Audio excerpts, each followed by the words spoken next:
Draft 2023. Here we are.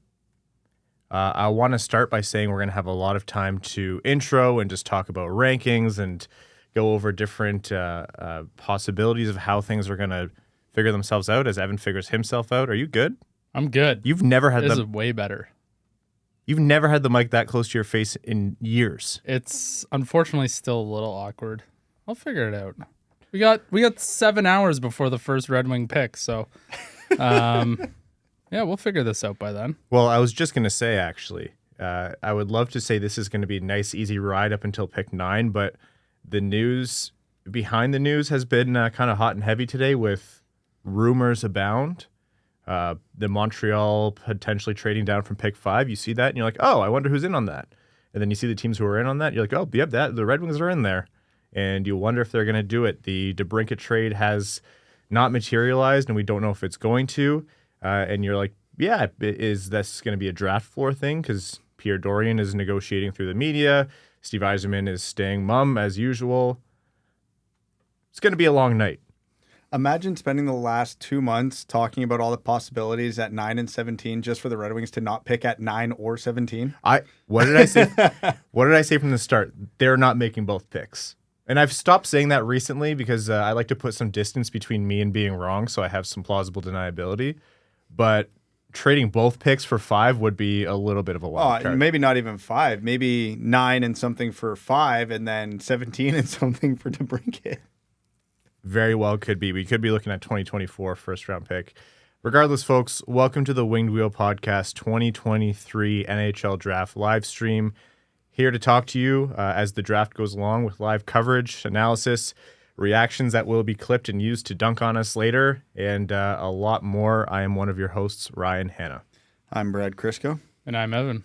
On this live stream of the Winged Wheel Podcast, we're going to be talking rankings. We're going to be talking possible outcomes.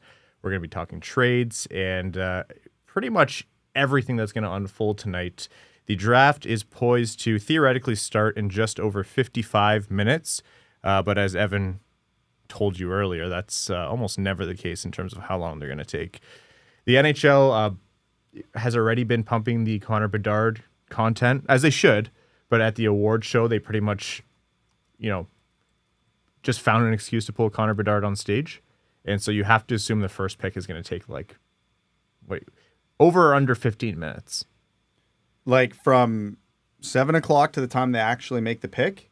Yeah. Oh, over. 100%. That's going over. Yeah. I'm doing 7:30.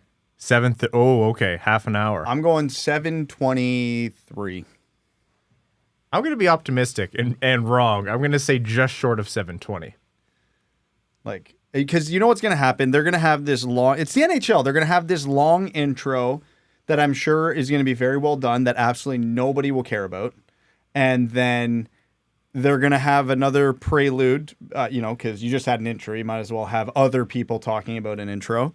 And then the entire Chicago Blackhawks organization going back to 1946 is going to walk on stage. Yep. They're going to thank everybody from the fans in attendance to Mahatma Gandhi himself. And then they are going to make the pick after being on stage for about 8 minutes. We know how the NHL draft goes. What year was it? Was it 2 years ago where day 2 took it was the first pandemic draft where everyone had to do everything by Zoom and submit picks remotely. It was 8 or 9 hours. Yeah, it was a long time. Yeah, that was physically painful. And I mean that statement literally because the setup I had to do the stream from, my back was fried by hour 5 or 6 that day. That was the Great Rogers outage. No, that was last year. That was only last year? Yeah. Oh, my God. And that happened, and then we got Signal back in Detroit, traded for Ville Husso. Oh, you got Signal back? I didn't have Signal back. I found that out in a Tim Hortons parking lot on their spotty Wi-Fi. Blake, 1991, thank you so much for the donation there. It says, what's up, Furkers? Oliver Moore or Simashev at 9th, 17th is getting traded. So that's his prediction. Oliver Moore or Simashev at 9th. 17th is getting traded. So why don't I start with our rankings, which I populated from last episode. And these are, you're going to see them pop up on the screen here. There are preferred picks, which are our de facto rankings. And you're not going to see, Bedard, Fantilli, etc. on there, but we did kind of populate what we thought would be somewhat reasonable. So from left to right here, Evan's preferred picks. Those are my preferred picks. That's my list. Benson, Smith, Leonard, Dvorsky, Reinbacher, Perreault. You want to edit it now? No. Okay, great. And for Brad, he has Leonard, Moore, Dvorsky, Benson, Perreault, Sandin-Pellikka. And I have Leonard, Dvorsky, Moore, Benson, Perreault, Sandin-Pellikka. Why does mine go to 5, but both of yours go to 6? Yours starts at Just 5 start because of at the way 5. you did your rankings. Because you Okay. had Benson at 5, but Benson is probably going to be there or has a high chance of being there, so it would have been silly to. Would agree. Yeah. And then I had to include Smith because you had him after Benson, but Smith on both mine and Brad's list. Fair is at enough. 5. Fair enough. The math checks out. Oh, you are a resident math guy. That's right. So for anyone who's already tuned in, thank you so much for tuning in. If you haven't already, do the little thumbs up thing. Hit the thumbs up on the stream, and if you're up for it, subscribe to the channel. It's a good time, in theory. Thanks, Brad. You're being requested to make your draft picks for Nashville in the Discord. There's no way I can keep up with that mock draft right now. I have consecutive picks. I have to pull it up. I have a live stream to Guess manage. everybody's got to get the pitchforks out. Okay, you know what? I'm going to defer these to Prashant. I'm going to text Prashant and say you make the draft picks. So with the news of today, let's start with, I think, the biggest topic for Detroit fans over the last little while. Alex DeBrincat hasn't been traded. What was reported in the media through a release by Pierre Dorion, he pretty much said he's not expecting to get back into the first round this year. And thus, he says he's comfortable with that and nothing yet on Alex DeBrincat. So what's kind of been out there is that Alex DeBrincat may need to open up, possibilities of other locations in terms of where he'd be willing to sign long term, because Ottawa has its hands tied. Because really, right now, reading between the lines, of all the places DeBrincat is willing to go and of teams who are, bidding on him, Detroit is the only one with cap space. No one else has a combination of cap space and really wanting Alex DeBrincat. So what I'll say is GMs can, should, and do hide their hands and lie and negotiate through the media. And that's what I think is happening here with Dorion and Yzerman. So what I'm gleaning is Yzerman isn't offering anything in this year's first, or maybe it's like 17th overall this year in Zadina, or it could be Boston's first next year, or it could be 2 seconds in Zadina, something like that for DeBrincat, and Dorion just is wanting to hang on. What comes next here? A lot of staring, blinking, just kind of waiting each other out. No, what comes next here is a lot of moving parts. And we discussed this possibility in each of the last 2 episodes where we don't know if Yzerman's preference is to move one of next year's first round picks or 17 this year. But on the hypothetical that Ottawa would prefer it to be 17 this year and Detroit is willing to accommodate, it might come down to how the first 16 picks go. Not that I think he's going to fall this low, but again, I think I used Matthew Wood as the example. Say Matthew Wood is ranked 8th on Ottawa's list, and they're sitting there at pick 16, and I forget what team's picking there. They walk up to the board, and they don't pick Matthew Wood. Ottawa picks up the phone. Steve, yeah, our guy's there. We have the deal. Put it through, and then Gary Bettman walks up to the stage. We have a trade to announce. Ottawa has traded DeBrincat to the Red Wings for pick 17, and yada, yada, yada, yada. That is very likely. Now, where it gets interesting, and I don't remember the exact date, because Ottawa probably doesn't want this to linger too long. So if Detroit is insistent on moving future assets that don't include pick 9 or 17 in this draft, they have the luxury of being patient. Ottawa does not, because Ottawa has, I think it's a date in July, where they have to qualify DeBrincat or he becomes a UFA. And if they qualify him and DeBrincat signs that contract, nobody can sign a contract or an extension with DeBrincat until January.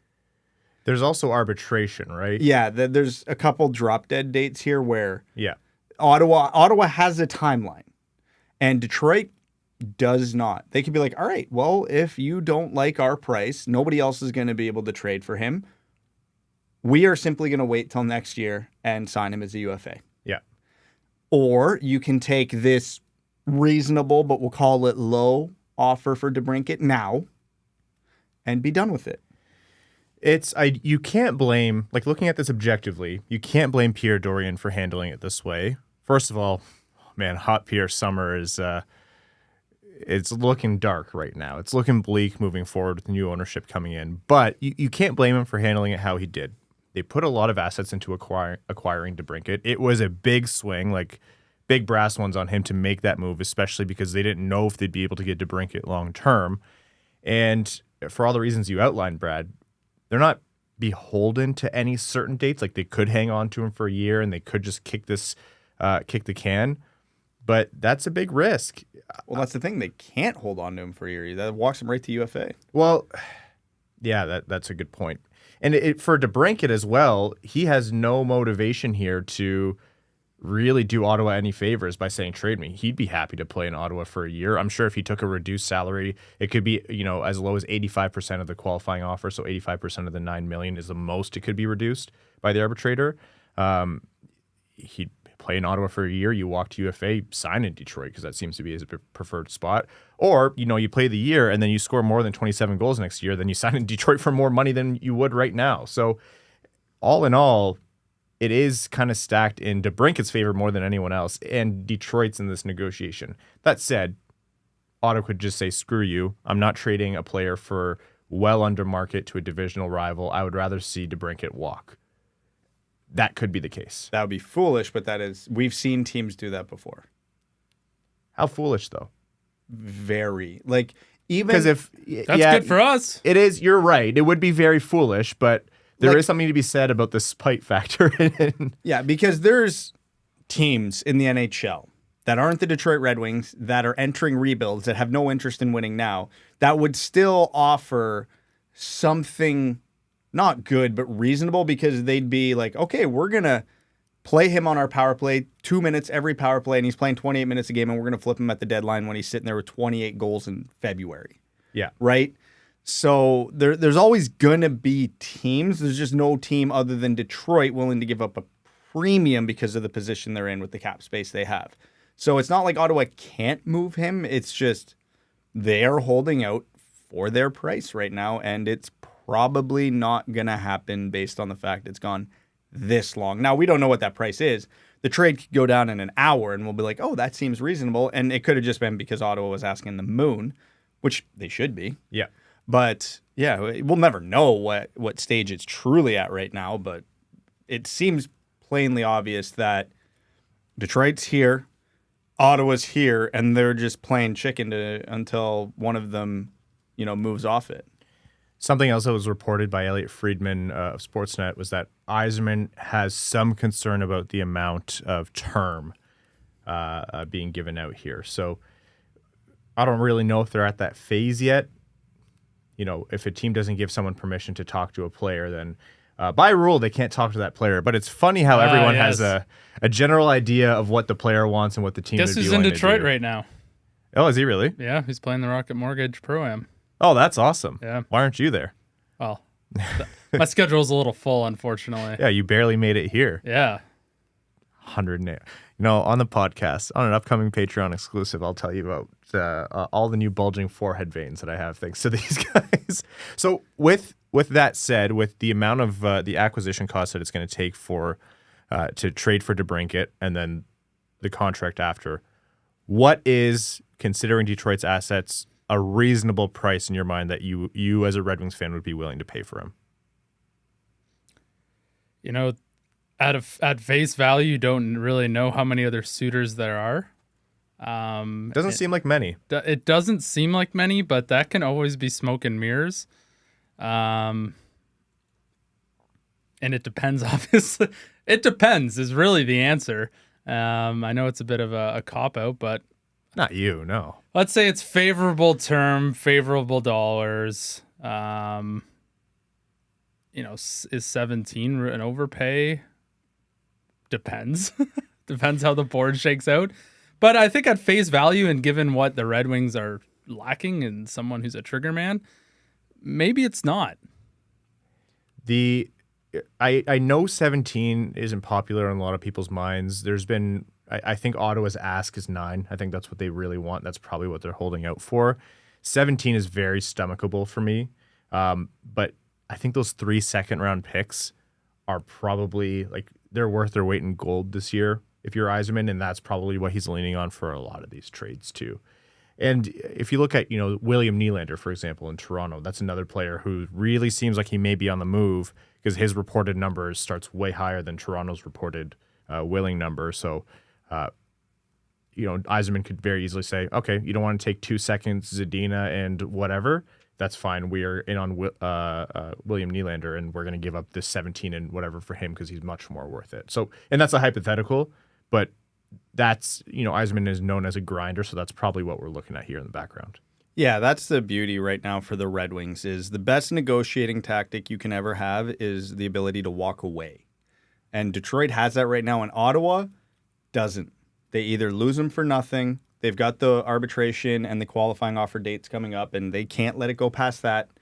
Otherwise, they're locked in, and there's no trade before the season, at least not with an extension.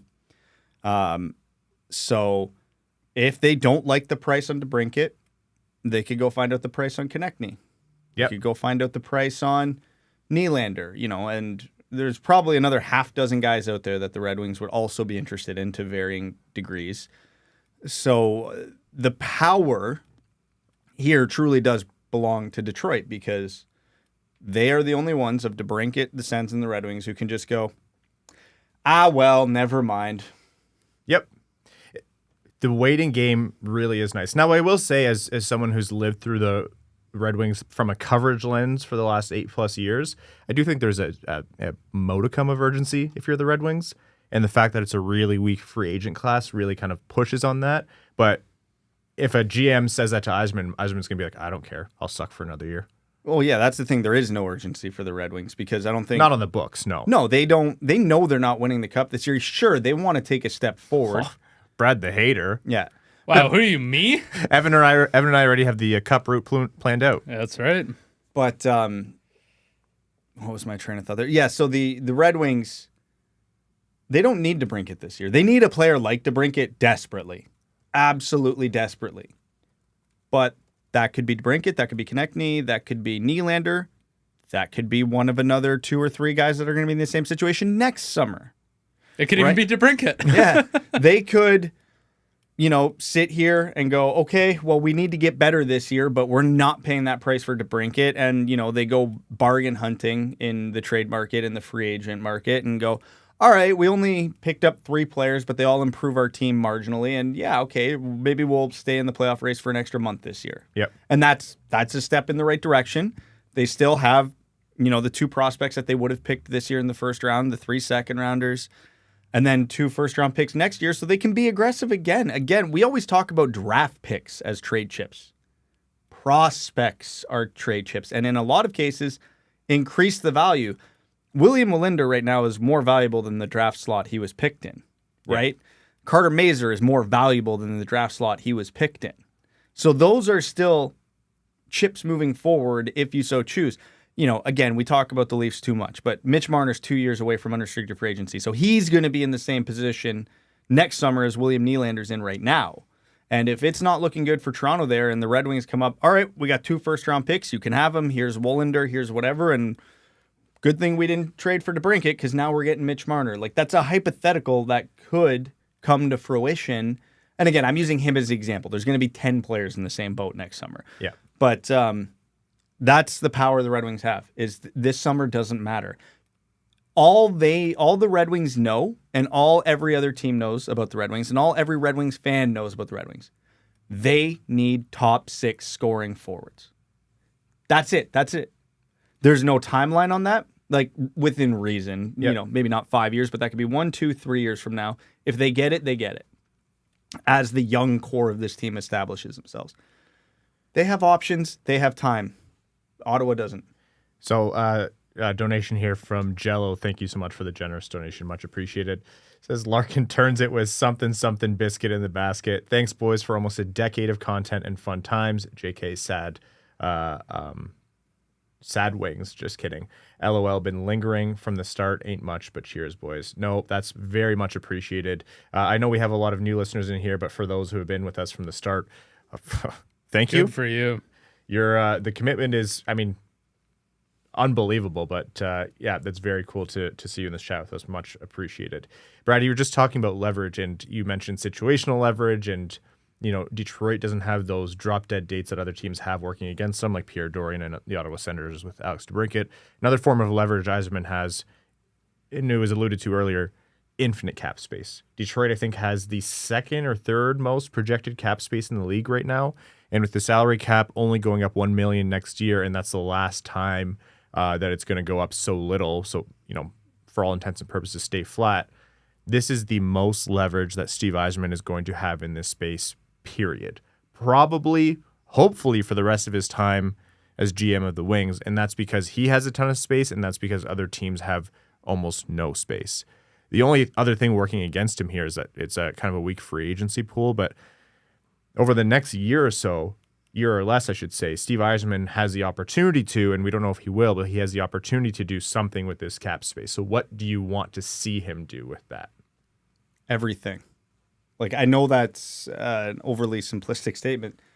He needs to go out and acquire good players. Again, if it's DeBrincat, if it's Knoecny, if it's, some second pair D, second, third liner in free agency, sure, go get him. This team needs to get better next year. Whether that's the big swing or just something like a minor improvement, whatever the hell that might be, that needs to happen. The Red Wings also have infinite cap space in the last year of a flat cap world. The Josh Baileys, the Matt Murrays, the Josh Bailey, yes. There are opportunities out there. I would have loved the Taylor Hall trade. Yeah, 1,000%. I'm actually, like, when I saw that, my first reaction is, why the hell didn't we do that? We might have been on his no trade list. It might not have been an option. Chicago was not on his no trade list. Either way, situations like that are going to rise, and I want Steve Yzerman to be on there. Taylor Hall, because you're getting a good player, because the team needs to free up cap room, and you can look around the league, and there's a couple circumstances like that. Or players who are not as valuable as their contract, Matt Murray, Josh Bailey, but you will get a sweetener to take on that contract. And let's be honest, those guys, even though they're not good anymore for the teams they're on, could probably still find a home as the Red Wings backup goalie or like a third, fourth liner who can, be an improvement over whatever the hell Alex Chiasson was doing last year, for example. Scoring. Yeah, just endlessly scoring. That's all he did. All 10 of his goals travel a total of 13 feet. The Thomas Holmstrom special. That's where games are won, man. But all options are open for the Red Wings, and all options should be utilized. Even if you trade for, again, I'm using Josh Bailey as example, just to send him to the minors, you are going to get a good sweetener to take that on, because these are teams in bad positions who want to win now, this year. Islanders' time is running out. Yeah. I would argue it's gone, but they don't think so. Remember the Mark Stahl trade? The Red Wings got a second-round pick from the New York Rangers to take on that 1 year of Mark Stahl's contract. And not only did Mark Stahl turn into, I'll say usable, not good, but a usable player for the Red Wings, that second pick ended up being pretty damn valuable. So that opportunity is still out there. And, the Red Wings don't have any big extensions this year. Seider and Raymond aren't due till next year. They'll have contracts coming off the books for next year as well. So, even the long-term future of cap flexibility really isn't at stake this offseason. So I think it's a good opportunity for Yzerman to be aggressive in just about whatever way he wants. Something that's happening right now around the trade floor is Montreal is considering trading back from pick 5, which is pretty notable, because if you think the top 4 is some combination of Bedard, Fantilli, Carlson, and then either Michkov or Smith, well, then that leaves you one of Michkov or Smith. Or, and whether people like it or not, David Reinbacher is also in there in terms of who someone might take at 5. Now, there's conflicting reports about who Montreal likes. I've heard Reinbacher. I've heard Leonard. I think both of them make a lot of sense. I think Will Smith would also make a lot of sense, but that team in centers, they might be looking in a different direction. And so it might just be they only want to move back so far because they still want to take Reinbacher. And they talk to a team, and there's no code holding them to this other than a handshake agreement to say, I'm going to make this trade if you don't want Reinbacher. And then let's say, Philly or Washington or Detroit moves up. They say, no, it's not for Reinbacher. This is for Michkov. Then, they might make that deal. or they might just be comfortable with whoever's left over. Now, Montreal has a lot of people calling, and that's not a surprise. 5th this year is like what? 2nd, 3rd, most other years? 1. In terms of the quality of player that's going to be there? If you go back the last 2-3 years, Evan's not wrong. It would be 1. So this isn't like that surprising, but I from what I've heard, and I think this is like reputable enough, Detroit is one of the teams that's in on it. What I just don't know is what the offer is, and they'll have competition. Very few teams will be able to match, a hypothetical offer of 9-17 or 9-41 and 43 or 9-41 in Zadina or whatever. But there are teams that will be very competitive in that space. What are you giggling at? Could you imagine if after everything that happened around the 2018 draft, Philip Zadina ends up playing for Montreal? Yeah. We're talking about him going to Ottawa or Montreal. It's a little bit of like a time is a flat circle. For Philip Zadina's sake, I hope that doesn't happen because those fan bases are not going to welcome him with open arms. Yeah, they'll all sing a different tune once the players wear now their this colors. has to happen. Yeah. So that said, in your mind, if there's an opportunity to move up to 5th, who would you want to take there, ideally? And what would you give up for it? And I also want you to acknowledge that if Detroit moves up to 5th, hypothetically, it could very well be for Reinbacher. Okay, so I'm going to answer this question as nicely as I can. Reinbacher is not worth trading up for at 5. Okay, I like David Reinbacher a lot. If you're trading up to 5, that has to be, in my mind, Michkov.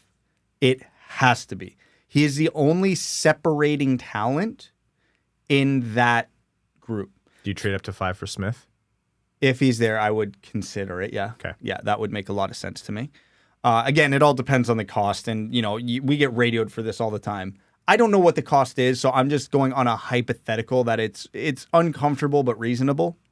You know what I mean? If a trade doesn't make you at least a little uncomfortable, it's not fair value. The other team's not going to do it. But it can't be like a huge overpay. I'm not giving up 9-17 for Reinbacher. Plainly, that would be a horrible trade. If they do it, Reinbacher's a great player, but value-wise, that would be a horrible deal. Mm-hmm. So, it is what it is. 9 and one of the second-round picks to move up if you really, really like him, sure. I still wouldn't love that trade, but the value, you're getting pretty close. But the thing with this scenario in particular for me that really sways the fact that it's 5th overall and how I feel about it is the fact that you can get up to get a guy who in the last 2 drafts would go 1st overall, whether that's most likely Michkov or Will Smith or some weird scenario where Leo Carlson falls. In my rankings, at least, the players that I have ranked from 6 to 13 are very interchangeable. Mm-hmm. Obviously, I have my preferences. That's why I ranked him in an order. But Reinbacher's in that group. If you don't trade, as far like in my mind, you're just getting a similarly talented player at 9 without doing anything. Yeah, maybe you get a bit of positional preference, which I understand the Red Wings need a right D, but that should not be the priority right now. This is a team that can't score goals. I don't care if they draft a playmaker, a shooter, or just someone who can create offense, but that needs to be the priority. But I digress on that because I know Stevie proves me wrong on that one year after year. Edvinsson, Sider, et cetera, et cetera. But getting back to my ultimate point, you don't give up that value for Reinbacher. You give up that value for Michkov because this opportunity never presents itself. You got to imagine the circumstance in an NHL draft, in the league that hasn't had a trade up in the top 10 in over 10 years, that you can have the 9th overall pick and have a reasonable opportunity to trade up and get a guy who is 1st overall value. It just doesn't happen. It doesn't. And that's what makes this so unique. And the fact that Montreal isn't comfortable taking Michkov, they understand other teams are. They understand the value of Michkov, and they are now leveraging that to trade back and get a similar value player is brilliant. Like, this is exactly what Montreal should be doing if you're not taking Michkov, because I don't know if it's Detroit or Washington or Philly, but one of them is going to be willing to do it. Mm-hmm. And even if you only get it, let's say it's who's the closest team to him that, let's say Philly goes up to prevent Washington from doing it. You're only moving up 2 picks. The cost might only be a 2nd-round pick. Montreal's getting a second-round pick for essentially doing nothing different. They weren't going to take him. Yeah. And they're going to get Leonard or Reinbacher, similarly talented players, and they're going to get something else out of it. Like it's smart business, and this is why for me it's very whether or not this is a good idea is entirely contingent on who they're going up for. Now, Evan, your top 4 has Michkov in it, but your 5th overall doesn't start with Will Smith. It starts with Zach Benson. Now, your Lobstradamus drives me absolutely bonkers, but you end up just being right about all of this every year without fail. Do you, knowing that Benson in most public models is way more likely to be there for Detroit at 9 than anyone else like Leonard or Smith up there, do you still trade up to 5 with Montreal if you're most interested in Zach Benson? No, because he'll probably be there at 9. Okay, yeah, I was just checking. Yeah. Tell us, you were like kind of one of the first ones to put actually Benson that high up. To walk us through why you like Zach Benson as a prospect so much and why you think he'd be the best pick for Detroit at 9th. Well, first and foremost, I think he is the 5th most talented player in this draft. Do I think he'll go 5? Probably not. I could see him being available at 17, to be quite frank. Mm-hmm. People seem to be all over the place on him. So I, felt that we needed to do some more due diligence and take a deeper dive on Zach Benson. And quite frankly, he did a bit of a 180 on me. I wasn't super sold on him, undersized playmaker. How good could he really be? Well, he is exceptionally talented. And that's why I have him as in the top 5 for this draft. Like, his compete is the one thing that always comes that everybody talks about. It's off the charts in both ends of the ice, which is really good to see out of someone who is quote unquote undersized. The level of deception he's able to apply to his game. So, things like playing off the boards, he'll start motion one direction, have the defender think he's going that way, and just stop on a dime, turn around, and everything's opened up for him. If you do a quick ISO cam on Zach Benson, you'll see just how difficult it is to defend against him. And he's not shy to play a physical game either, just because he's 5'10" or whatever he's recorded at. He plays off pressure exceptionally well. He knows where the pressure is coming from and how to sort of elude it or use it to his advantage. He truly is an exceptional talent, and I wouldn't be shocked in any other draft if he would be a first overall type player. Just happens that there's 5 of them, I think, in this 5, maybe 6 of them in this draft that could all hold that title. So for me, Zach Benson is a no-brainer at 9. He's got that compete. His shot's not all that great, but he's one of the best passers and playmakers in this draft. He's just gotta give somebody the puck. Yeah, someone's got to shoot the puck eventually, which is... He'll put non-scorers in exceptionally good places to put the puck in the back of the net. His success, slot pass success, is one of the highest ever recorded out of like 3,000 tracked players at the junior level. That's insane. The only one higher than him was Connor McDavid. Turned out okay. He's okay, yeah. All right, so quick welcome. There's just over 1,400 of you in here with 25 minutes to go until the draft, in theory, starts. So thank you all so much for tuning in. Welcome to the Winged Wheel Podcast's annual live stream of the NHL Draft.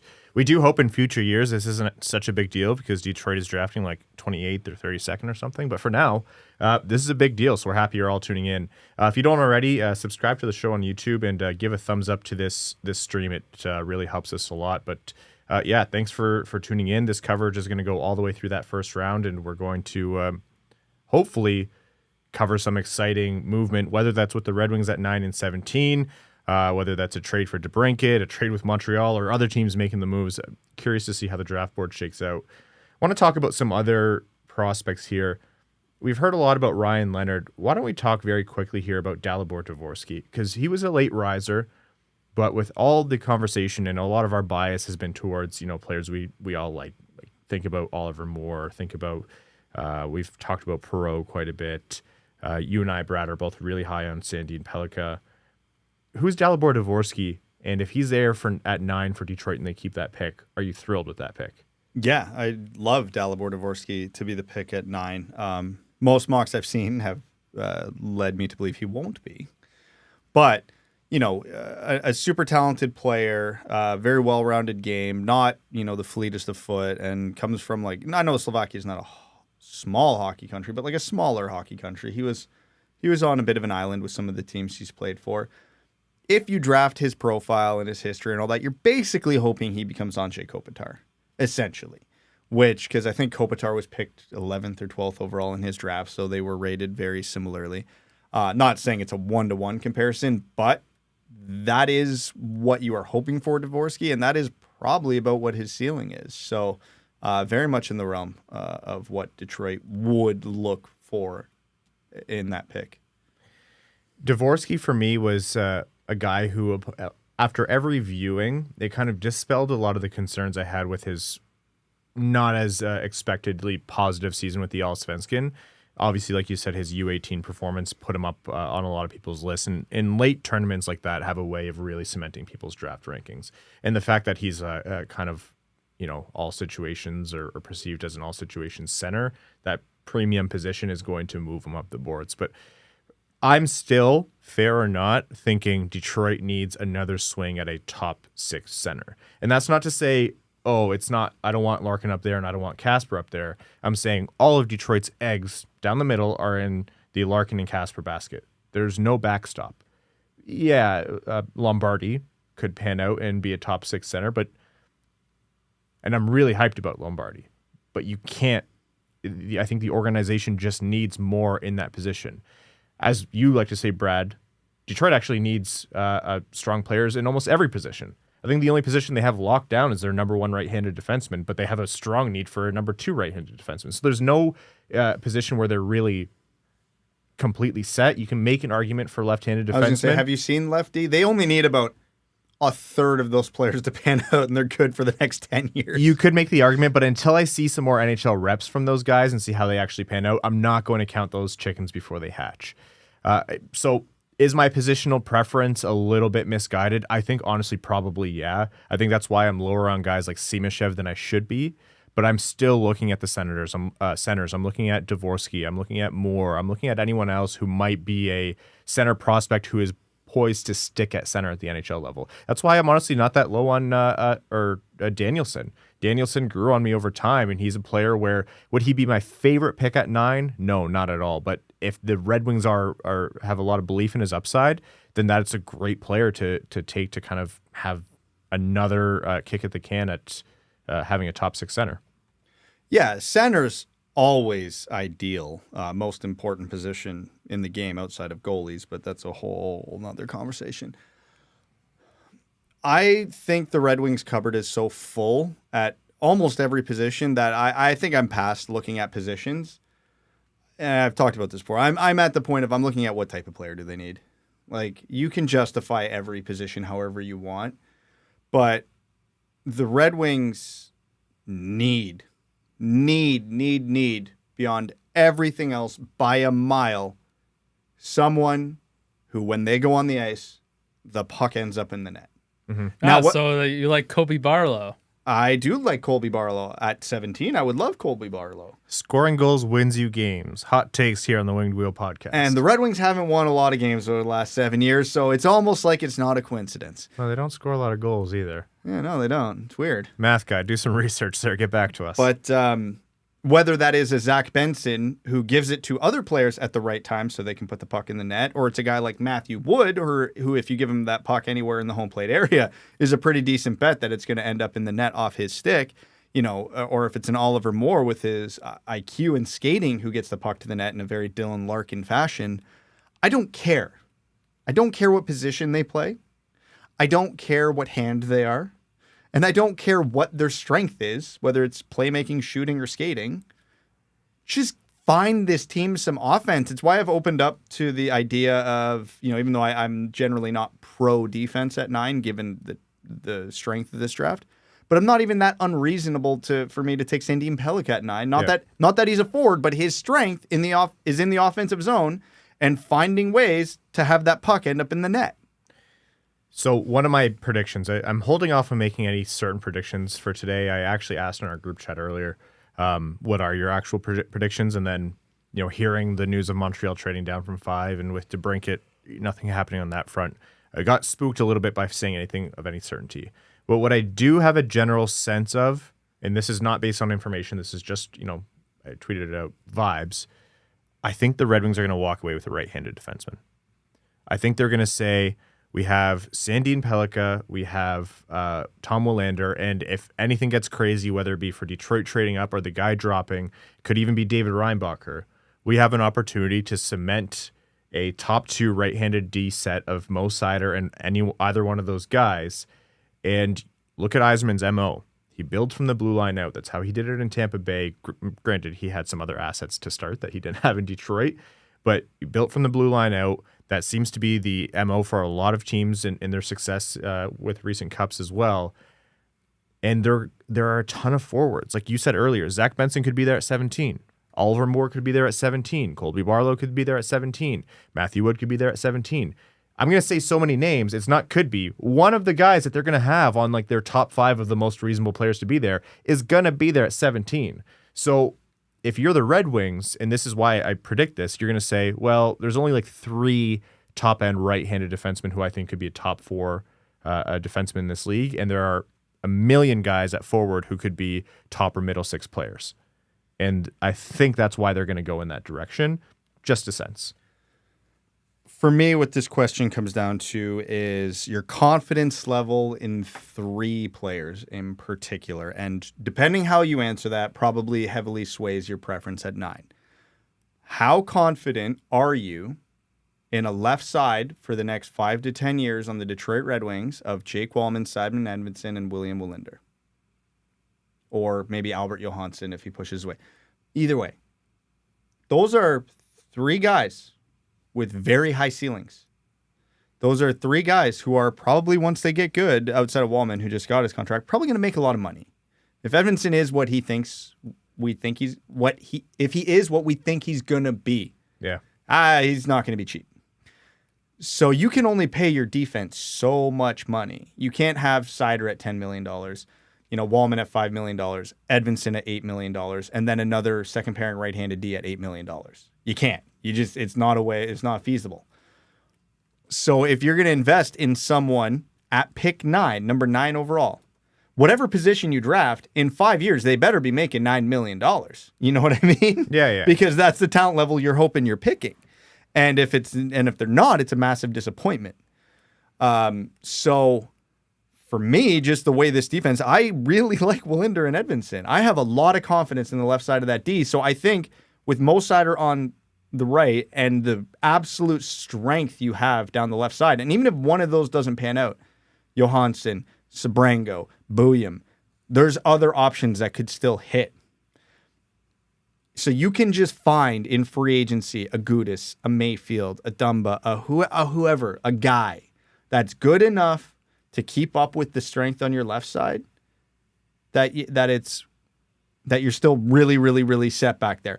So to me, a premium pick like 9, that's not the play for me. I understand on talent. If we're just talking talent, there's at least 3 defensemen in this right-handed defensemen in this draft that you can justify at 9.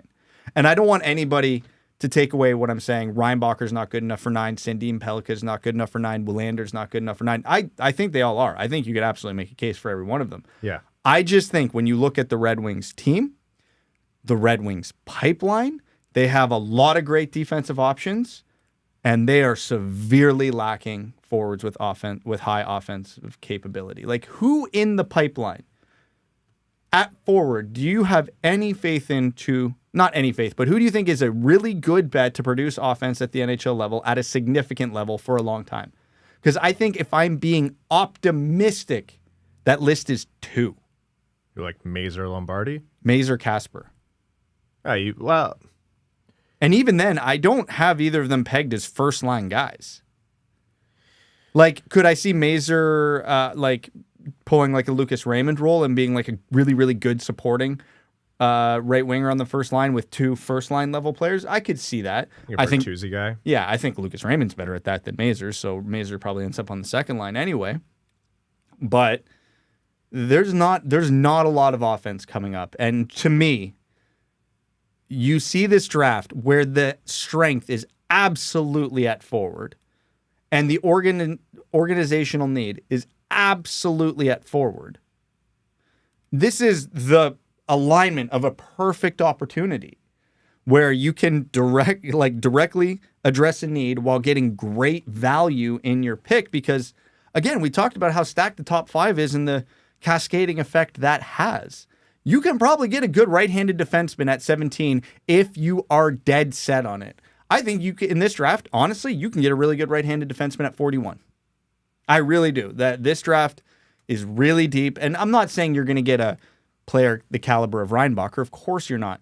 But the type of defenseman I'm talking about, someone who is good enough to pair next to Edvinsson on your second pairing and be a very well above league average second pairing, absolutely that's possible. So for a team that can't score, my preference, I want to walk away from 9 and 17 with I take 2 forwards. That's my preference. So another way you can get a forward is by trading for Alex DeBrincat. And the reason I'm circling back is because Ian Mendez tweeted out that, and I quote, Pierre Dorian just spoke with us in Nashville. He says right now they are not close to a DeBrincat trade. They have not granted DeBrincat, the DeBrincat camp, the chance to talk contract with another team yet. Once they get close to a deal, that will happen, but they're not there yet. Take that for what it's worth. I take that as Detroit's picking at 17 then, because they're not negotiating a contract with DeBrincat in that time. They're not. I mean, this is also... I think it could have... I think, for some reason, I think both sides could have a pretty good understanding of the framework of a contract. This is also the time of year where, Occam's razor, he could just be lying. Yeah. He could be negotiating through the media. He could be trying to scare Yzerman into saying, yeah, no, I don't think this trade's happening tonight. Yeah. But again, Yzerman's not the one with a deadline on this. And if Yzerman would prefer, and I would argue, given the Red Wings timeline, the Red Wings would be smarter to move a first-round pick next year versus 9 or 17. Agree. Fully agree. I would much rather the Red Wings move futures and keep 9 and 17 this year. Just because, A, strength of the draft, B, these are players that will get to Detroit quicker than whoever they pick next year. And also, if you want to bet on it, I'm betting Boston's pick next year is going to be much later than these 2 picks this year. Because even though they're not going to be the wagon they were this year, they're still a very, very good team. That pick is probably going to be in the 20s. So, it could be a negotiating ploy. It could be, I don't know. I don't know what it could be. Maybe this trade comes down tomorrow morning with next year's first-round pick and pick 41. Maybe Ottawa's 15th ranked prospect is sitting there in the 40s. Yeah. And all of a sudden they go, okay, this changes things. Again, I wouldn't call it likely, given what Ian just reported. Still on the table. Yep. Teams lie. Everybody lies. I've watched House. I've never lied once in my life. Oh, no? What happened? You're going to be here at 5:45 today. I never said that. You said be here at 5:45. I shouldn't have yelled. Actually, he explicitly said 6:45. I shouldn't have yelled 4 on that ball yesterday. I should have just let it hit you. And then I was like, see you at 6. I said see you at 6:45. I almost killed him yesterday. Yeah, it was bad. I wasn't looking for a buzz cut. But Oh. I almost got one. Yeah, actually, geez. You're almost as short as me there after that shot. Let's talk about a player here who I think, at least you and I, Brad, we have pretty high on our list. I noticed that he's off of Evan's list, so Brad, we can be comfortable in saying that he's not happening at pick 9 because Lobsterdamus hasn't picked it. 17. It could be at 17, but Oliver Moore is popular in the fan base. I'm not ashamed to say he's one of my favorite picks for Detroit at pick 9 in terms of who's realistic. The best skater in the draft, insanely good. The footwork, best skater in the last 5 or 6 drafts. which is, think about that statement. That kind of speed at center behind Larkin, especially, slot him in at 2 or 3C. I don't care. With Casper's no slouch in the skating department either. If you're not going to have superstars, having that kind of speed is difficult to play against. And Detroit's forward core isn't exactly full of strong skaters right now. I don't think the NHL has to be, all burners, but you need some guys who can. And if it's going to be your center, that's a great place to have those feet. So it's some of the reason why I really like Oliver Moore. But who is he as a prospect, and why is he near the top of your list? Why is he near the top of my list? Because I think he's Dylan Larkin.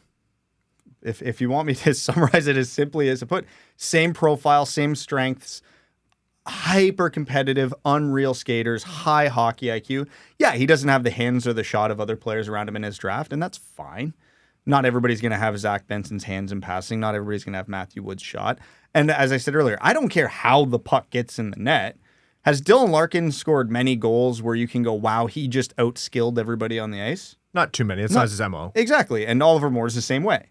How did Dylan Larkin increase his scoring of late? It's been really burying the opportunities in the slot. It's been quite a bit. It's been getting to the right areas at the right time and outworking the other team. That's how he does it. And obviously when he's faster than the other teams, he can get to those spots quicker, much like Oliver Moore can. Yeah. And, we talked about last year, Marco Kasper had a lot of Dylan Larkin and traits in him. Oliver Moore could be a Dylan Larkin clone at this stage in his career.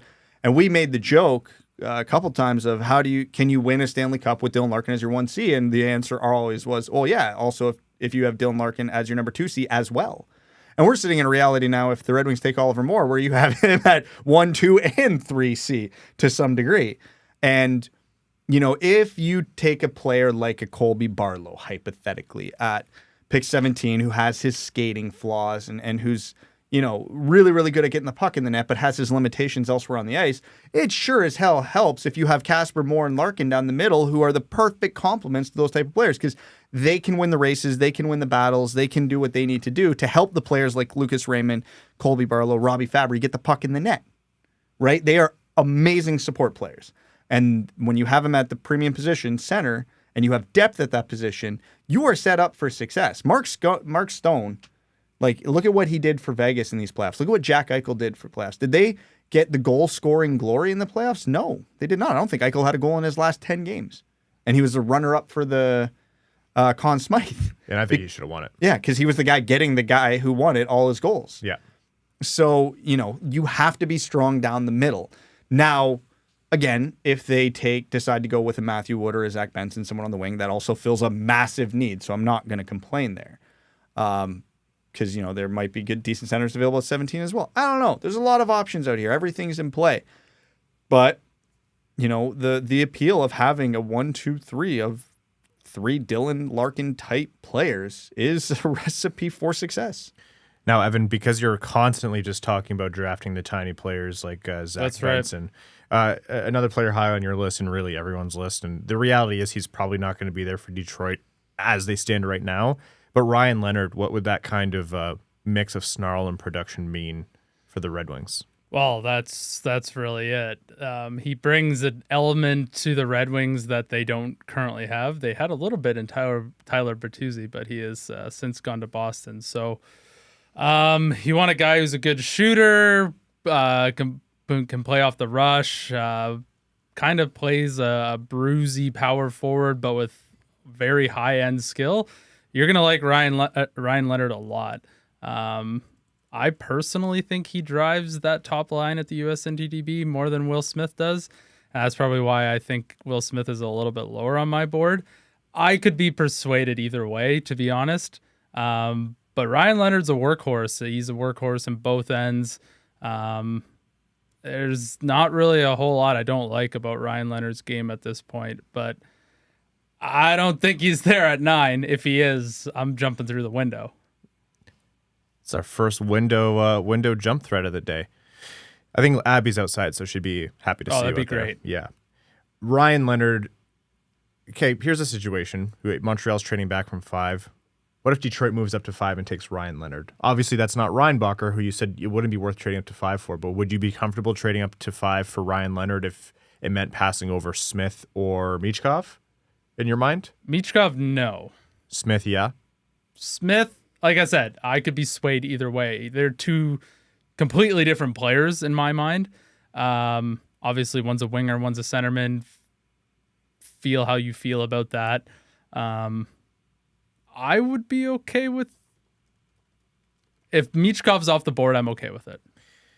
All right, folks. There's more of you in here now, I believe. Over 1,800 of you. So thank you all so much for tuning in. This is the Winged Wheel Podcast annual NHL Draft live stream.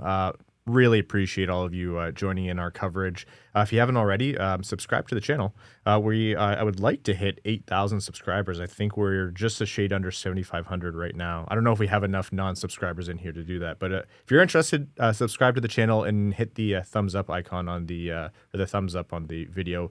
It helps us a lot. So we are 3 minutes away from the hypothetical start of the draft. So I'm going to start putting that on. Just so you guys know how this is going to go, you're going to get our live reactions and analysis for the picks, see how it all breaks out in real time. If you're not interested in having the picks spoiled, we are likely on a little bit of a delay. So we're not going to look at the chat. And if you don't want to see it spoiled, I would say don't look at the chat at the Red Wings pick or anywhere else. And because we're doing coverage too, you may see us look down at our laptops or phones at any given point just to do a little bit of that. But for the most part, we're going to be with you here all night through the first round of the draft and give you coverage of what the Red Wings do. As of now, Detroit has picks 9 and 17. There have been rumors of a DeBrincat trade. There's rumors of Montreal trading down, which Detroit has been, at least part of those conversations. There's a world of opportunity for Detroit. And, I'm looking at some draft rankings here. May I interject very quickly? Our friend Tony Ferrari is hearing that there's belief that Anaheim will take Leo Carlsson over Fantilli at number 2. Oh. Kronman did predict that in his final mock draft this morning. I have no problem with that. That creates an amazing cascade effect because it was widely believed that Columbus really liked Will Smith at 3. But Adam Fantilli being there could change that. Yep. So now all of a sudden in a world where San Jose is weighing Michkov versus Will Smith at 4, this almost, certainly means Will Smith's going to be sitting there instead of Leo Carlsson, which might change their draft plans. Maybe they get swayed over to a Michkov because, if they were sitting here under this hypothetical, they were expecting Leo Carlsson all along, and that might not happen now. This could get very interesting. This could get very, very interesting because then, cascade effect again, if San Jose goes, okay, our guy wasn't there, but we still need some pretty big talent, they go Michkov, Montreal's trade back option all of a sudden, You gotta have some big balls to take a freshman Hobey Baker winner, or not take a freshman Hobey Baker winner over Leo Carlsson. I like Leo Carlsson a lot, but who's the list of Hobey Baker freshmen? Paul Kariya, somebody else. Here's the thing, though.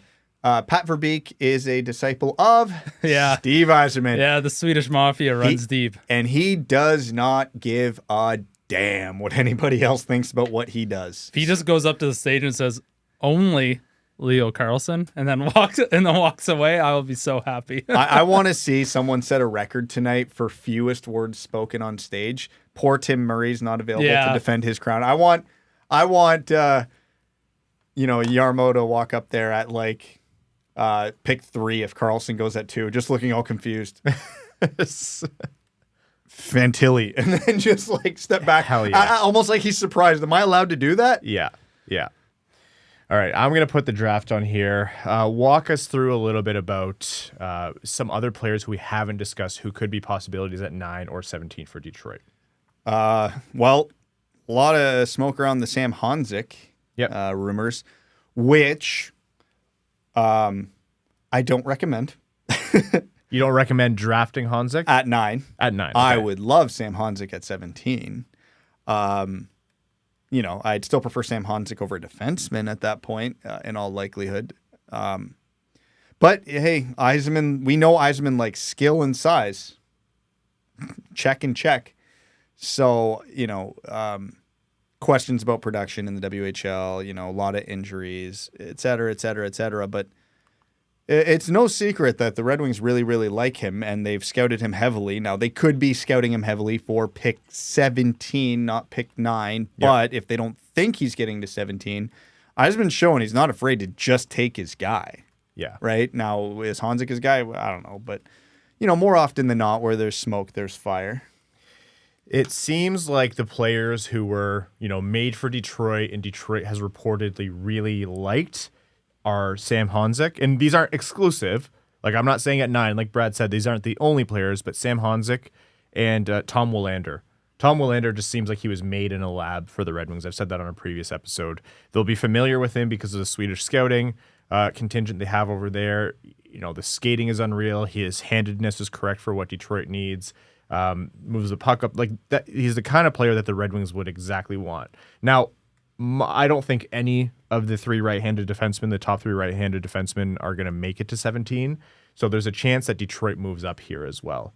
Now, in either scenario, I shouldn't say either scenario, there's a million, but let's say a scenario where Detroit goes forward or a defenseman at pick 9, assuming they make pick 9, they could make one pick and then they have another guy that they really love and they use their 3 consecutive second-round picks to move up from 17 to 15 to 14 to 13.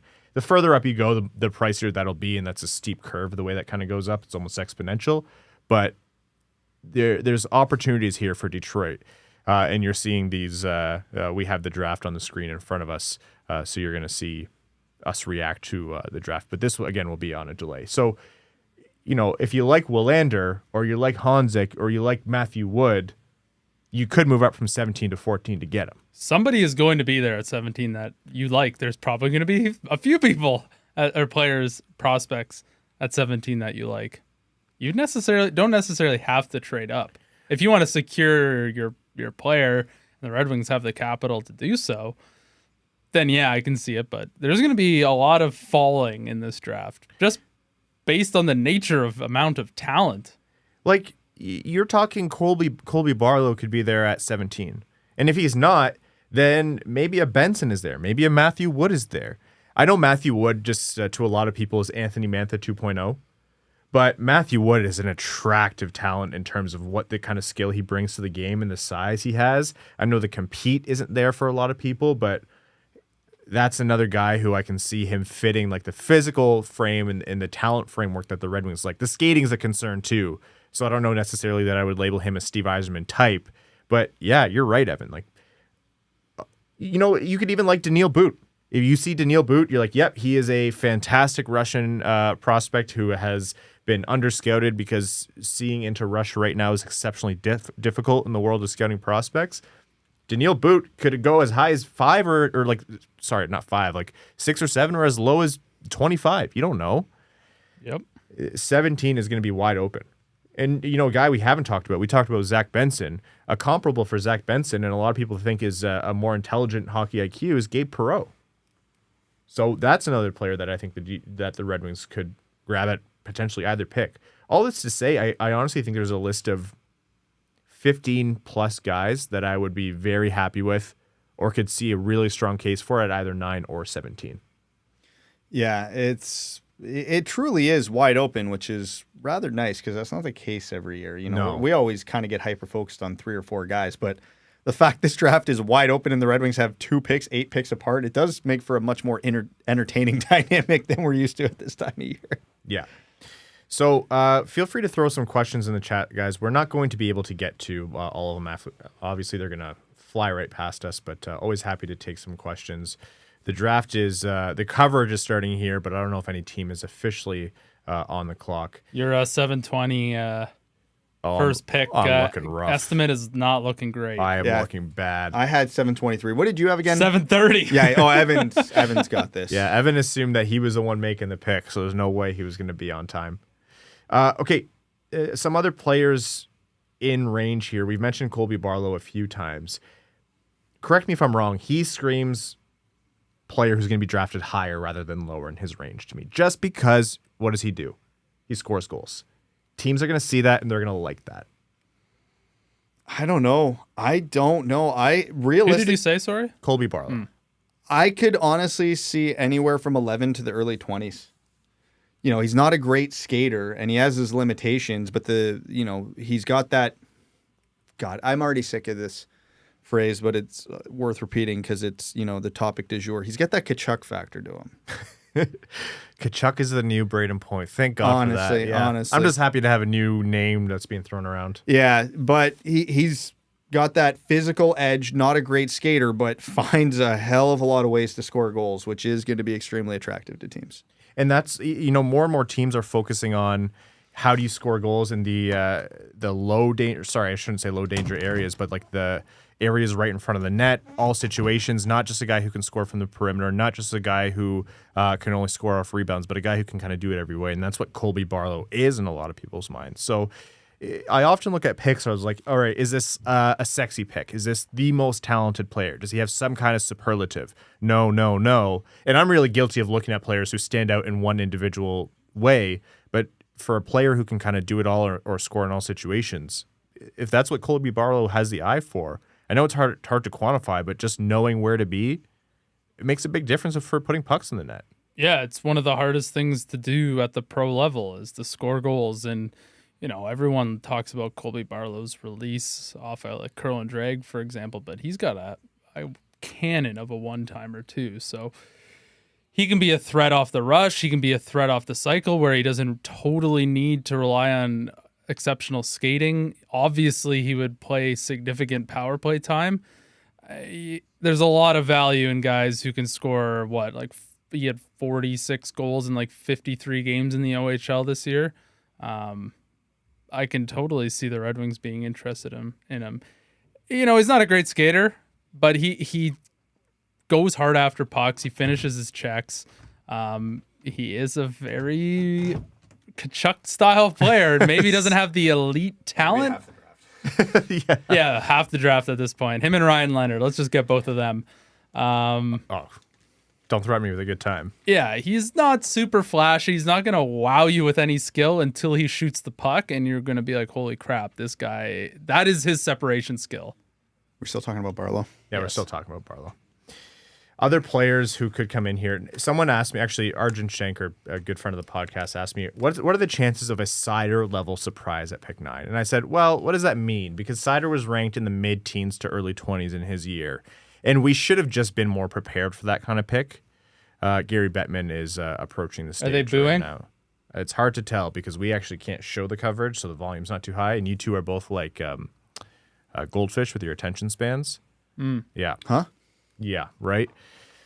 So with draft coverage starting right here, why don't we take actually a second here to acknowledge we passed the 2,000 viewer mark. So thank you all so much for tuning in as the draft is officially starting momentarily as we speak. So appreciate all of you tuning in. It means a lot to us. We're going to be with you through the entire first round, offering coverage, analysis, memeable reactions, and more. If you haven't already, hit the thumbs up on this video and subscribe to the channel. Would love to get to 8,000 subscribers if that's possible. I'm not sure, but I certainly hope people are booing Gary Bettman. People are confirming it in the chat, and people are booing in the chat. I thought that was just for Brad. I thought because Brad came back to the room, so they were booing him. Oh, that could be. They're saying boo earns. So, yeah. Ryan, you can't fool me. I know all your burners. Brad, it's very hard managing my social media, the podcast social media, and my 11 burners. And yet, here we are. Fair play. So, what are the chances of a kind of Seider level surprise? And I said, someone in the mid-20s ranking being drafted at 9, don't count it out. Like random ranking up here. Let's pull up Corey Promins because he's been very accurate. Whoever number 23 is, go with that. Charlie Stramel. Yeah. Not impossible. I wouldn't call it likely, but it wouldn't be out of this world. Well, who are those late ones? Because Seider was a bit of a late riser. He never got up into the top 15 of most rankings, but he definitely went. I think David Edstrom's a late riser, and I think the Red Wings are interested in David Edstrom. Yeah, that would make sense. I could see that one happening. Lander, depending how you want to look at it, was a late riser because that was a second-round pick ranking 2 months ago. Yeah. Before those U18s. So, I don't think he'd be a surprise, but maybe that's the one that would be that Seider pick, a guy who was outside of the first round in a lot of rankings, had a strong finish, started shooting up some boards. Some people have him around the top 10, but most people have him mid 15 to 25 range. See Simashev at 19 on Bob's list. So that would be, I would be shocked by that. I'm not a big Simashev guy, so I would be shocked by that. I don't know about you guys. I wouldn't be shocked, and you know what? The more I watch of Simashev, the more I think that the people who are telling me to watch more of Simashev are right, and I was wrong. I do think he is a spectacular defenseman who's probably being underappreciated. I still have a lot of me who agrees with what Brad very eloquently, and I almost never say those words, very eloquently said last episode, which is this is one of the only times where you don't take a player because of the position he plays. And it's not just because the Red Wings have a lot, because that can change. Because if he's better than all of them, then boom, you have a top line, a top pair defenseman. But there's just too much talent around. My 719 prediction is gone. There's no way I'm going to be correct at that. Pekka Rinne just walked on stage with a guitar. So the fact I have no context right now, this is fantastic. Not for our sanity. We're going to be here till 3 a.m, but... Donation here from Clayman V. Thank you so much, Clay. Says, if the Wings draft Moore at 9 and Willander at 17, Brad owes me a jersey. But I'd be thrilled. I'm not sure you can afford that, Brad. Oh, no, I just bought and renovated a house. Like, I don't know if I'm eating next week. Thomas Wennerholt says, greetings from Sweden, where it's way past midnight, but I'm on vacation, so I care not at all. Thomas, thank you so much for tuning in. Let us know where you guys are all tuning in from. It's always nice to see where people are in the world right now. Also, hope everyone's breathing is okay. I know the team, the Red Wings, had to move the draft party inside because the air is not so hot right now. Yeah, Hank's soccer got canceled yesterday. Yeah. That's just because he's bullying all the kids. He's bowling over them. No, you could actually argue that he's averaging like 8 goals a game and his team's winning like 5-0. So, anyways, yeah, I was gonna say just run with it. We predicted when the actual Bedard pick would happen. I got the optimistic pick of 7:19. It is currently 7:13, and there's someone with a guitar. They're still talking to the Nashville fans. Brad predicted 7:23, and Brad, it's not looking hot for you either. No, I've given up on mine. As usual, Lobsterdamus seems to be the most. I don't even know correct. if I'm not feeling confident in mine either. Like, if we're under the actual time, we all lose, and that's the most likely scenario right now. Yeah. It's a very generous donation here from Kyle Bose. Says, money for Brad for food. Thank you. There you go, Brad. Much appreciated. And John Evans, thank you so much for the donation as well. That's greatly appreciated. Everyone letting us know where they're tuning in from. I see Traverse City, North Dakota, Armpit, Ohio. Just kidding. That's the entire state. Grand Rapids, Edinburgh, in Scotland. Someone living in Boston. That's awesome.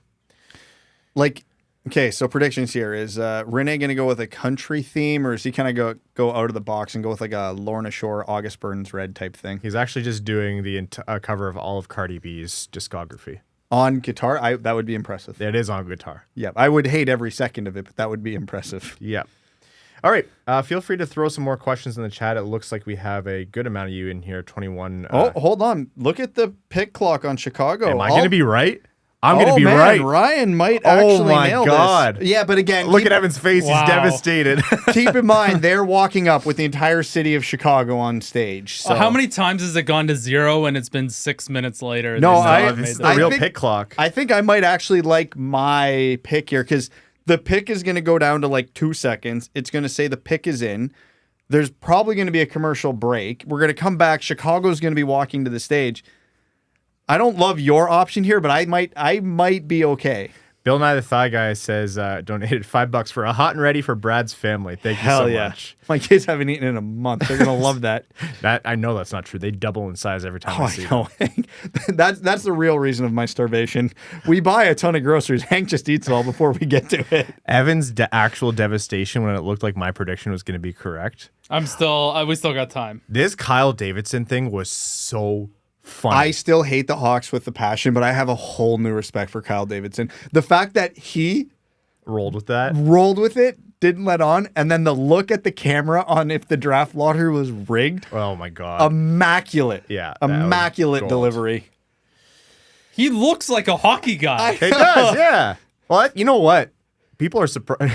Yeah, but in Nashville, how many people? Yeah, like T-shirt, backwards hat. Yeah, the pick is in. Chicago's going up to the stage, and guys, it's 7:16. Ryan's got it. Oh my God! This might be the quickest execution of the draft of all time. Hell yeah! They only sent. Oh no, there's more. I just can't see. I'm unhappy Ryan's right, but I'm thrilled that it only took this long. But if it goes over 7:19, then he's wrong.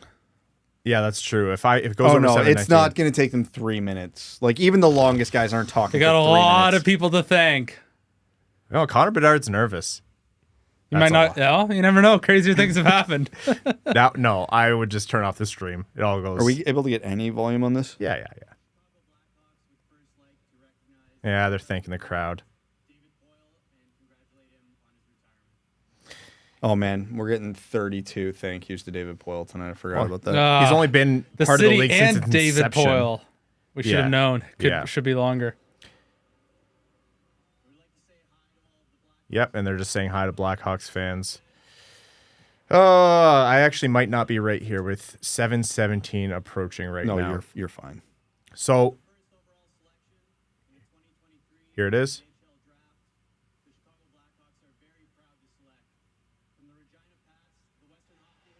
Connor Bedard to the Chicago Blackhawks.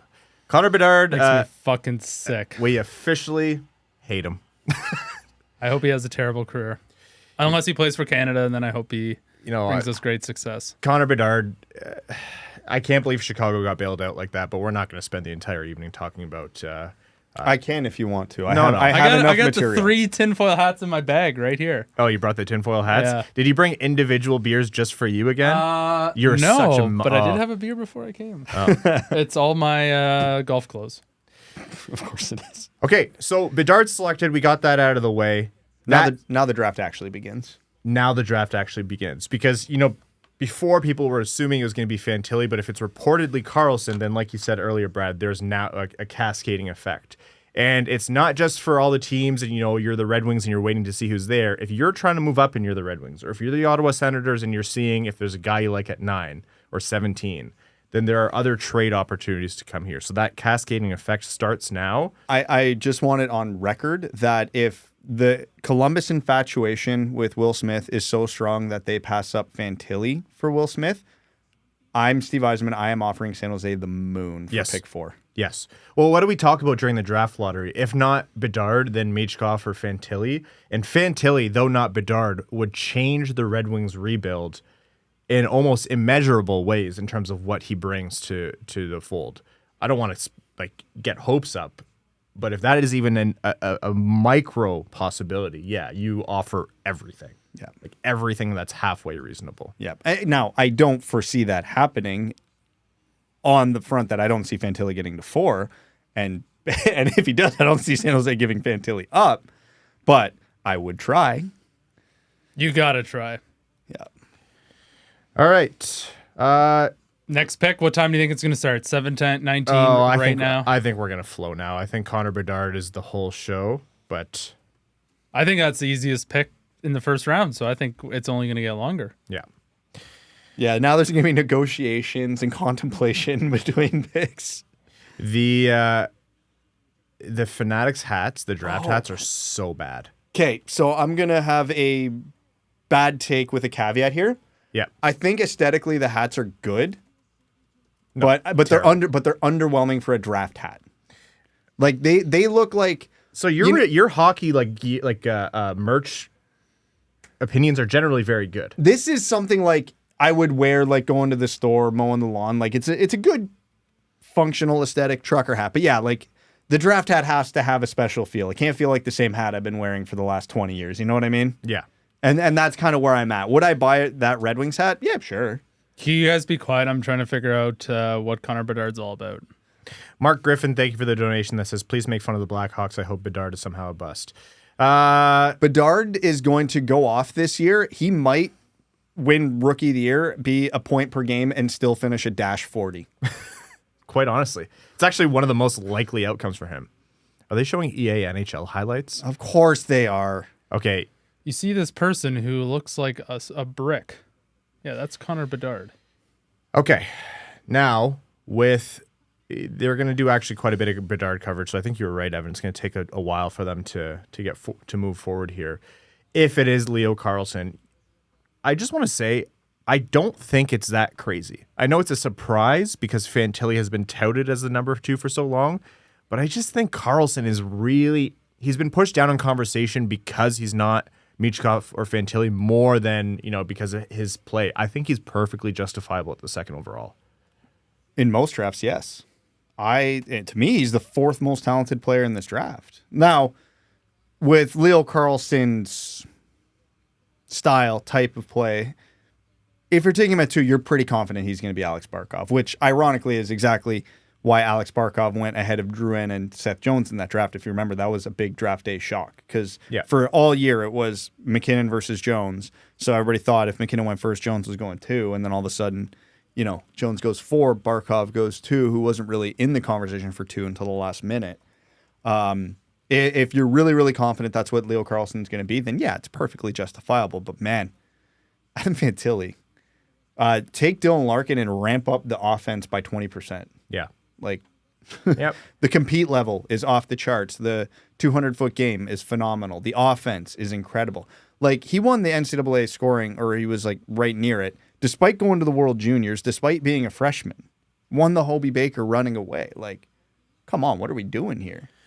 This is one of those things that even though I really, really like Leo Carlsson, like, you don't always have to galaxy brain the pick. I don't think it's a galaxy brain, though. I know it's not a huge reach, but man, Fantilli's going to be a player. The Anaheim pick is in, so we'll see who they pick. And let's get some more questions in the chat here as it goes on. Lars Thorzel says Leo Carlsson will be Matt Sundin 2.0. Again, if you're picking him at 2 and that's what he becomes, very, very, very reasonable. So you got to be supremely confident that's what he's going to be.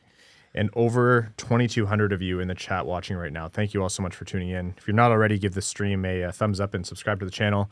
It would really mean a lot, and appreciate all of you joining our draft coverage as we're going to continue the entire night. We have 2 picks in the draft, and it's before it just hit 7:23 right now. So unbelievable pace for the NHL. We could be out of here very early. Well, you know what? You want to know why? Because it's in Nashville, and all these guys are like, "No, we gotta, we gotta Bars enjoy." We got things to do tonight. Yeah. Let's get this going. It's not that Nashville goes to sleep early. It's just that the round 2 starts at 11 a.m. tomorrow, so they want some time in the evening tonight. I saw some questions in the chat. Why is this on a Wednesday, Thursday? Welcome to the NHL. No specific reason other than this is when it could work with the arena space in Nashville. Of course. Then maybe go to a different city. I don't know. No. Best we can do is a Wednesday. Yeah. So Benjamin Clemens says, is there a way I can turn off the video but keep the audio? I really don't need to see your faces. I'm hoping that was a joke. Wise. Yeah, just open a different tab, brother. Thank you for that. See, welcome to the NHL where the Anaheim Ducks pick has been in now for like 3 minutes and nobody's started walking to the stage yet. John Evans says if we all gave up $1, how much would that help the Jamie Daniels Foundation? $1 per donation. That'd be incredible. So the Wednesday, Thursday is not ideal, but it is what it is. I will say it's really nice seeing a full draft floor again. Like, you had to do what you had to do over the pandemic, but like the scenes of everyone on the draft floor, like the GMs on the phone, the infamous like Kyle Dubas 2 phone situation. That's one of my favorite pictures in hockey history. I love it. Yeah, that's so good.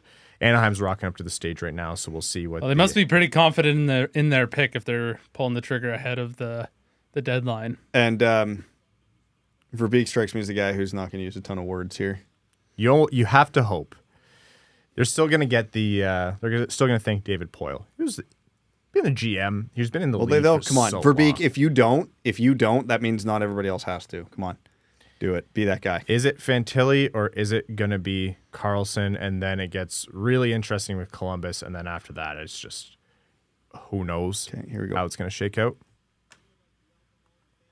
Come on, Pat. I expected more. He's thanking. Yeah, he's thanking them.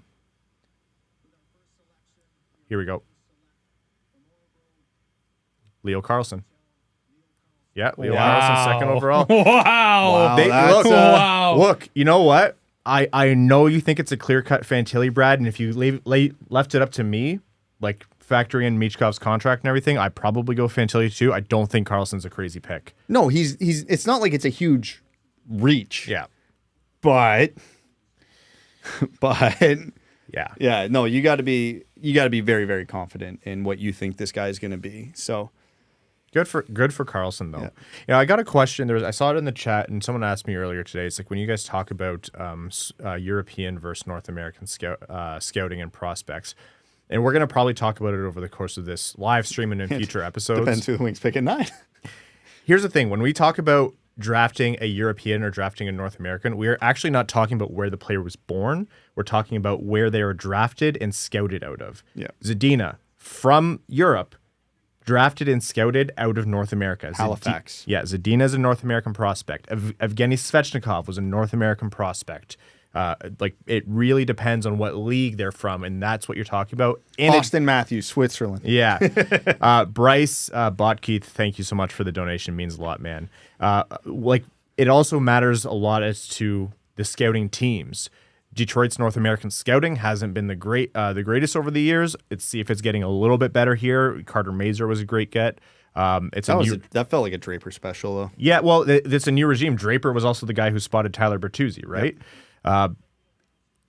Hakan Anderson and the entire scouting and development team in Europe, how many gems have they been able to find out of Europe? Seider, that pick proved everyone wrong, and that goes back decades. And so that's why there's like a preference given to the European scouting team. I know there's a lot of time for things to change, but yeah, if you go back to 2015 and you look at the players drafted out of North America versus the players drafted out of Europe for the Red Wings in the first round, it's not particularly close. It's Kasper, Edvinsson, Raymond, Seider versus Zadina, Cholowski, Svechnikov.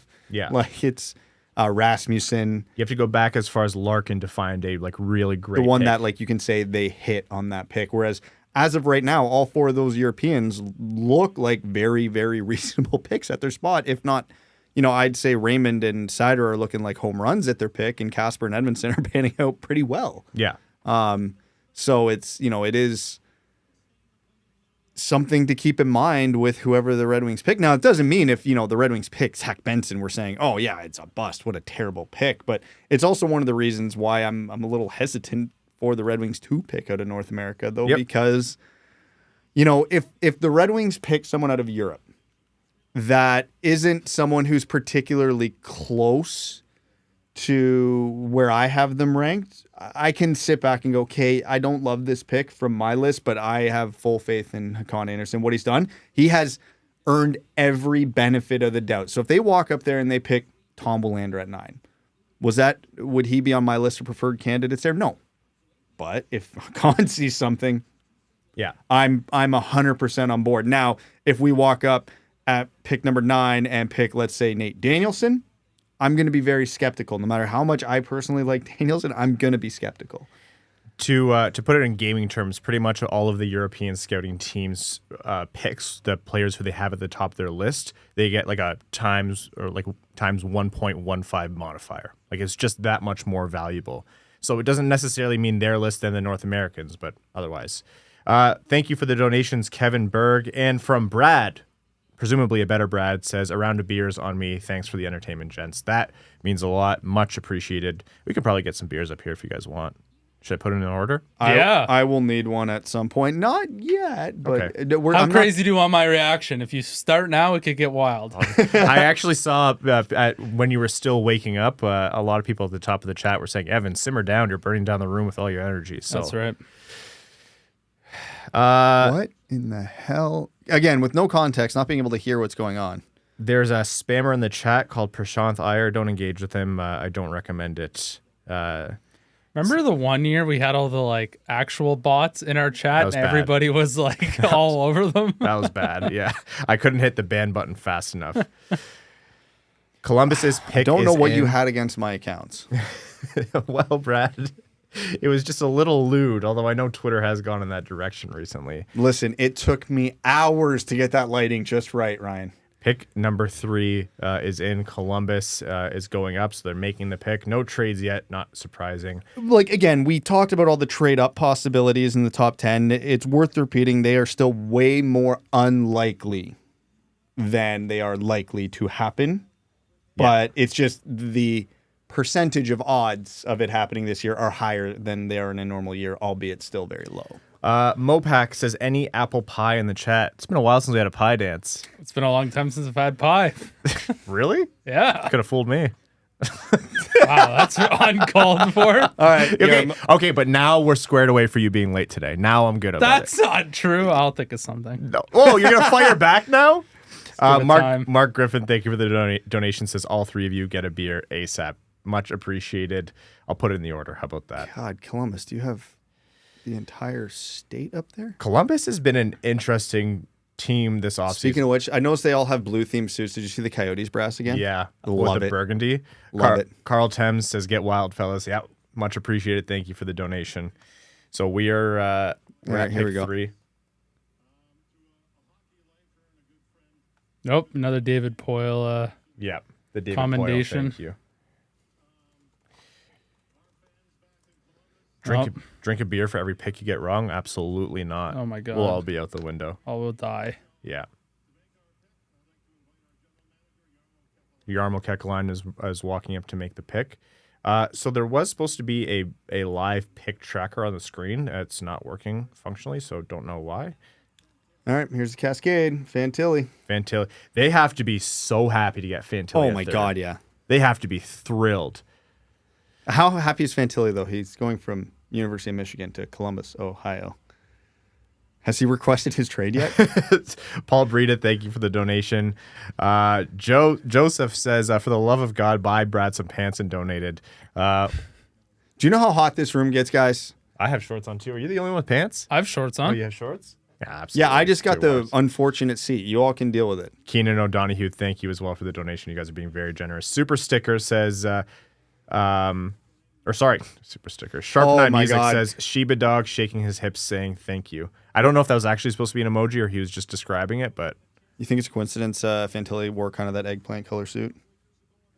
Or do you think, because he thought he's going to get drafted by Anaheim? Oh, that's funny. Oh. I think you're right, Brad.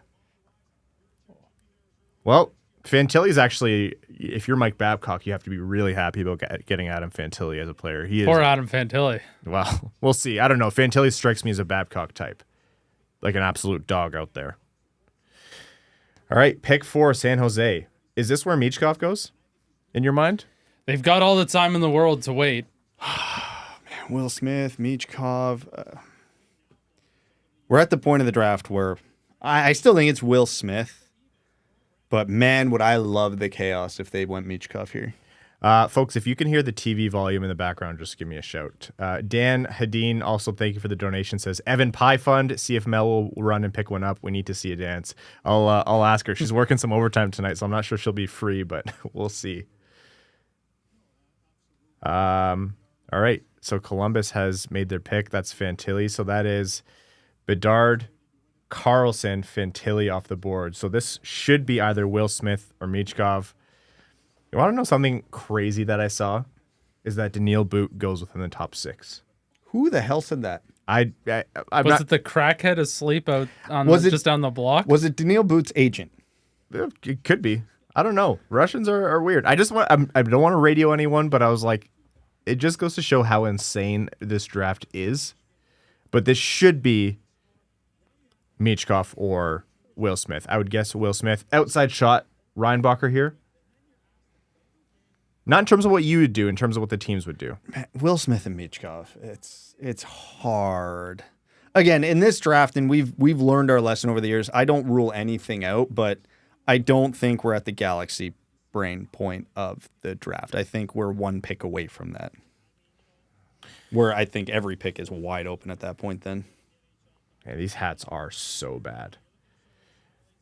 I really will be disappointed if after all that Montreal doesn't trade their pick, though. Just caused a whole lot of stir, a whole lot of smoke and mirrors. Well, and nothing happened. If San Jose takes Michkov.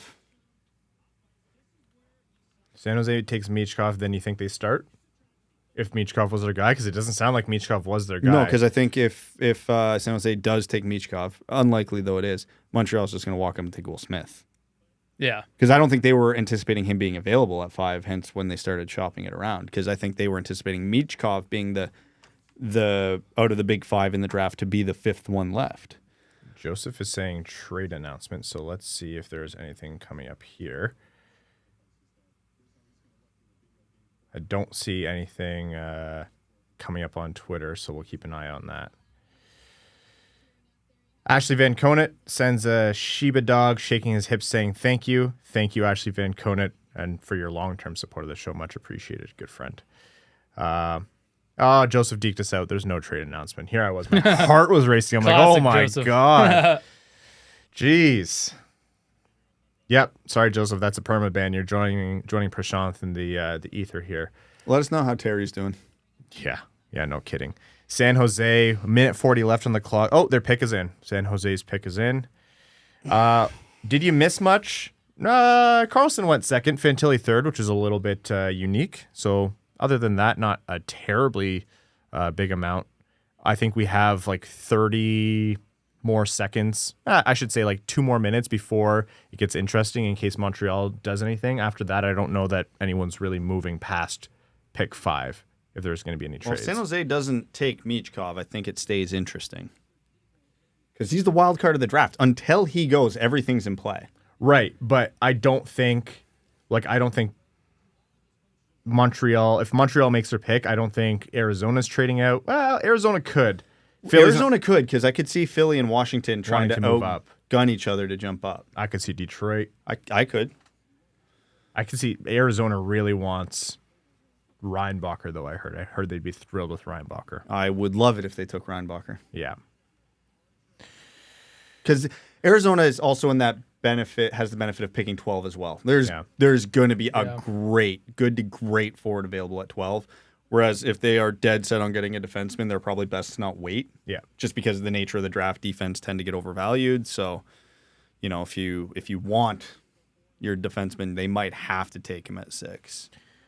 All right. Over 20 or about 2,500 of you in here watching right now. Thank you all so much for tuning in. If you haven't already, give a thumbs up on the stream and subscribe to the channel. Would help us out a lot and mean a lot. San Jose walks up to the stage here to make their pick number 4. They are indeed making it. There's no trade. We'll wait to see what happens. I really think Michkov would make a lot of sense for them, but it just depends on how scared teams are of the uncertainty with him. Yeah, they're not going to be good for 3 years. So that's what I'm saying, right? They could wait. It'd make the most sense to pick him. Mike Greer's on stage. And they're doing the usual congratulations. All right, predictions. Who does San Jose take? Smith. Michkov. I'll go Smith, too. Yeah, and congratulating Vegas. Russia's only a short flight to San Jose, though. Nice weather? Very much better than Russia. Well, careful. Yeah, it's not going to be Greer making the pick. Someone's coming up to the stage. Oh, sweet. Patrick Marleau making the pick. Toronto Maple Leafs legend. Here we go. Will Smith. Wow. Will Smith to San Jose. Okay, so now with Montreal and the clock is... Now it stays very, very interesting because now Michkov watch is on. Trade watch is on. Again, I think Detroit could be involved, but I'm looking real hard at what Philly and Washington are going to do here. I think they're the big wild cards in this next group of picks. It seems like they're a little bit more publicly emphatic about Michkov, which doesn't mean Detroit isn't. Detroit is just a really tight-lipped organization. Could always be a smokescreen, too, hoping that, like, if you're Philly, you're making it known you want Michkov, even if you're not, because you want Detroit or Washington to jump over you and send someone back that you like. Because if you're not taking Michkov and Michkov gets picked ahead of you, that's one more player you like that's getting kicked back to your pick.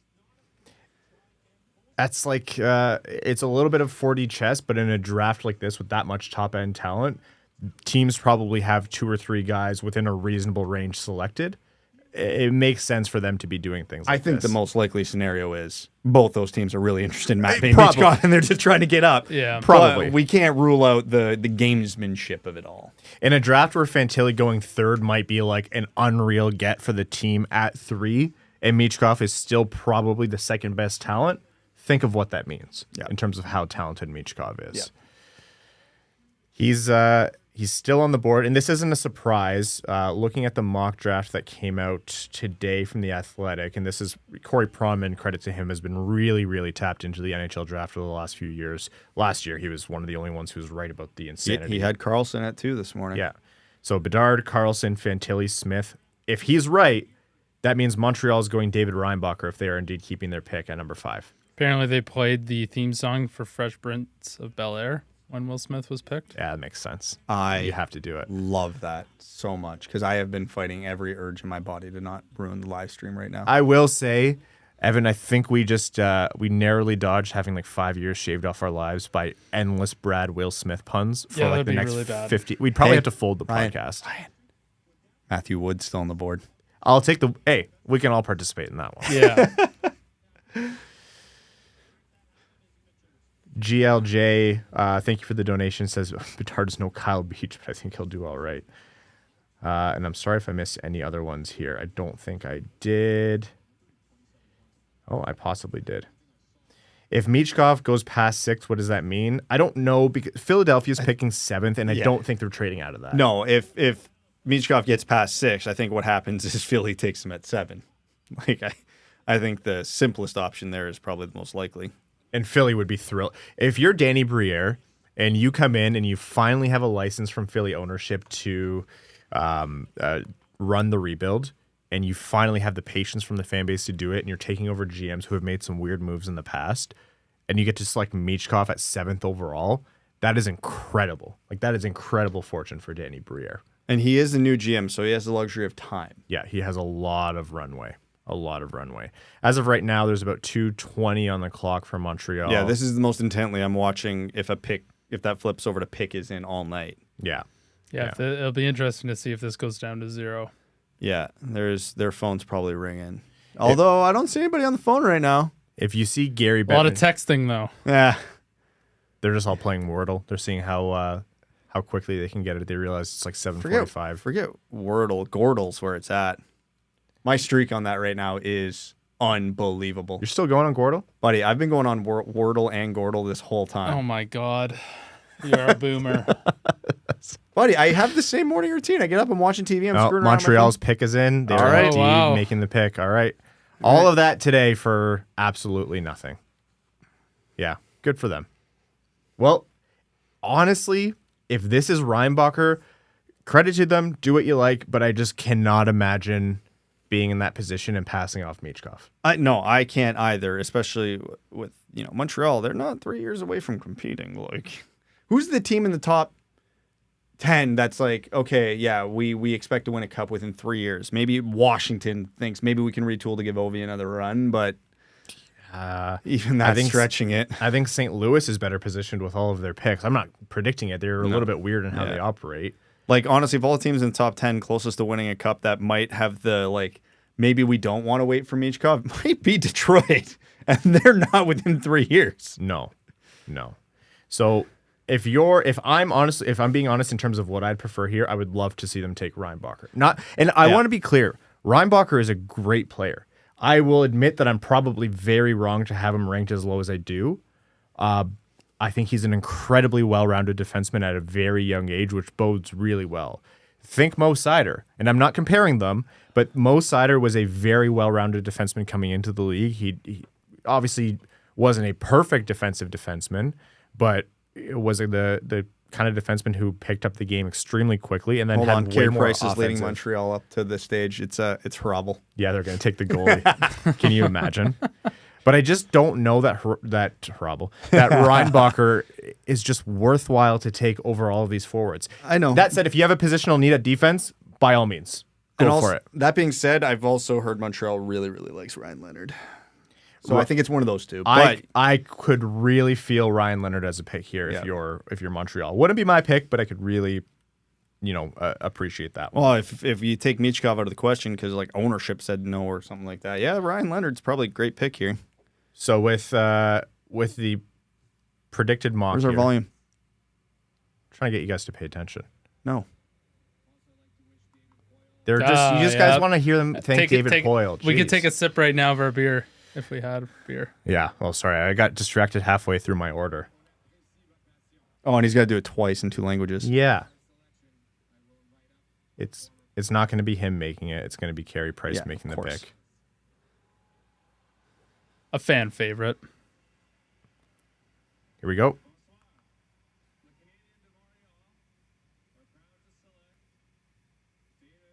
David Reinbacher. He forgot. Carey Price forgot the guy's name. Oh my God.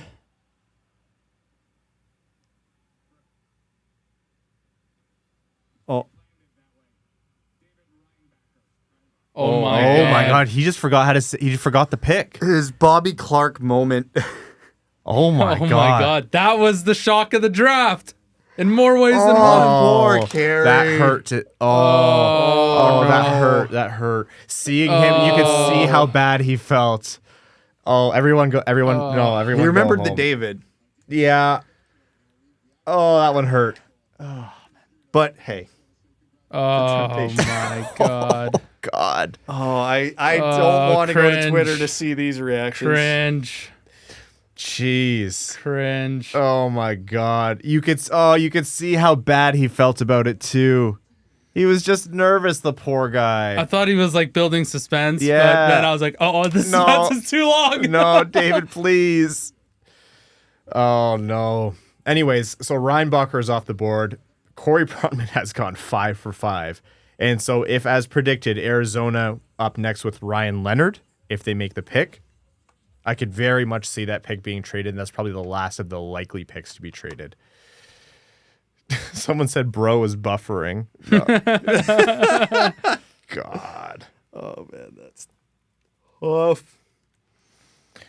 Jeez. Okay. So Reinbacher's off the board. Leonard, Oh. Michkov, Dvorsky. Do you think that's what the next 3 picks are? Which one? Who did you Leonard, say? Michkov, Dvorsky. I could see that. Yeah. That would be the most likely. And so who would that leave for the Red Wings in your mind? I'm going to start doing the predict it. For me, that would be what? Benson, Moore, Sandin-Pellikka is still there. Matt Wood's still there. In terms of players who are maybe likely. Oh, as no, well. no. I don't. No, I'm saying I'm adding in some names. Add in Danielson, add in Wood, add in Willander, add in Simashev, Perreault. Stressing me out, man. Brad, those are all they're all possible. I know. Yeah. How you're going to go possible, stressing me out, not say Hanzik? I believe that they really like Hanzik. I just don't believe that I don't know. I think they're more likely to go Sandin-Pellikka at 9 than Hanzik at 9. You know? The Red Wings have a type, Ryan. That's true. Yeah, that's true. And it's tall, which is probably one of the only reasons we're not on the team. Okay, they need It'd be goals. literally They need the only tall. reason. It's Matthew Wood. That and that damn knee injury that I Yeah. had. 2,700 view in here right now as we are just past pick 5 in the draft. Thank you all so much for tuning in. We'll be with you for the entire first round, giving you coverage of each pick. As the Red Wings make their picks, of course, we'll be giving you some live analysis as well. But thank you so much for tuning in. If you haven't already, hit that like or the thumbs up button on the stream. It really helps a lot. And I would love to get to 8,000 subscribers if we can by tonight. That'd be pretty cool. So if you're up for it, subscribe to the channel and let's see how high we can get this thing. So feel free to throw questions in the chat. I don't know. We'll try to catch them as they run by, but I'm just excited for the Coyotes matching suits here. This is going to be the most aesthetically pleasing pick we've seen. I know there's a whole Arizona saga of like what's going to happen with that organization and where they're going to go. I need them to stay in Arizona though because I don't want to lose the Kachina. That's a fair point. Like What if they're the Utah Yotes?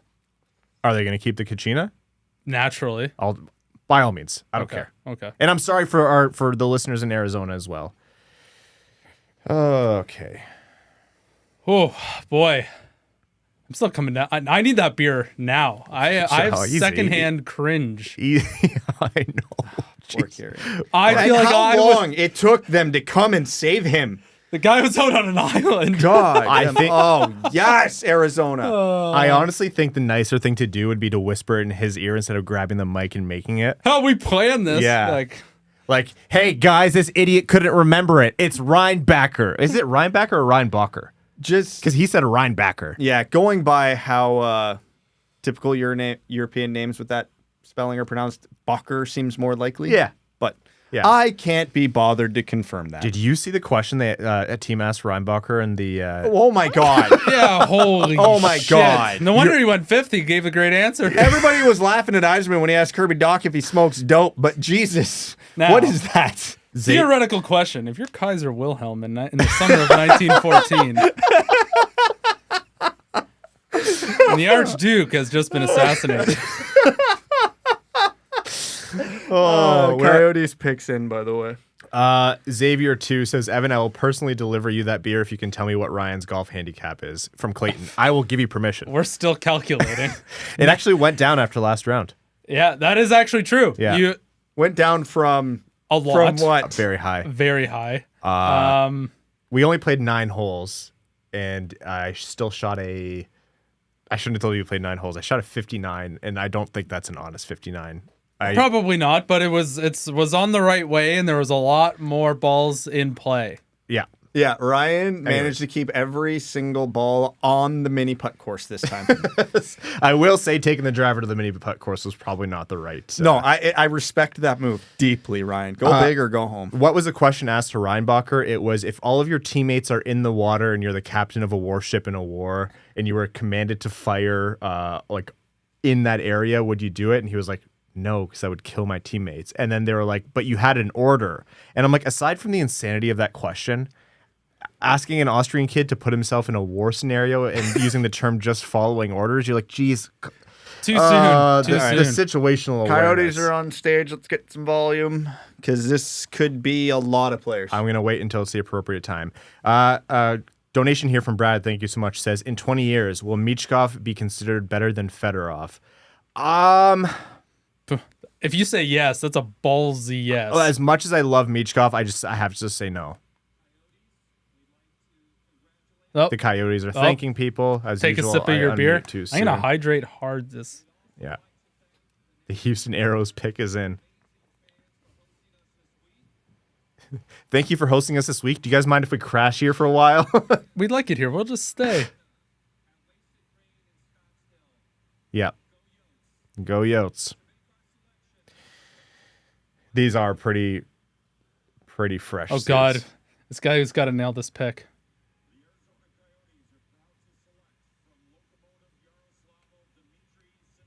Whoa! Dimitri Simashev! Simashev! Holy shit! Oh my God! Holy shit! What? How is Michkov not the first Russian? What? Simashev. I'm actually in shock. Okay, one of Michkov, Dvorsky, Leonard's there for Detroit now. Oh my God. Yep. They're guaranteed one of them. Now, Ryan, we've done this before. Tom Willander, come on down. Holy We've been down this sheesh. path before. We got the beer delivery, folks, and maybe an Abby delivery. Oh. Hi, puppy. I don't know if you guys are going to be able to Yes. see the dog on stream. Yes. Abby. Hi, puppy. Hi. Abby, what do you think of Simashev being It taken? was easier to carry it up this He's way. almost Yes, as big thank as you. you. Yeah. It sounds like good noises are coming. Well, we don't know yet. Good for us. Yeah. Bad for everyone else. You pour it in your room because I'm not taking responsibility. Oh, that's so a mistake Right. if this shakes up. Are you on camera? Yeah, I think she is. All right, Yes. so Simashev, just as we get this the beer delivery. that Jeff Merrick always talks about the first gasp Yeah. of the draft. There it is with an exclamation point. Joseph says Yotes look like his 60s Oh. wedding party. Okay, am I crazy to think, can Leonard be available there? Will they go Dvorsky? Oh, Abby's grinding up on me. Yeah, as she's wont to do. All right, I have all of this equipment and I'm the one pouring. Evan, are you good with pouring? Nope. Jeez. I have more equipment. Do you want her out of here? Not necessarily, but it might be a good idea. Okay, Abby. Let's go. Bye. Bye, Abby. We'll bring you back later. There will be an Abby appearance later. Brad, there you go. Oh my God. Thank you. This is Oh, they didn't even give him a Kachina to wear? Lame. Okay, do I have an extra glass here? Or is this Evans? That's Evans. Okay. wow. I'm I'm actually- shocked. Okay, There's the one the first didn't I Like- say Simashev? I mean, we like the player, but I said not at Simashev. 7. And Did I say that or am I just making it up? You were saying you like Simashev, and No, I said like that would be the shock if he went I think in the you're top making that 10. up. Okay. No. no, he did because I remember him referencing 19th ranked. Oh yeah. John Evans says extra tip for Lobsterdomus, here we go. extra tip for Abby and Mel appearance. Thank you. And then another tip from Mark Griffin for Abby. These will go to Abby. She'll get dog bones for this. Man, Philly must be doing backflips right now. Oh, Will Bukima says gave a donation. Will, that's it's very cool that you're in our chat right now, and thank you. I for the can't support. wait to hear the secret base. Yeah. See the secret base video of whatever the hell this top 10 is turning into. Between Michkov falling, Simashev going, Carey Price and the Reinbacher thing. Evan, when you get a chance, could you grab some more coasters from over there? Absolutely. Yeah.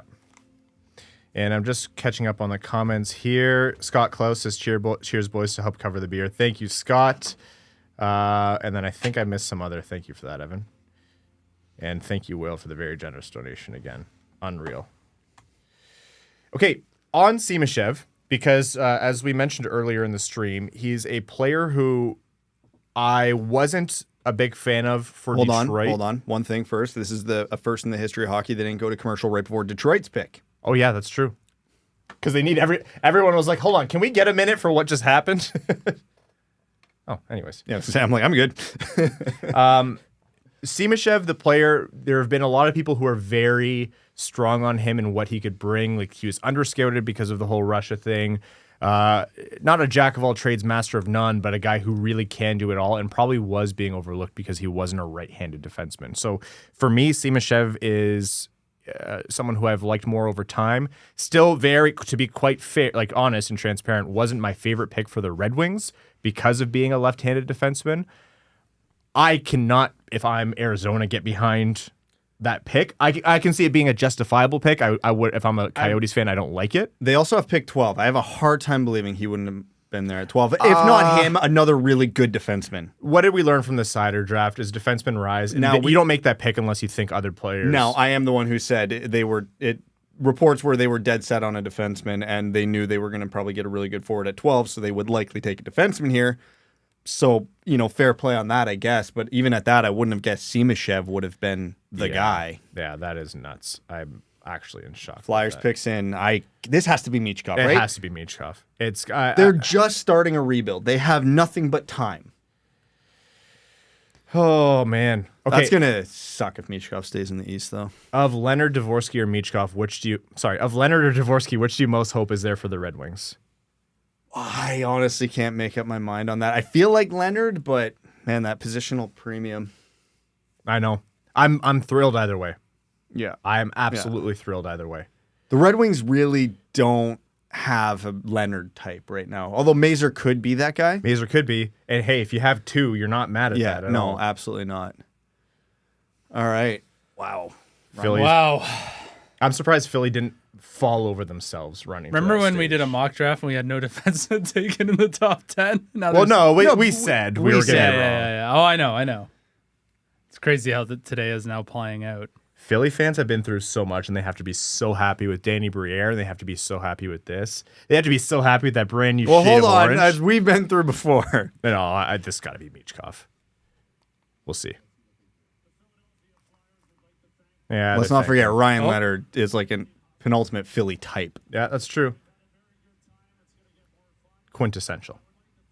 Whatever. Oh, Dave Boyle. I'm tired. Mm-hmm. Here we go. Oh, my God. Everyone's giving a bio on David Poile.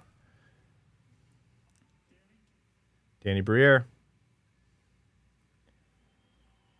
Legend. Yeah. Absolute legend.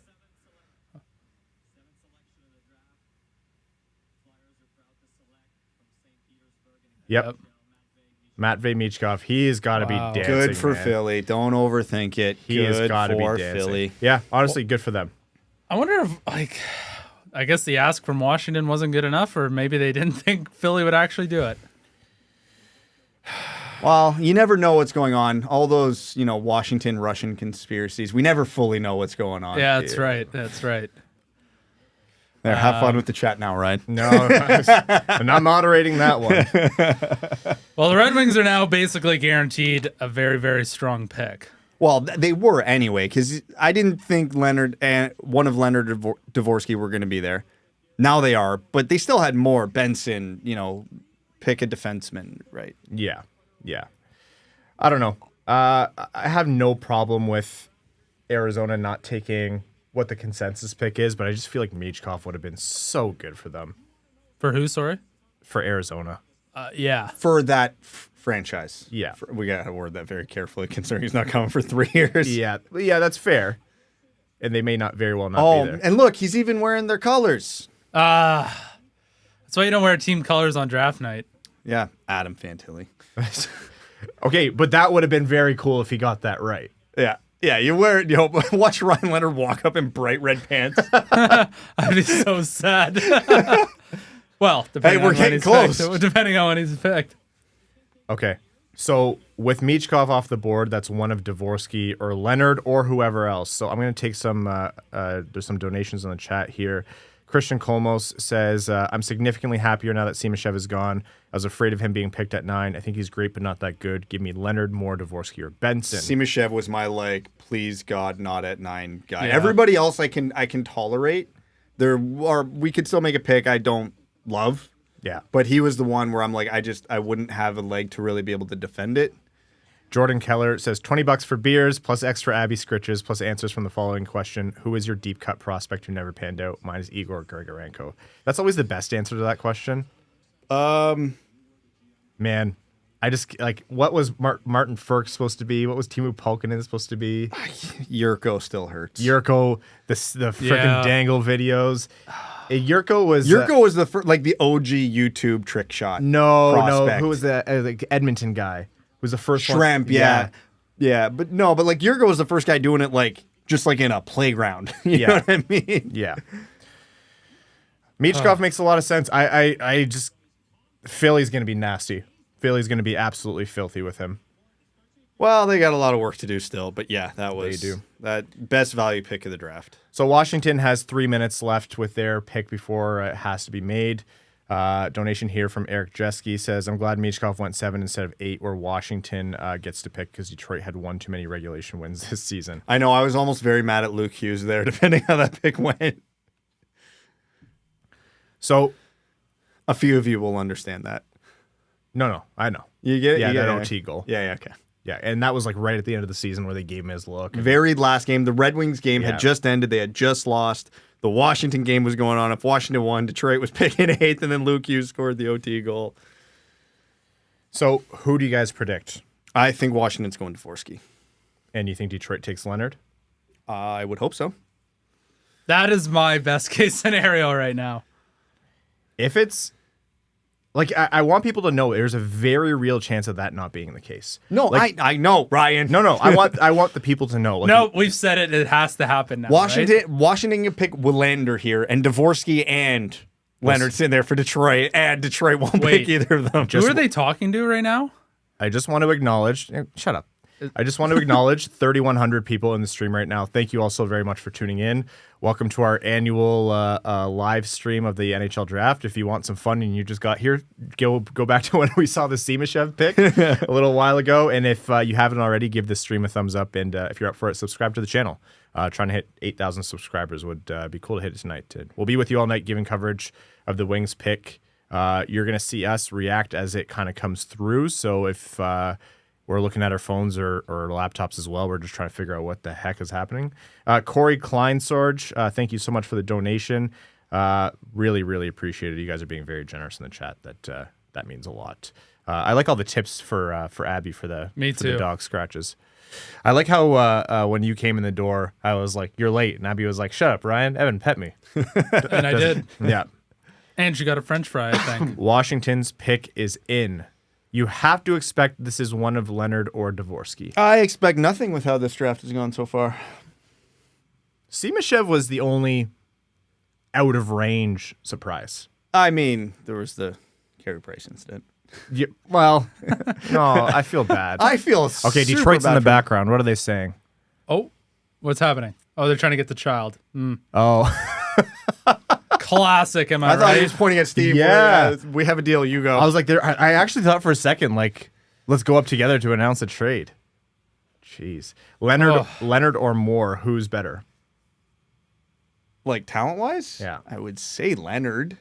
I mean, you get the positional premium with Moore, but Yeah. Man. All right, Washington's going out for their pick, and this is going to inform a lot on who may be. I'm so nervous. I know, I am too. My knees are weak and This my is- palms are very sweaty. settle down at Slim Shady. But this is probably the first pick that has like major impact on Detroit. Yes. Yeah. Because like Oh, actually, I think the Simashev, pick. yeah, was. that did.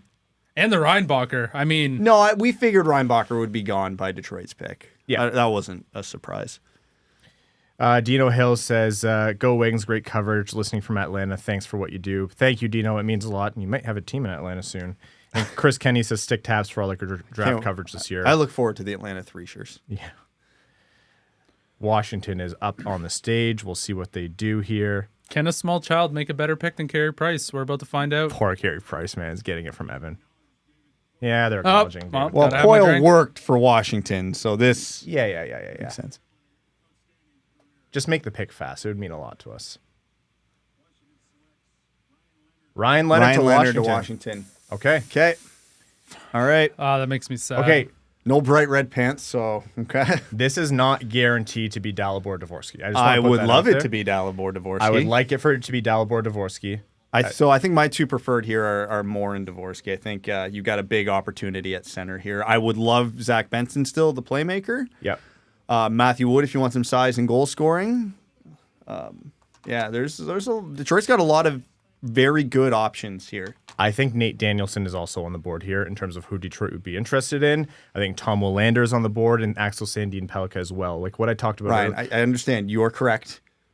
Please. Okay, Brad, think of all how big is the list of forwards that it could be at 9? Oh, it's 7, Taller 8 than you. players. Yeah. So like a few players long. And every one of those players is much taller than me. Right. Other than Zach Benson. Someone on that list will be there at 17. Will also, Will, come on, man. So many. Thank you. Will. You're too generous, man. Says, if people become patrons tonight, do they get access to tomorrow's stream? You're welcome for a call to action. Hey, Will, a better content creator than us. Yes, if you become a patron tonight, you'll get access to tomorrow's all-day stream with us, where we are going to be casually covering not casually. We'll be in and out, so it's a lot more of a hangout vibe. The 2nd through 7th rounds of the NHL Draft, including all Red Wings picks. Thank you, Will. You know how I know Will's a good marketer beyond that? How? Do you know how many extensive videos I have watched about punting? Because of Secret Base? Because of him? Yeah. G Phaser says, you think Zadina gets moved? I think eventually, yes. Yeah, I do think Zadina does get moved. Zadina's been on the trade block a lot of times over the last 3 years. I would say almost continuously. Yeah. He's on a razor's edge of the team not giving up on him, but also very much trying to capitalize on another team trying to realize what his potential could be if it's not in Detroit. He's seen as a player who could need a fresh start. Okay, is this Dalibor Dvorsky at 8th overall? Is this Oliver Moore? 9th overall? Is this Oliver Moore? Is this Nate Danielson? Is this Sam Honzik? Is this Colby Barlow? Willander? Sandin-Pellikka? We don't have the countdown yet for Detroit, which is making me... Means they're going to commercial, as is tradition. Oh, they are going to do another commercial again, aren't they? Hold on. Tweet from the Red Wings. Detroit's on the clock. No, they're on the clock. Okay, thank God. Yeah. I have to stay off Twitter for the next. Yeah, I'm on Elite Prospects right now. I'm not going on Twitter. Nope. Okay. All right, there's the Red Wings countdown clock. Preference and prediction, go. Preference center, one of the two big centers here. Prediction center. I feel like they're gonna. You think they'll go Dvorsky? Dvorsky or more. Dvorsky is really, really good. Obviously, Moore is really, really good. They both seem like Detroit types.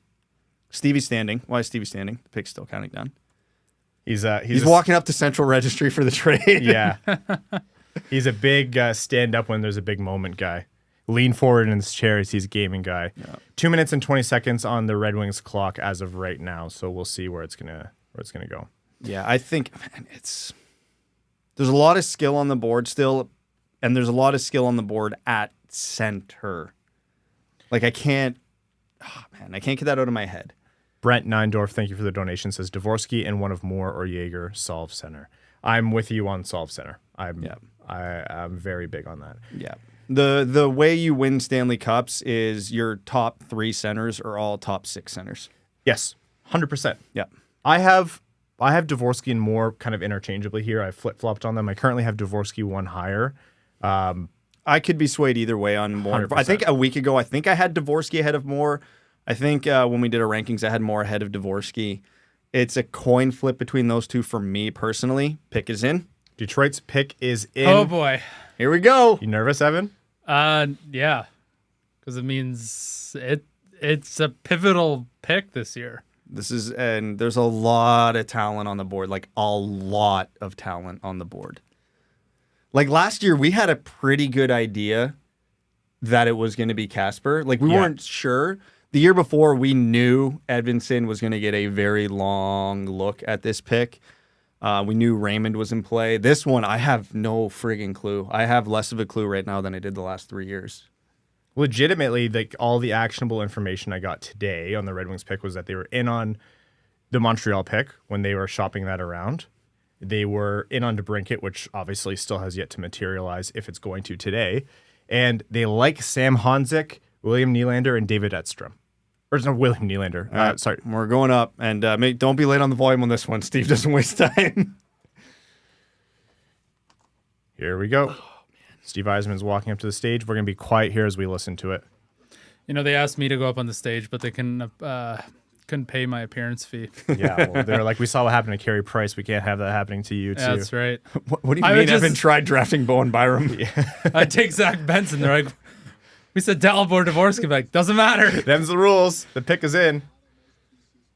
All right. Oh, boy. Wow, I'm actually like very anxious about this. Yeah, same. I can't look at anything Prediction, right now. go. Prediction. Dvorsky. Benson. Danielson. Oh, David Poyle. I'm saying Danielson. Here we go.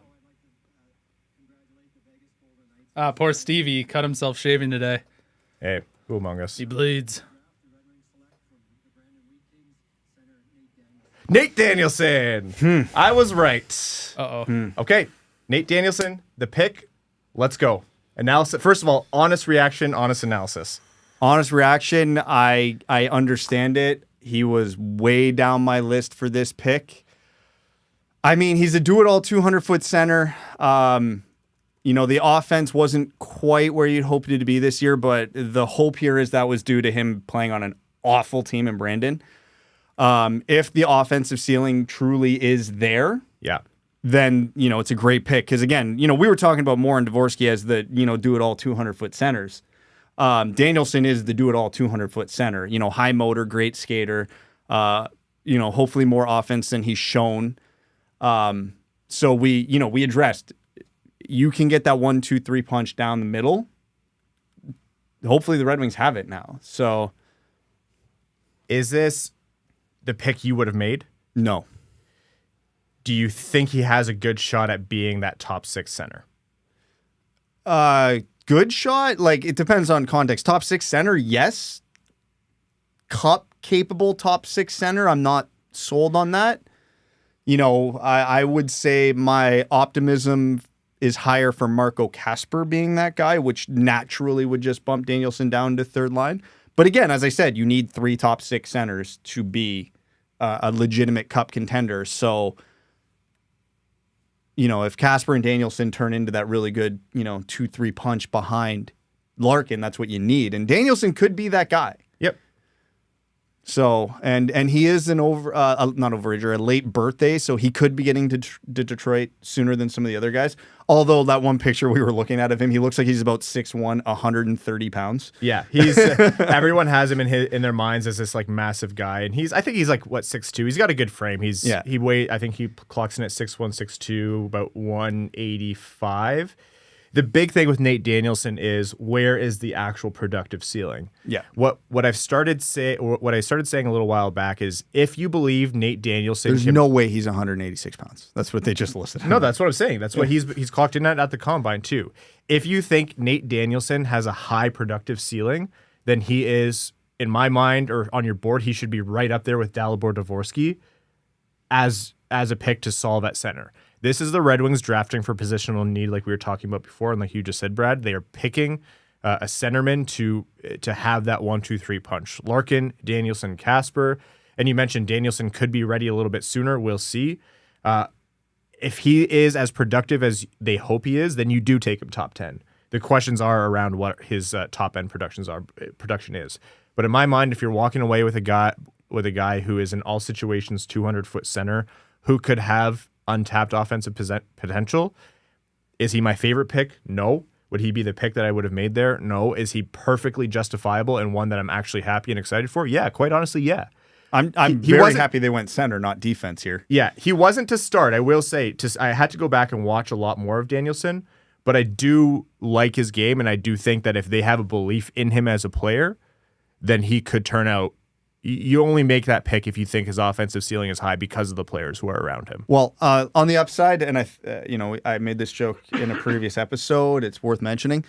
Nothing has ever went wrong with the Red Wings picking out of the Western Hockey League at 9. No bad history. Explain the joke, Brad. Explain. Michael Rasmussen was the 9th overall pick out of the Western Hockey League. And though we are very thrilled with Rasmussen's development over the last 2 years, that is still largely a pick that leaves you wanting. Yeah. Rasmussen is not a top 20 pick in a redraft. And hopefully Danielson doesn't follow the same path. Yeah, I don't know. There's a lot of potential here. The good thing about Danielson that I don't think anybody can argue, he's a very high floor guy. Like, I don't see him being any less than a third-line center in the NHL just because of the skating, the compete, the 200-foot game. Again, for me, it's just a question of ceiling. I don't think he has first-line potential, which there were players available that I think have first-line potential. He's definitely got second-line potential, second-line center. I think his range of outcomes is smaller than a lot of players, but again, that's because of the high floor. To me, he's a second or a third line center. Which is, I think, what the Red Wings need. There were 2 centers available who I think have higher ceilings and just as high floors, which is... fair. That's the reason I'm not doing backflips right now. It's not that I don't like Nate Danielson. I really do like Nate Danielson, and I said that on a previous episode. It's just... I felt there were picks available with higher ceilings of players who are in the same mold as a Nate Danielson. And we talked about it earlier on the stream, and it's probably worth mentioning. The Red Wings do not have a good history with their North American scouting group in the first round. They just don't. They have not hit on a first-round pick in North America since Larkin in 2014. That was 9 years ago. 14 or 15? Larkin was 2014. It's been 9 years. You know, Costa, there's still a chance. And goalies are different, so that's almost a different category. Svechnikov, you can argue, didn't pan out due to injuries more than anything else. But yeah, Cholowski was a whiff. Zadina was a whiff. Rasmussen was a pretty big miss relative who was available at the time. And, you know, some of these picks too, like with Rasmussen and Cholowski especially, it's not like they were consensus picks. With Zadina, he was like the guy at 6. Nobody was questioning it. The whole league agreed on it. But like Rasmussen was a reach. Cholowski was a bit of a reach. And they were misses. And Danielson's a reach. You're hoping history doesn't repeat itself here. So, you know, putting to the forefront again, Danielson wasn't my preferred pick at all. I don't think Danielson was a reach. I think he was a thin range. Well, reach relative to our boards. Yes. St. Louis going here? Evan, your reaction on Nate Danielson. Who's that? Who does that Give look it a like? second. That's Dalibor Dvorsky, I think. Probably. Give it a second. Jeez, the both of you. You missed the pick. What do you mean give it a second? We're covering Nate Danielson. We'll read out the picks as they come. Well, on the board. Red Wings still have another first-round pick, Ryan. These are relevant. I know. So, Evan, your reactions to Nate Danielson. Well, first and foremost, I had Nate Danielson at 15 on my board. And I saw him much lower in terms of away from 1 on a lot of other boards. I'm not a big Nate Danielson guy. Oh, wait, I should look in the camera, right? I'm not a big Nate Danielson guy. You know, he was the captain of the Brandon Wheat Kings, which means something. I see a lot of his offense coming off the rush, and just a heads up, the Red Wings don't play great rush offense. Mind you, you know, maybe there's more to see out of Nate Danielson's game with a little bit more structure. Like the Wheat Kings were terrible this year. So, you know, playing in a more structured environment at the next level, maybe that will unlock a bit of his game. You know, he's got lots of tools. Overall, what's his ceiling? I don't think it's higher than a lot of the guys who are still remaining on the board ahead of him. Honest reaction, I don't totally love the pick. I see him as, you know, ceiling. I think he could be, if the stars align, I think he could play second line center. saying the stars align never really happens. I hate to say it, but I think he's probably would end up as a bottom 6 center. You think bottom 6 center? I don't totally see it in a lot of the highlight packages I watched of him. He's got a lot of tools. Can he take it to the next level? I'm not totally convinced, obviously, just yet. And obviously, given some of the talent that was on the board ahead of him, where the consensus had him ranked, I'm not a huge fan of the pick. Yeah, I've said a couple times now, wasn't the preferred pick there for me. Wanted one of Dvorsky or more than anyone else, but as we mentioned, Danielson was very much within that realm of possibilities. Personally, I like the pick because it solves the center problem. Does it? Yeah, I think so. Because hold on, I'm gonna step in here on phrasing.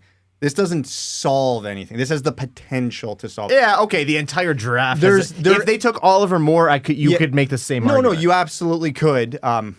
With less, I'd say it with higher certainty. Less zeal. Yeah, but because there's a chance here, and not a high chance, but there's a chance that Marco Kasper and Nate Danielson just peak as third-line centers. I don't think that's going to happen. I think both of them have higher ceilings like that, and I think they're both likely to get closer to that ceiling. But it's well within the range of possibility, and then we're sitting here in 5 years wondering who the hell the Red Wings second-line center is. Now, odds, Dick, based on what I know about the players and the odds of one of them panning out, I don't think that's going to happen. I think between Kasper and Danielson, one of them is going to be that second-line guy. Not a lot of natural goal scoring on this team still, though. That was going to be what I was getting to. So I like the Danielson pick for the purpose of it solves something of positional need for Detroit where they get another kick at the can as a guy who could be a middle 6 or a second-line center behind Dylan Larkin. Do I think there were guys with first-line center upside there? Yes, but no, I can't. That would have been fringe. Like, I really liked Oliver Moore. I really liked Dalibor Dvorsky. I'm just saying Oliver Moore's still on the board. And here's the thing. Oliver Moore could be there at 17. Zach Benson could be there at 17. You want that first-line talent. They're still probably going to draft someone who you could say could have first-line talent at 17. But I've said, Detroit, I said earlier in the stream, Detroit needs more than just Larkin, Kasper, and who knows what else at center, because that is not a center core that can take you to a competitive deep cup run. Danielson, we'll see the kind of player that he is. I think you're right, Evan. There's an outcome here where he is just an everyday bottom 6 center, but what I've said from the moment we started covering Danielson a little bit more intently was, if you think he has more offense to his game, that should rocket him up lists because he does everything else. And he plays the kind of game that Detroit's looking for, and he fits into the system. So I'm not going to sugarcoat this. Not my favorite pick. Wouldn't have been the guy I picked there. Probably wouldn't have been the third or fourth guy I picked there. But this is a wide open draft, and it was to be expected that it was going to be any one of a dozen guys, and that's what it was. And quite frankly, I don't think Danielson's ceiling is low. I think if you can say comfortably that there's an okay chance that he could be a second line center, that is a great outcome for 9th overall. So it's a middle of the road pick for me. Not sexy, not the one I would have made, but I could absolutely see it. All right, Vancouver's heading up to the stage here. So that said, Dvorsky went right after to St. Louis. Not too surprising. What do you want to see here to be available for Detroit at 17? Benson and Moore. Matt Wood. Any one of those three for me. I want to see a run on defensemen here. This is what I want to see. I want as many defensemen picked before the Red Wings pick at 17. To stop them from being able to do it. And to leave some of these very, very high talent. Because there's a reality, like, if the Red Wings walk away from this draft with Danielson and Benson, I'm over the moon. They would have just picked them in the opposite order I would have. True. Because that would have been exactly... Because I have Danielson rated higher than 17. I have him 15 on my board. Because he was at near the very top of my next tier of players. Oh, here's Vancouver. Vancouver's going up and making their pick. Patrick Allvin. Willander, I think, if I read his lips correctly. That guy looks Swedish. Yeah. Oh, yeah. Yeah, so... hey, right, the run on defenseman, come on! Okay, but here's the thing. I'm actually a little surprised Detroit didn't go Willander there. I really, really like Willander, but again, Danielson, I don't care what you think about Danielson. he fills a direct need. That's what it boils down to. They needed forwards. They needed centers. They needed guys who can produce offense. And what we have to not trust, and we're not supposed to trust anything. We can question whatever the hell we want. But what we have to hope is that the offensive ceiling for Danielson is very high. Yeah. Because, again, we have Willander's great. I think I had Willander ranked one spot behind Danielson, so this worked out fine for me in that comparison. But yeah, the Red Wings, they need to find goals, and it might be a goals by committee team. They might go with more of the Carolina philosophy, which is, doable. Really, really deep at center, really, really good 200-foot players top to bottom. And that could be what they're trying to build. And yeah, like if I'm just kind of looking at my list now, because this is what, pick 11, so 12, 13, 14, 15, 16, 5 picks before the Red Wings. I taught you how to count that high, buddy. That was really good. So I'm just looking at forwards, even though I don't have any faith the Red Wings are going to take 2 forwards. If I look at forwards that should be available, if I go my next 6, one of Moore, Benson, Perreault, Wood, Yager, or Barlow will be there. My overall opinion on this, and it shouldn't be this way, but my overall opinion is going to be largely informed by what they walk away with at 17. Who knew 17 was the most important pick? I honestly thought that from the beginning, just because of I thought that quite honestly because it would be more defensemen than anything. But yeah, I figured it would be 17 would really color the way people think about it. So Willander's off the board. That leaves Moore there. That leaves Wood there. That leaves Benson there. People weren't wrong that Benson would fall. I'm actually really, really shocked. Man, I think within the next 3 Sorry, picks, not really, really shocked. But with Benson, Moore, and Wood being there still, I really hope Stevie's picking up the phone right about now. To move up? Yeah. I'd very much be all over that. Yeah, but that being said, based on the 6 forwards that I listed were available, the argument I'd have against myself here is you're going to get one of them. Some comments here from the chat. Danny Dean to other smoke.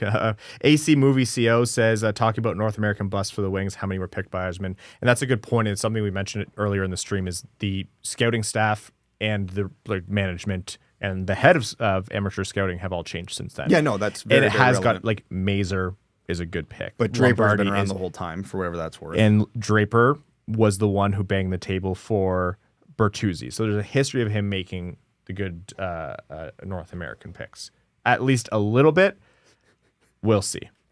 Brad says, what's a high offensive output for Danielson? Okay, so what would be, in your mind, a reasonable offensive ceiling for Danielson, the kind of player that he is? It's early to project, I know. But like, if we're going, like, absolute best case scenario, 30-40 guy, 70-point-ish.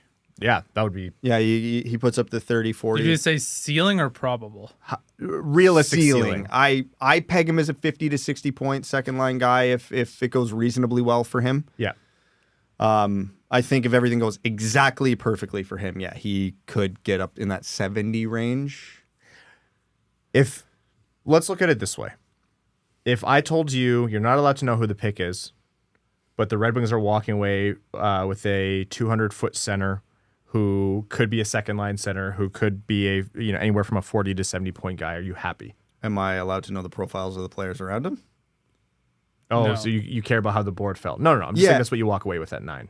If that's what he becomes, and again, we've talked at length about how players reaching their tippy-top ceiling is rare. Mm-hmm. It doesn't happen very often. Even the good players very rarely hit their tippy-top. Again, I really like Danielson, and my issue with him at 9 has nothing to do with him as a player. Any other year, he's a fantastic pick at 9. My only gripe right now is there were just, in my mind, better players available. Dvorsky. Moore is still there. Yeah, Dvorsky, Moore, Benson, Wood, I all like more than Danielson. I think they all have higher ceilings. They're going for their second line center with the next pick, Oliver Moore. now with guys like Benson and Wood, obviously there's a little less certainty to their games than Danielson, because Danielson has a very refined game that they don't have, but he doesn't have the talent those two do, just simply put. How far away is Nate Danielson? The jump. He's a late birthday. He can't be more than 2 years at most. Otherwise, I'm going to have huge concerns out of his development. What I would think from Danielson is plays his next year in Brandon, which would be his 4th year in the dub, 1 year in Grand Rapids, and he better be up in Detroit, because if you have a 9th overall pick that takes 3 years to get there, That's a problem. that's a big problem, especially as a late birthday.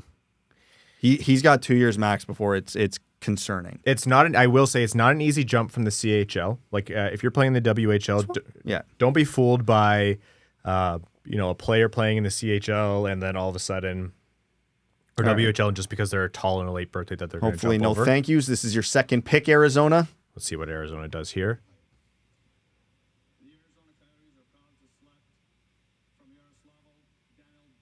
Daniel Wow. Boot. Yeah. Wow, Arizona, a big Russian team today. Jeez. Holy crap. They're moving the team to Magnitogorsk. Yeah. Oh, man. Hold on. The jewel.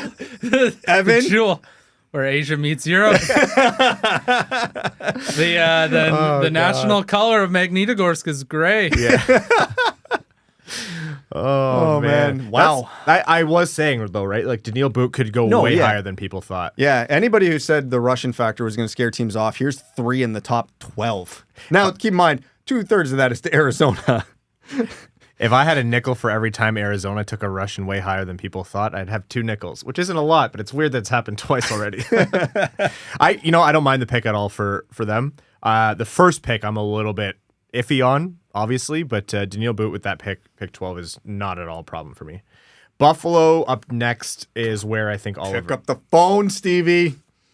If you move up, do you move up for more here? Man, there's at least 3 players that I think are well worth trading up for right now. What about at this point? You have another center. Do you go center, or do you go center wing?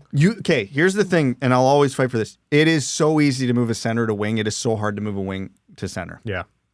If one of Danielson, Casper, and let's say they pick more, has to go to the wing, oh no, you have injury insurance. You have future trade chips. You have strategic plays in the offensive or defensive zone for center choice. It's also probably worth mentioning Sandin-Pellikka is still on the board. Yeah. There was a big 4 defensemen in this draft, like that I think everybody was kind of in on, between Reinbacher, Simashev, Willander, and Sandin-Pellikka. 3 of them are gone. I think Sandin-Pellikka is probably the most likely player that they would squeeze for. He's the least Red Wings type, but I would argue he's the type they need the most. Yep, I would agree. Just because he's not a colossal defenseman. Yeah. Like he's under 6'8", and so they're like, a little short. He doesn't bang his head off the door frames. But we'll see. Yeah. If you said Danielson Wood walking away from this draft, you're happy, right? Oh, very. If you said Danielson Moore, if you said Danielson Sandin-Pellikka, are you happy? Yeah. Yeah. Yeah, reasonably. Yeah. Daniel Boot was Again, would not have been the order I probably would have picked them in. Yeah. Like, because my hope was, the way the board shook, is they would take one of the guys like Dvorsky, Moore, whoever I had as my preferences at 9, and then that Danielson would fall to 17. That would have been a great scenario. We might just invert it. One of the other guys falls. I can't wait for Wood, Benson, and Sandin-Pellikka to be there at 17 just for the Wings to select Oliver Bunk. I will die. I will actually die. I wouldn't have a hard time with that. I would. You would? I would. No, now that I think about it, I would have a hard time with that. Yeah. Yeah. Yeah, but there's still a lot of possibility. This board's going reasonably well for Detroit for the 17th pick here. Yeah. Okay, so that is Daniel Boot off the board. Buffalo is up next at 13. 1, 2, 3, 4 picks before Detroit picks again, provided that they don't move up. Hanzik is also not a guy who, we're talking about players we'd want. Hanzik is still on the board, and I can very much see them going center winger here. If they went good, because Zach Benson's a winger. You think who do you think is more likely, Evan, Benson or Hanzik? Oh, we might as well stay in the. Clearly, they've scouted the WHL exceptionally well. Yeah, that's true. They've been there a lot. They've made their pick with Nate Danielson. Clearly, they're in on Benson. Would you guys? Dark and Wolf says, "Are you guys happy if the first round was Danielson and DeBrincat?" Yeah, I'm very happy. Sure. Are you not? It's okay to say no. I'm just very meh right now. Yeah, that's all right. Welcome to the Winged Wheel Podcast. Very meh right now. We'll see. We have a commercial break, so we'll Yeah. see. We got some time to gather ourselves. Buffalo strikes me as Perreault or Benson, though, to be quite honest. You want to hear my hot take for Buffalo? What? Sandin-Pellikka. Oh, you think so? How Many Swedish defensemen do they want? Darlene, They Pellikka. all their Swedish defensemen, they have like one. Yeah, well, he's very good, though. Yeah, but they're all lefties. Oh, yeah. Could need that Darlene, right-hand Samuelson, shot. Power, all lefties. Yeah. Okay. You're not wrong. That's great. And they have a lot of forwards in their pipeline. A lot of forwards. Feel free to get your questions in the chat. We'll try to get them as they come through. Appreciate all of you tuning into the stream. How many people do we have in here right now? Just over 3,000 still. I think folks are going to probably tune back in for 17 or are a little bit miffed about the Danielson pick. But for those of you who are in here, thank you so much. If you can, give this stream a thumbs up. See if we can get that number to 1,000.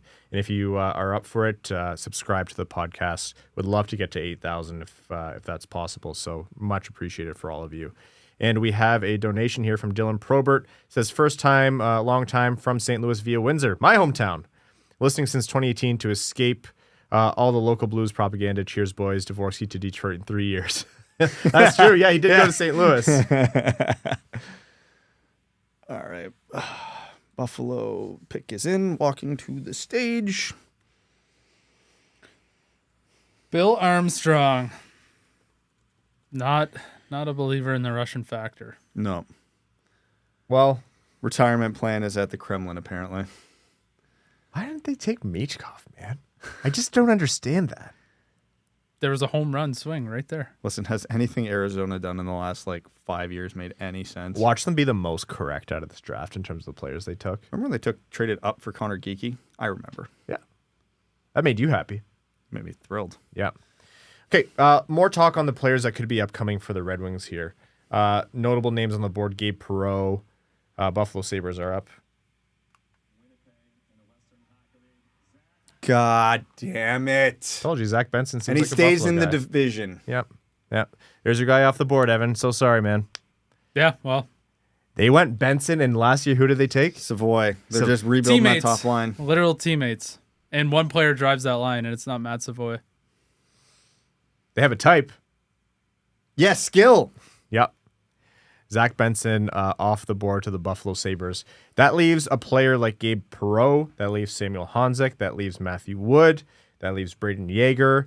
Colby Barlow is still there. I can't wait for Oliver Moore and Gabe Perreault to be there just to take Sam Honzek. Zach Benson's ties not tied low enough, so maybe it wasn't the right pick anyway. All right. Sandin-Pellikka as well as one name that keeps coming up. That's tough, man. Buffalo's going to be a talented team. Man, can't wait till we have to do the season prediction for next year, and I say 7th again. Evan. Hey. Evan. Wait until after Spoilers. free. When Wait we until get a to free agency Brinkett, that episode. goes to 7. that Oh goes my- to 6th. Nobody 6.5. Nobody being picked right now is playing next year. 6.5. Well, Best I okay. can do. DeBrincat might. No, that's what I'm saying. Benson's not playing next year. Danielson's not playing. Well, probably not playing next year. We'll see. If Detroit trades up to 15 for more, what do you see them trading, picks or players? They'll use their second round picks to move up, likely. Yeah. I can imagine. In Maybe all Zadine. likelihood. Okay, this isn't a player that we've talked about. General Waite says, what about Crystal at 17? No. Too much question with the footwork I honestly and the think you size. might get away with him in the second round. You honestly think you could? 41's a chance. Yeah. I think there's a good chance. And also, Steve Yzerman has a type, and I don't know if Andrew Crystal is or isn't the most opposite player of that type in this draft. Yeah. He also screams like a guy who's going to be ultra talented but get pushed around. Like I think Yeah. even if he sticks in the NHL, like is that going to be a player that's going to do a lot in the playoffs? I don't know. I mean, Jonathan Marchessault says screw you, but No, okay, fair. And I hate to be the kind of guy to say small equals bad in the playoffs. That's not it. But Crystal doesn't like he Benson. can skate. Yeah, that's You the talked thing. about this, Evan. Benson plays a high leverage game for his size. He doesn't play small. I am. He doesn't shy away from contact at all. Pittsburgh's a team that needs to acquire more picks. Are they making this pick? Nick Porterfield says, is Danielson Rasmussen 2.0? No, very, very different styles. Right? Okay, so very different styles. can you delineate the difference? Because I've seen people say that a couple times, and it's important to call out. So Rasmussen in junior was a guy who was physically dominant over everybody. He was a power play specialist. He wasn't doing anything off the rush for the most part. And you know, he didn't play with any pace, which was my big concern about him going into the draft. Danielson is none of those things. He's a very good skater. He's a very, very good skater, one of the best in the draft. And he, he doesn't get his offense the same way. Rasmussen was like, if he scored 50 goals that year, those pucks traveled 60 feet. That's not Danielson. Danielson can go to the net to get goals. He's a very well-rounded player. But they are, in terms of style, very, very different. Now, Rasmussen, over time, has morphed his game into being a bit more of a rush player. Because he was not that in junior, but Danielson has been that the whole time. Murdoch86 says, aren't most Yzerman first-round picks on everyone's trade anyone but them list? Calm down, Nate Danielson will be fine. Red Wings and Jazz fan says, why Danielson? Please, pardon me. Pittsburgh made the pick. Please DeBrincat. And Wizard Fetus says Pronman has Danielson at 7 in his top of the lineup tier. Yeah, I think it'd be worth reading out Pronman's review on him. And yeah, Pronman does have him 7th here. Calls him a well-rounded skater who has a lot of NHL traits, a big body who skates and competes well, and then calls out his offensive touch, allowing him to be effective in a lot of situations. Has an excellent stick, able to beat defenders with skill at NHL speeds, and also makes plays with pace, but shows the vision and shot threat to run a power play off the edge. Danielson is a competitive two-way center who wins a good share of puck battles and can kill penalties. He looks like a potential high in the lineup, all situations center. Yep. That's what if you're picking him at 9, that is exactly what you're banking on. Yeah, that's what I mentioned before. It is so weird seeing Kyle Dubas representing Pittsburgh. I feel like this is going to be a skill pick. Like, who are you thinking? Wood? I would have actually said Benson. I definitely would have said Benson. Perreault would make a lot of sense. Yeah, I think they're going to go Perreault here. Especially if you take a high IQ player like Perreault and have him learn from maybe the highest IQ player of this generation. Yes, yeah. What if Kyle Dubas walks up, says, first of all, thank you to everyone in this league except the Brendan Shanahan, the Toronto Maple Leafs, you punk bitches. Let's see what they say.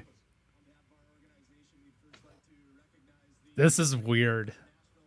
I know. Just the yellow behind him.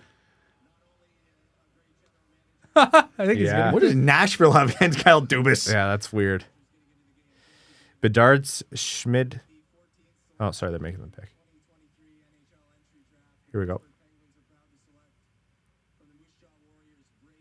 Yager. Yeah, that seems a like a good Dubas pick. type. Yeah. Yeah, that's a good pick. Puts pucks on the net. Schmidthaus says Bedard said Danielson was the toughest player he faced in his age group. He's so fast, so skilled. So if you turn it over or something, he's going to go down and do something. He's a great player. That's not nothing. Yeah, that's not nothing. The Bedard, obviously he's a young kid, same age as Danielson, but that's firsthand experience. And Bedard is a very high IQ player. I thought he said that understands about what's going on.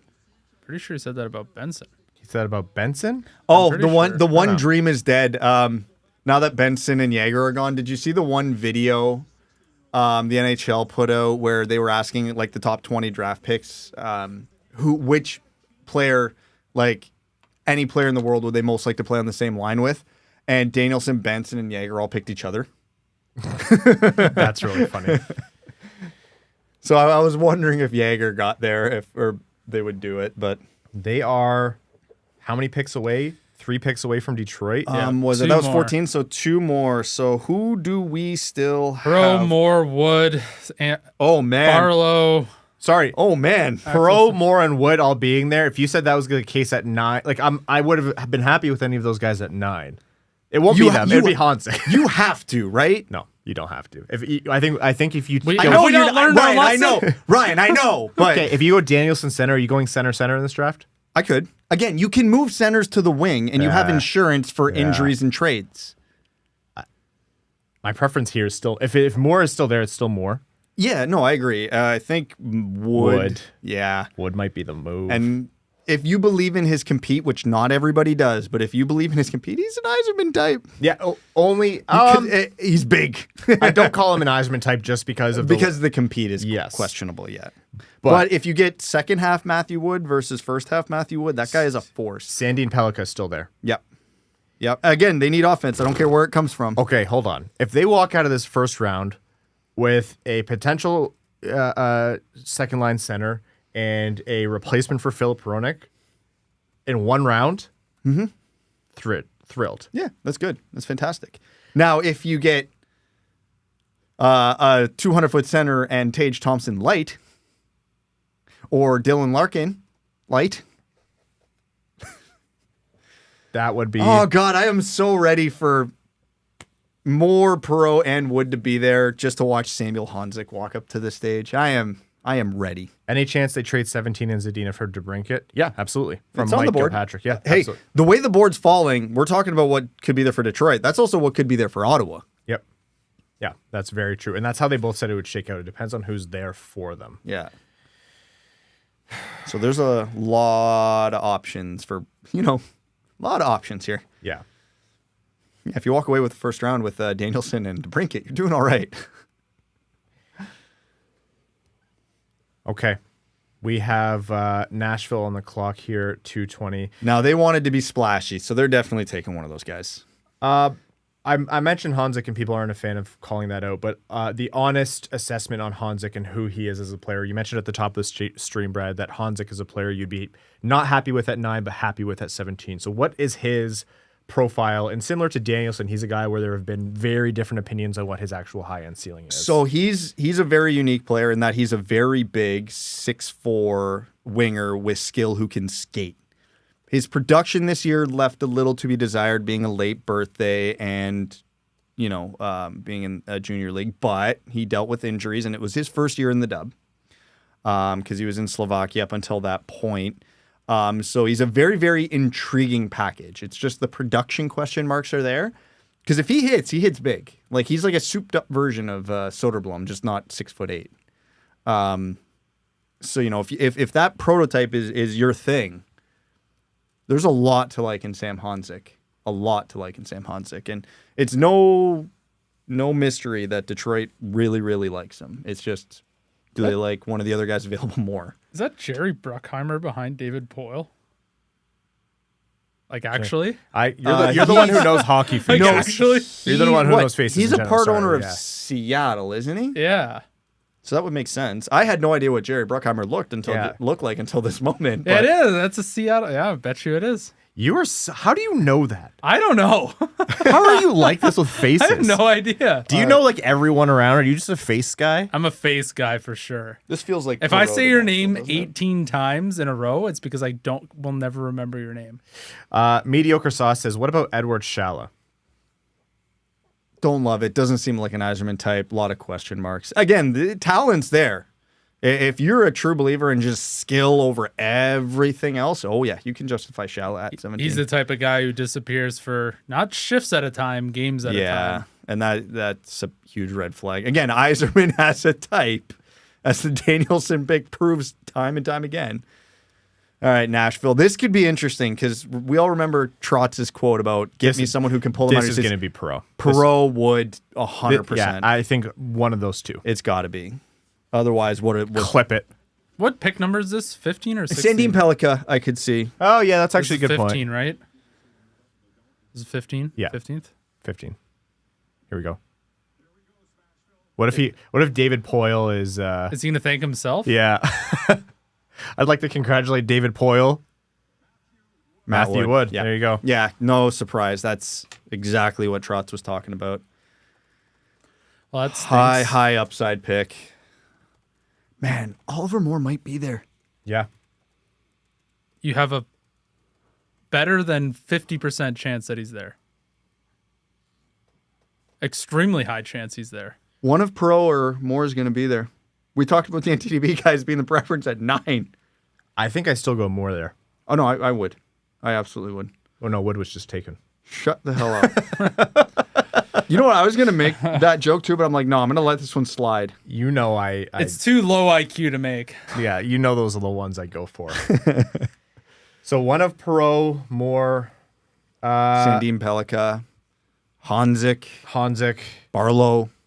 Joseph says Honzik has a legit top-line scoring left wing potential, and I'd be thrilled with the pick. You all should be too. Someone said Moore fixes this first round. Well, a lot of the guys, 3 of the guys I was considering at 9 are still here. And Danielson was a guy I would have done a backflip for at 17. So we still might have got to where I wanted to be, just in reverse order. Yeah.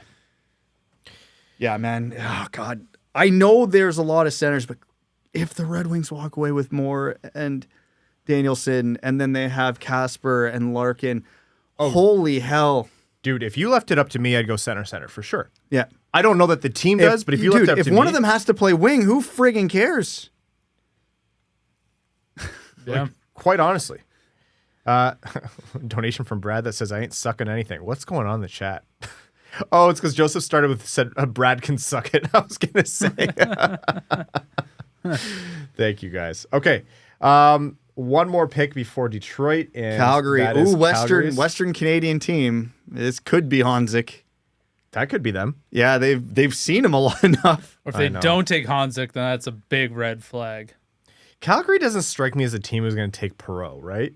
No, it doesn't seem... Well, new management. I don't know how Craig Conroy thinks. Yeah. What do you think of the Toffoli trade return? Didn't love it, but he kind of was forcing his way out, so I don't know. Okay, I'm going to refresh the stream because I think we are very behind according to some people. So bear with me as We're way behind on the TV? Yeah, because this is on the Chromecast. Oh. Sorry. I didn't see it freeze it all over. No, it gets a little behind over time. We're gonna Don't turn we the all? TV on. Hansik's walking up to this. He's on the stage in a Red Wings jersey. Yeah. He's lifting the cup. It's the year 2027. Oh, I almost hit Optimistic of TLC you. Dr. Pimple Popper. Ugh. You and Crystal. No, I don't. It was near the thing. I wouldn't watch it. Sure. Please. Yeah, that's what I do to unwind after I'm editing the podcast. I watch TLC. Actually, you know what I've been doing the last... Why is Bedard up there? How far back did you go? No, he's doing his media tour. That's going to be his next, forever. Okay. Check with the chat. Make sure Bedard's on their screen too right Questions in the chat. Yep, and more than 3,100 of you in here right now. Thank you all so much for tuning in. If you haven't already, give the stream a thumbs up and subscribe to the channel. It would help us a lot. If you want to support the show and go a little bit above and beyond, up top is our Patreon link, patreon.com/wingedwheelpodcast. If you want to support the show. That number 18 stinks, eh? Yeah, no kidding. If you're a patron, you get access to our all-day stream tomorrow. So we are streaming / doing like a hangout where we're going to be in the hangout all day covering the 2nd, 3rd, 4th, 5th, 6th, and 7th round picks. Other people are going to be able to come in and ask questions, have conversations, etc. It's just a more chill day than this, but it is quite a bit of fun. Red Wings and Jazz fan, thank you for the donation, says DeBrincat or best player at 17. Way the board's shaken down. I make the pick maybe, and then trade a future first. Yeah, I agree. Yeah, there's players. Again, this is going by our list, and we know Yzerman's not taking anybody on our list because as is tradition, but. Yeah, these are guys we were considering in the top 10 strongly. Preferred in the top 10 with at least one of the options. yeah. So, And if I missed any donations in here, I really, really apologize. I'm trying to catch them all. You guys are being way more generous than I thought I would have to anticipate. Yeah, I'm... My remaining players are on my list that I had was Gabe Perreault, Oliver Moore, Axel Sandin-Pellikka, and Colby Barlow. yep. That's pretty much... That mixes in there for me, too. Some order of that would be mine as well. So we can cross those 4 off Absolutely. the options. Yeah. Jacob Lowe says, please stop manifesting Honzik to the Wings. More or bust. Longtime listener. Love listening to you guys. It's not manifesting. It's more just they've been in on it. We're connecting some dots here. John Schultz. Good to hear from you, John. Hope the little man's doing well, although not so little anymore. Says center. Let's effing go. I would love center. If the Red Wings go center, I'm the new Imagine draft. all those years of talking about no centers in the organization, no centers, and all of a sudden, which of these top first round picks is playing 4th line center? Between Larkin. Here we go. Here we go. So who's Calgary going to take? Craig Conroy's older than I anticipated. You probably knew that, Evan, because you know his face. That's not Craig Conroy. No? It said Craig Conroy in the little thing. Not. Why'd it say that then? You're being an idiot right now, right? Yes. On purpose? Yes. I mean, he is right there. He opened the Lost Ark and aged rapidly. Is that fly in our room or the screen? More fun if you don't know. That's true. Who jumps when they take Bo Akey? You think that guy's teeth are real? No, too straight. VJB23, thank you so much for the donation. I also think there was one from Zachary Moore that I missed. Conroy is making the pick. Oh my There God, he is. it's Craig Conroy. He just thanked everybody. Make the pick. Here we go. Thank you, the government of Alberta, for the free arena. Wow. Samuel Honzik off the board. Wow. Sorry, Max. Wow. Sorry, Max. That's one of Detroit's guys off the board. For better or for worse. I for what it's worth, I really, really like Sam Honzik, but this was getting into the situation. There's just players I like more Yeah. on the board. Pun intended. Yes. Wow, I never thought I'd see the reality where Oliver Moore would make it to 17, but here we are. I thought I was big on Moore at 9, but I don't think anyone who said he could be there at 17 was wrong. I don't think any of those people Here were we wrong. are sitting Oliver Moore, Gabe Perreault, Axel Sandin-Pellikka. That's And actually crazy value. and They should trade back 2 spots. I don't think they're taking any of them. Trade back. Trade back 2 spots. Honestly. God, if they do take one of those 3, like, Sandin-Pellikka is the most likely, right? I don't know. Yes. I will call Sandin-Pellikka the prediction. My want is My one is Oliver Moore. Moore, Pro. You don't get to make more than one. You pick one. Moore. Oh, Mr. Fence Sitter. Put in the Hey, you haven't asked me the question. prediction preference. Go. Prediction. Someone I'm not thinking of. Yeah. You're such a piece of shit. Hold on. Here for my prediction, this is what I'm going to do. Ryan, give me a number between 22 and 27, and I'm just picking that guy off my ranking. I'll do the 24. same thing. He has been picked already. Pick another number. Oh, Grayson Sachin. I actually really like that pick. Yeah, you do. 23. Bradley Nadeau. You have to do it again. Well, okay, you're done. Mine was Grayson Sachin. Okay.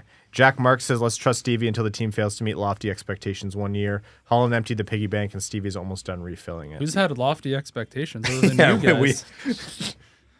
Oh, yeah, Mr. Floating through the clouds over here.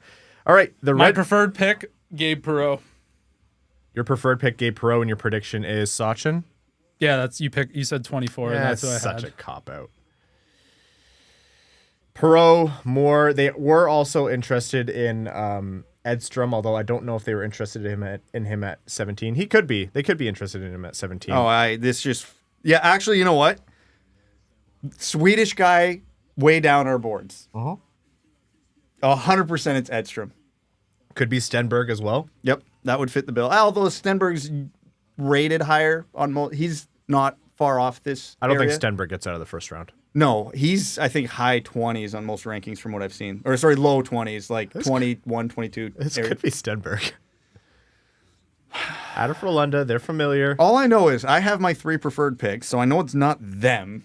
So who else could it be? If it's Oliver Bonk, I'm going to laugh. If Barlow, honestly. Oh, if they're looking for goal scoring, actually, Colby Barlow makes a lot of sense. Yeah. If we're talking who's on the board, the best goal scorer, yeah, it's Barlow. And actually, if you're going to go not a guy known for goal scoring talent at 9. Danielson's goal scoring is better than even, I think, his biggest lovers give him credit for. Okay. Actually, tell us a little bit more about that because I don't know that people. Danielson was, I don't have the numbers in front of me. He was over 30 goals this year, wasn't he? I will look it up. On for a you horrible right team. now. Yeah. And that's the big thing. He played for Brandon, 33 goals, 45 assists, 78 points in 68 games. Yeah. 33 goals with like no supporting cast. So that was a lot of offense he probably had to generate himself. What was the WHL standings? Where did Brandon finish? I'm just going to... Oh, God, I hate CHL websites. They're so the bad. app is even worse. Oh, my God. Whoever designed the app needs to be smacked. They work at the NHL office. Oh, by the way, hold on. The one age-old tradition's holding true. What's that? Commercial before the Red Wings pick. Just for old time's sake. They threw us a bone at 9. We're like, but little do they know. Brandon Wheat Kings 26-33-8 and 26-33-8-1, one shootout loss. And let's see who their leading scorers were. Of course, they don't show it that way. My God, what an embarrassment of the website. Joseph with a donation says, with the 17th pick in the 2023 draft, the Red Wings select a 200-foot rug. Well, they had 200-foot center, so they need a 200-foot rug to lay him down on and roll him up in overnight. Yeah, good Hey, idea. actual Sandin-Pellikka is a 200-foot defenseman. Yeah, but he's not actually 200 feet tall, and that's why we actually joke a lot about Sandin-Pellikka not being, the prototypical Red Wings pick because he's under 5. What is he, 5? Just a shade under 5'11"? 5'10", 5'11", something like that. So maybe I'll like just a half a foot too short for the Yzerman MO. Yeah. Okay, what's gonna happen here? They pick Sandin-Pellikka and they actually hand him a bottle of human growth hormone on the stage. Yeah. Hey, they're not testing for this yet, brother. Not for another 18 months. So just take it now. You have time. All right. What's going on?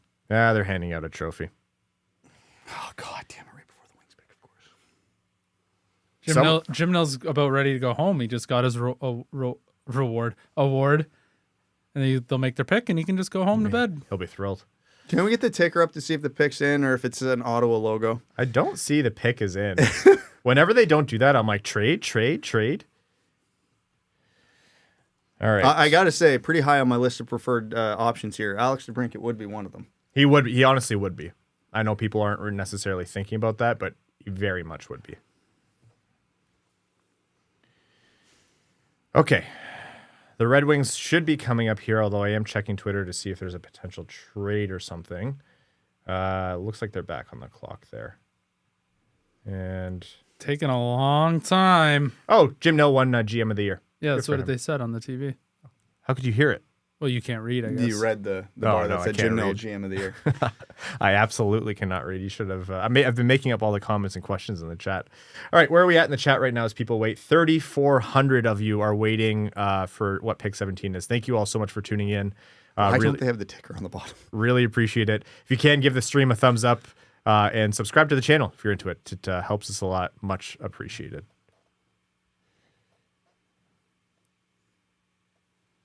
Yeah, like they haven't even put the ticker back up. What's happening right now? Someone give us anything. They're putting the graphics up for Fantilli, so the guy's doing his job. All right. The Anaheim Ducks released a 30th anniversary jersey. Is it with the... Is it the original jersey with absolutely no changes? I'll just turn this around. I can't. Oh, that's badass. Oh, that's pretty cool. Yeah, with the cartoon. Yeah. If it's just 30th anniversary. Yeah, as an alternate, I like it. it a lot. Obviously, they did it in a dark room where you can't see the true color, but Yeah. Because they brought back the OG logo and then put it on a black jersey, so... it looks eggplant, but I can't tell. Yeah, it must be eggplant. Okay, the jokes are past. What in the actual hell is going on? I'm F5ing Is this a Twitter. trade? Like, the Red Wings logo is still on the board in the background. No, hold on. Is this a trade? This might be a trade. This is taking a long, long time. I'm not seeing anything. Okay, the ticker's up. The Red Wings are counting down now. 240. All right, so we're going to find out. Huh. This could be it. This could, honestly, if you're Ottawa and you see Oliver Moore here, you see Gabe Perreault here, you see Sandin-Pellikka here. It's tempting. maybe It'd be then real you- tempting. I wouldn't even be upset if they moved back a couple picks. No, not at all. I would go back to 19. That's as far back as I'm going. Yeah, it's a couple. Yeah. Okay, yeah, if you meant that very literally, then yes, I agree. Yeah, I wouldn't hate it. I see a lot of value remaining. Pick is in. This pick is in. Okay, no trade. No trade. DeBrincat waits another day. All right, They really got Fantilli in the Tigers jersey right now, eh? Really got to rub it in our face. Hey, that means legally he's... Why do they have to put that on right now? Okay. I'm done incessantly refreshing to see if Oh, it doesn't throw a good strike, though, so probably not the right pick anyway. No kidding. The pick is in. Leo Let's see what they Carlson do. would have absolutely painted the outside corner. Yeah, I would have. Just a heat. Give us Leo Carlson, please. Okay. We'll wait to I see. love how they're doing everything but talking about the Red Wings pick here. Thanks, guys. The good news is at least the Red Wings have already made a pick, so we know Yzerman's not wasting any more time than he... Well, he doesn't waste time usually, but it'll just be, player name, get the hell off the stage. I think this is Sandin-Pellikka. That's my guess as well. And you know what? I love the pick, too. They walk Oh, with I'll be Danielson, thrilled with that Yeah. pick. I mean, this is right around the same part of the draft Erik Karlsson picked. You're going to drive me nuts. And you know what? I hope Erik Karlsson gets traded soon so we don't have to do the Erik Karlsson You know what? trade conversation. I hope we pick Sandin-Pellikka and then trade for Erik Karlsson. Oh, God. There's our 2 right shot D below Mo Seider. All right. Sending everybody up again. I would Sandin-Pellikka, Pro, Oliver Moore. I'm thrilled with any of them. Yeah. Colby Barlow would be great. Yeah, I think they take their solution. A lot of guys on the board that fill immediate holes. A lot of what Detroit needs available right now at probably best players available. Oh boy. Here we go.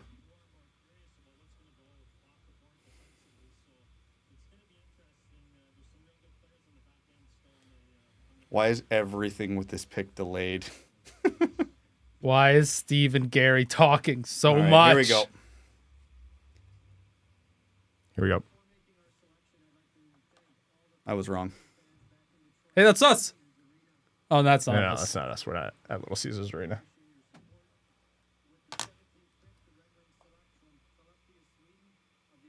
Sandin-Pellikka. Sandin-Pellikka. There we go. Wow, nice pick. There I'm we go. very, very happy with that pick. Okay. Seider, Sandin-Pellikka, and that is not Yzerman's MO for a defenseman. No. I love that pick on the... Sandin-Pellikka is not, and we talked about this at length, he is not your typical sub 6 foot offensive defenseman. This guy competes 200 feet of the ice. He is good defensively. Like, he's not Reinbacher levels in the defensive zone. No. But he is the best offensive defenseman in this draft, and it's not close. He is a solid 200-foot defenseman. He is excellent in transition. This is exactly the type of defenseman the Red Wings needed and do not have anywhere in their system. Brad, you and I both had Sandin-Pellikka rated higher even than David Reinbacher. Yes. So This is my top-rated defenseman in the draft. Yeah. This is phenomenal. At 17, At 17, that's excellent value. That is a replacement not only for Philip Hronek, that is a buffer for Mo Seider. yeah, this is if all goes according to plan, this is the power play quarterback for the next 10 years in Detroit. Like, that is his potential. Then if you need a defenseman on both power plays, you have Seider on power play 2 or Sandin-Pellikka should be power play 1, Seider should be power play 2 Exactly. as the organization is structured right now. Exactly. And because of the way he plays all over the ice, this is not a small defenseman you need to shelter. Yeah. You put this guy on the second pairing with Edvinsson, like, come on, that's unreal. Wallman, Seider, Edvinsson, Sandin-Pellikka, and then who the hell ever you want on the bottom pair, Wallinder and Johansson. Dude, that is a blue line. Yeah. That is a blue line. The Red Wings blue line's turnaround is looking like that top 4 or 5 players they should have coming out now is going to be, it should be so good. Like, their D is unreal. My only criticism of this first round is I still have questions about where the goals are coming from in the future.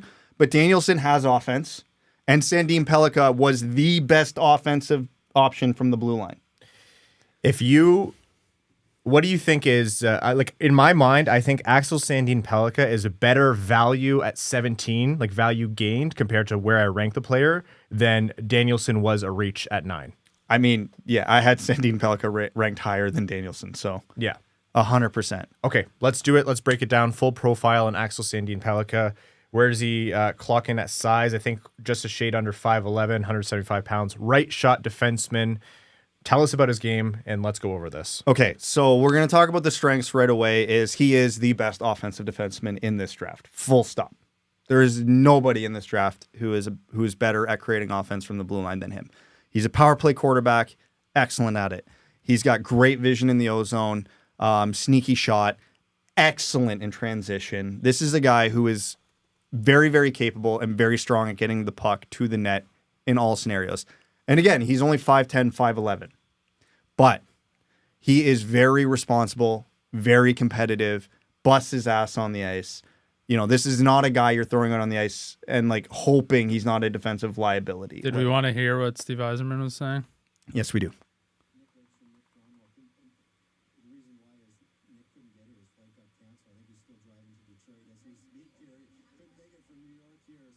Oh, okay. I think he's talking about how he was late. And Yzerman mentioned Hawk and Anderson scouting for him.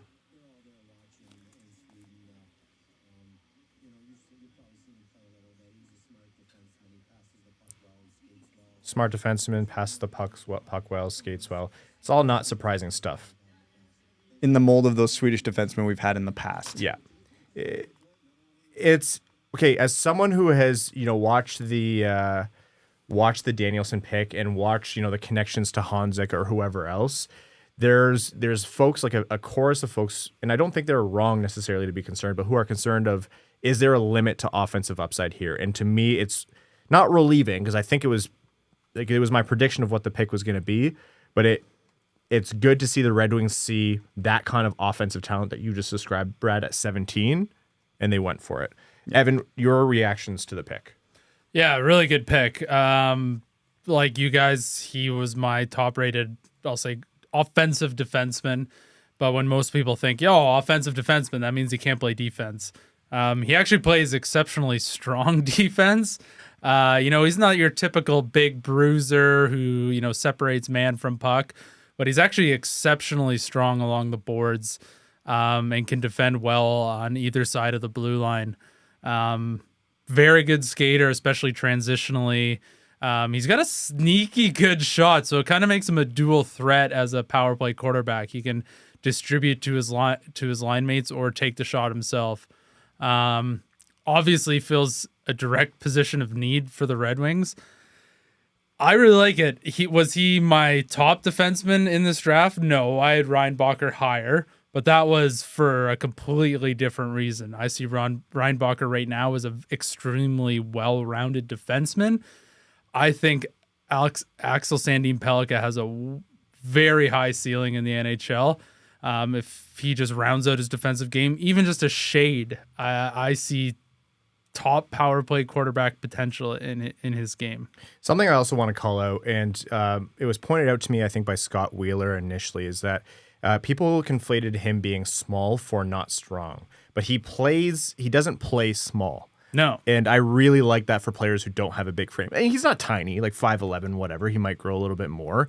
But if you don't play small, then that's really what matters. And Detroit has a big, lengthy blue line. They have guys who have good reach. And Sandin-Pellikka has, I think, the skating and tenacity to pretty much offset anything that's a concern in terms of physicality. The way he gets pucks through in the offensive zone, the way he walks the blue line, the way he puts the puck in transition, and the way he thinks the game offensively, to me, I am thrilled with this pick. He's a great puck moving defenseman too, something that the Red Wings are slowly coming around on.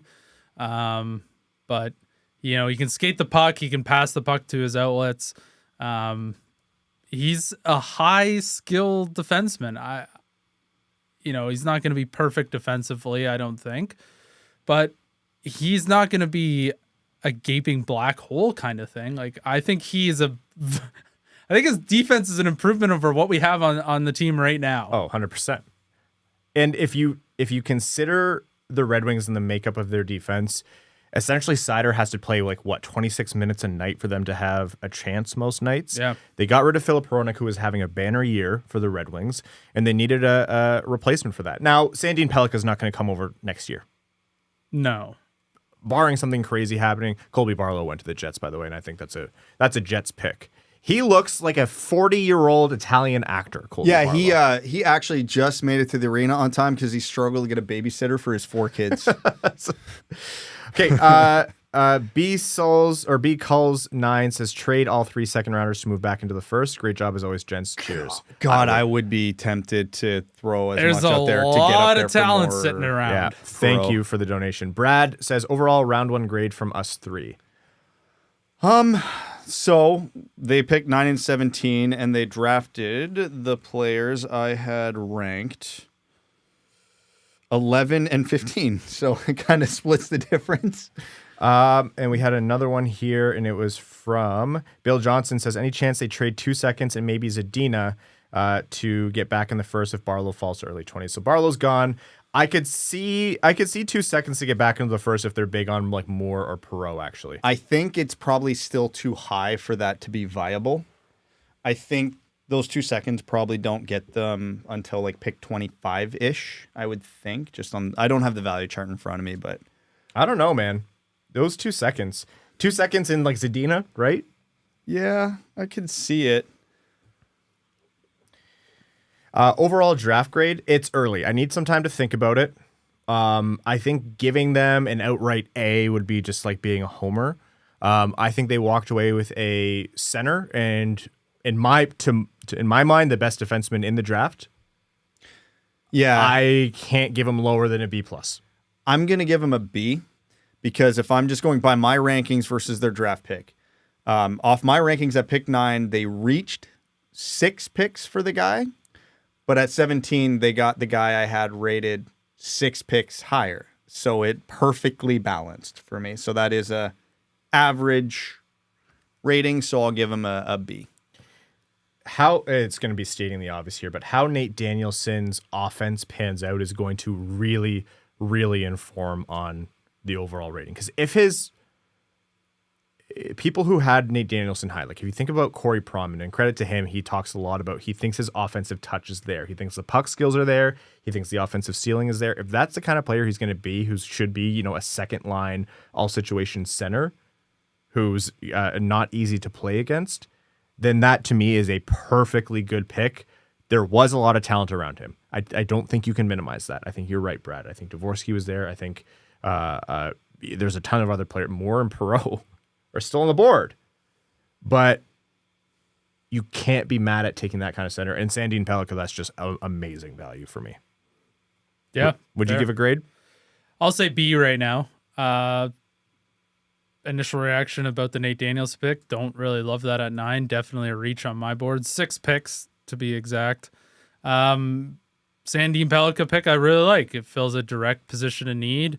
Second best defenseman on my board, albeit his upside is, I think, a lot higher than David Reinbacher's. Hold on. What does that say? Hidden talent for Colby Barlow could grow a beard at age 7. That's hilarious. That's very that funny. is incredible. I think they're joking. No, it's obviously a joke, but the fact that he actually Brad's answered teach that. me. How? No, but the fact they actually went with that joke there is Yeah. phenomenal content. He looks... Man, Chicago could walk away with friggin' Bedard and Perreault. Yeah, that would be insane. That is... Or more, and their center Imagine- center problem is done. For yeah, the but next imagine 10 years. having Gabe Perreault getting the puck to Connor Bedard. Yeah, it would help. That would piss me off to no end. God, I really hope they pick something stupid here. Oliver Bonk, that's who they're going to take. Maybe their pick is in. They did want to trade further up, and they must be thrilled with how the board shook out. So I think this is 100%. going to be Perreault. I think so, too. I think everybody's boards must have looked drastically Oh, different this from one, yeah. everyone because everyone's just making their picks. Yeah, I think 100%. so. Oh, also, one note I forgot, Axel Sandin-Pellikka was the U18 top defenseman at that tournament. Oh, that's right. He was. Yep. That's a big name, too. That's a good hockey name. Axel Sandin-Pellikka. Oh, yeah. All right, let's see how Chicago goes. So that is Nate Danielson and Axel Sandin-Pellikka. I will update the little ticker here in just a second. Do you think there's any chance Detroit gets back in? A chance, yeah. I'm not going to say a super high one. It doesn't seem like Yzerman's MO typically, but you never know. All right, let's see what they do here with Chicago. Hey, it's Kyle from Chicago. All right, folks, how many of you are still in here? I know a lot of folks probably tuned out after that. 2,700 of you still in here. Wow, thank you all so much for tuning in. If you're still here and you haven't already, give the stream a thumbs up. Subscribe to the channel if you want to support us more. Patreon.com/WingedWheel Podcast. We're having an all-day stream tomorrow for our patrons exclusively to say thanks for their support throughout the year. where you can hang out with us, offer your opinions as well. It's a good time. Christian Colmos says Chicago's getting Bedard and Moore or Perreault is still there. Oliver Moore, Moore. Chicago. God damn it. That hurts. That one sucks. That one sucks. Now I got to hate him. Oh, they took Frank Nazar last year, too. Nazar was a pretty popular pick as well. Bedard and Moore is such a sick haul. In the oh, God. Yeah, their center problem solved. Yeah. God damn it all.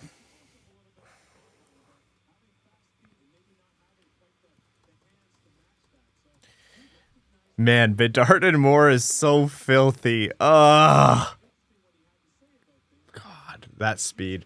I really, yeah, I love Oliver Moore as a player, man. This is not good. Well, it's out. Why is it? It's out of Detroit's division. It's out of their conference. Who cares? You don't have to see him. Well, we've all been there lifting the Stanley Cup for like Yeah, 3 out of 5 years. But I have to see him in Chicago. Yeah, that's The true. team that deserved nothing. You know, it's going to be great when Chicago makes the playoffs before Detroit. Like, I know you're joking, but You think I'm joking, huh? all right. Now, God, this top 19. Did it? Only one player I had ranked in my top 19 did not go in the top 19. Oh, great job. That is You got to flex on that later. two. I had to scroll up. Forgot to see Perreault there. Pro, right? I had one. Wait, top 19? Yeah. Well, you know what? There haven't been that many. Perreault and outside. Richie fell out, and Hanzik, who I had at 20, went in, and then Boot, who I had at 24. I had, yeah, I had Pro, Quentin Musty, Callum Ritchie, and Otto Stenberg. top 19. I only had Shala. Wait, not in yeah, there. top 19. Okay. Yep, Shala was the only one for me. I am the draft expert now. That's right. That's Yeah. right. That is such a disgusting haul for Chicago. Okay, folks, we're gonna do a little bit of a roundup on both players here just in a little while, but we're gonna do some more draft coverage as well. So just to give everyone a recap, we're supposed to have a live ticker. I'm not sure what's wrong with it. I don't want to really mess with the stream. We have Connor Bedard, Leo Carlson, Adam Fantilli, Will Smith, David Reinbacher, Dmitry Simashev, Matvey Michkov, Ryan Leonard, Nate Danielson to Detroit, Dalibor Dvorsky, Tom Olander, Daniil Boot, Zach Benson, Braden Yeager, Matthew Wood, Sam Honzek, Axel Sandin-Pellikka to Detroit, Colby Barlow, Oliver Moore. How poetic is it that Detroit gets a Filip Hronek replacement with the pick that they used in the Filip Hronek trade? They got what I figure will be a better player than Filip Hronek. And, let's not forget, they still got a second-round pick to go out of that trade. Yep, that's right. Okay. More analysis on Sandin-Pellikka. What's his timeline? Where does he fit into the lineup? Go. Man, with smaller defensemen, it's always hard to fully pin down on that one. But he's not super small, and he's got a refined game. So he is a year younger than Danielson, which is worth remembering. I think he's got 2 more years before he gets to the NHL. I got to assume next year we'll be in the SHL again. And then the year after, I could see that either being the SHL or the AHL. And then I think you probably take stock after that season and see where he is. And then, off chance he's ready for the NHL at that point. I can't overstate how important it is to have another viable player on the right side, because that was a decrepit part of the Red Wings lineup recently. Mm-hmm. They'll still need help in the short term, but for me, it's like to have a long-term future where you have a bona fide top 4 to 5 guys, like you build from the blue line out and you make sure that you don't have any weak spots. When Detroit got caved this year, yeah, the lack of scoring was the case, but there were a good amount of times where the goalies kept them in it before the goalies tired out, and even Husso couldn't keep up with it. What was the MO? They just got, and it's been the case for years and years and years, they got destroyed defensively. This year wasn't as bad as previous, but there's too many holes on defense. Having to play Ben Sherratt in your top 4 and on the top pair for that long, like that wasn't good. Like that was a bad result for Detroit. Boy, do I have some bad news for you this year. Well, he's gonna still have to be in there, but you need to have a viable replacement. And moving Hronek out was the right move asset wise, as you can see, but you still needed to replace it. So I I just the replacement of that asset and Sandin-Pellikka being the pick, could not be happier with it. If you said Sandin-Pellikka, Danielson to me a month ago, I would have been like, oh, they took Sandin-Pellikka 9 at Danielson at 17. Yeah, that's where I'm at. Yeah. Yeah. If I flip how they picked this, I love this first round, but just didn't go quite the way I was expecting. Well, see, at that point, I don't much care as to where the picks are if you like the players. A little bit because of who's on the board. But, I mean, for you, Evan, like, who are you really pressed about? Is it because they didn't take Benson at that spot? Or is it, like, more? So, I'm just not a big Nate Danielson guy. yeah. That's really what it comes down to. And, you know, context is incredibly important on this pick. It's not like the board fell. Hey, Jerry's going up to the stage. There he is. Yeah. The richest guy in the building. So context matters here because there was a lot of center options that were still available. Dvorsky, Moore, Braden Yager as well, including that list, who I had all higher than Nate Danielson if you were keen on taking a center. So that's kind of where I fall on that. It's not a anti-Nate Danielson bad pick kind of thing. It's just from the stuff I've watched and read of Nate Danielson, it's not my favorite pick. Shala to the Kraken. Yeah. I wasn't imagining he was going to... How far is Perreault going? Maybe they were concerned about the frame. Trade back up for Perreault, man. It's getting in that territory, yeah. Man, like, do teams not learn their lesson on this stuff? We're talking about DeBrincat trade rumors all day. GLJ says, Bedard on Danielson. He was probably the best guy that maybe gave me the hardest game. Bedard said he's so fast, so skilled. So if you turn it over something, he's going to go down and do something. He's a great player. So he was talking about Danielson. Thank you for the donation. Much, much, much appreciated.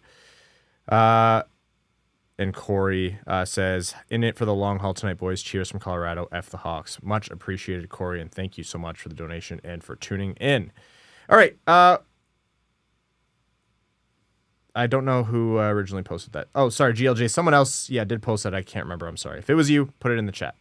Okay. If you guys have questions, what are your ratings? What are your draft grades? Actually, let's do a little waterfall in the chat here. Give us your overall draft grade for 9 and 17, assuming nothing else happens. And I got to say, how everyone has been talking about Danielson, like, I haven't seen much to say, this guy's not going to, like, everyone who's played against him gives him the exact kind of profile that you would like to see from that player. Well, he's got the Larkin profile, right? Yeah. 200-foot, good skater. Again, it's just he's got to show the offense is there. Not the Larkin skating, though. I want to make that clear. No. Not terribly far behind, though. But yeah, because he's... The question with Danielson is the production as a third-year WHL player not quite where you want it to be because the ceiling's just not there or because his team sucked ass this year. Jethro Nightify has a good idea, so I'm gonna put... Oh, there's a countdown hiding behind that banner. Anyways, you can keep going. I was done. B minus, a couple A's, 8.2 out of 10, B minus, B plus... 69% from Mitch Elston. Epic made a good point about Danielson as he was on a bad team, and that's something that we've talked about a couple times as well. All right, let's cover up Brad's pasty legs. The sad thing is they've tanned. Yeah, like this is a shade better than they normally are, which is weird though because my upper body actually tanned decent this year, but the legs just didn't keep up. There we go. Covered it up for you, buddy. Alex Remsky, thank you for the donation, says, I'm now very excited to see a defense pairing of 6'6" Edvinson and 5'11" Axel Sandin-Pellikka. Hey, that averages out to like a 6'2", 6'3" defense pairing. That's like Evan. It's like averaging out to one Evan. That's right. Yeah, Danielson, the argument for the offensive output with Danielson is he was on a bad team. And there's other people who got the grace of that argument of like he's produced reasonably enough on a bad team, so you have to think he'll do better. With more help, and he already plays a pretty complete game. And for a player to stand out on a bad team in terms of scouting, that does go a long way. Like, we only ever hear the inverse, really. We hear about players who are the product of their playing partners. You see it all the time in the USN TDP. Is that guy a line driver, or is it just because he had Gabe Perreault feeding them the puck? Or is that guy actually that good of a goal scorer, or is it just because, such and such was such a great playmaker? If you're standing out on a bad team, not only just at the high end of production, but you're seen as playing a good 200-foot game, then that's actually important. Melissa Erickson, who's also a patron, says, if Perreault falls to 25, do you trade 41 and 42? Maybe Zadina as well to St. Louis. We know St. Louis and Detroit have a trade history. It's a good idea. Yeah, 100% I do. Yeah, I'm all for that. Okay. More thoughts on how the draft is shaking out. So for people who don't know, the Red Wings also have 3 consecutive picks in the second round, 41, 42, and 43. I wouldn't call it terribly likely that they make all 3 picks. I would maybe give it like a 40% chance. That's a lot of picks in a row. Yeah, but in this draft, that could be 3 very good players. Like, you know, you look at the future, you absolutely stock up on prospects this year, and then that makes your picks and assets going into next year a little more liquid if you're looking to acquire a player. Kyle McClure makes a good point. Says, if you produce on a bad team, comes to Detroit with no one that can score, what changes? Yeah, that's a good point. Like it's I was gonna say, a fair. I didn't make the joke. Sounds like a Red Wing already. But you just have to have hope that the team is going to be doing better by then. Bill Guerin. That is the ultimate hockey man right there. Whenever they turn up the saturation on the screen, it always does Bill Guerin so dirty. We are actually flying through this draft. I know, it's wild. I love it. I can Pun intended, Evan, there? Well, no. Well, you know, it's a Wednesday night. They probably got men's beer league after this, so they're trying to shoo them through. I don't think that's the kind of beer they have after this. It's Nashville, baby. Yeah. It snows in Nashville. Bill Guerin was actually at Tootsie's from pick 8 to 14. Jim Nell was still in his hotel room. All right, what's Minnesota doing? Let's see what Minnesota says. Yeah, congratulations, yada, yada, yada. Every pick, I assume, is Perreault at this point until it isn't. Is that going to be Minnesota's pick? I'm not sure. All right, let's see some questions in the chat.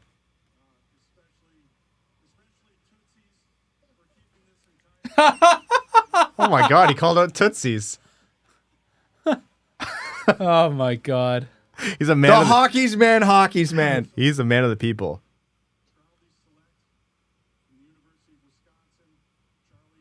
Charlie Stramel, yeah. Wow, okay. Yeah. All right. I thought he might go higher, man. Yeah, that feels like a Minnesota type.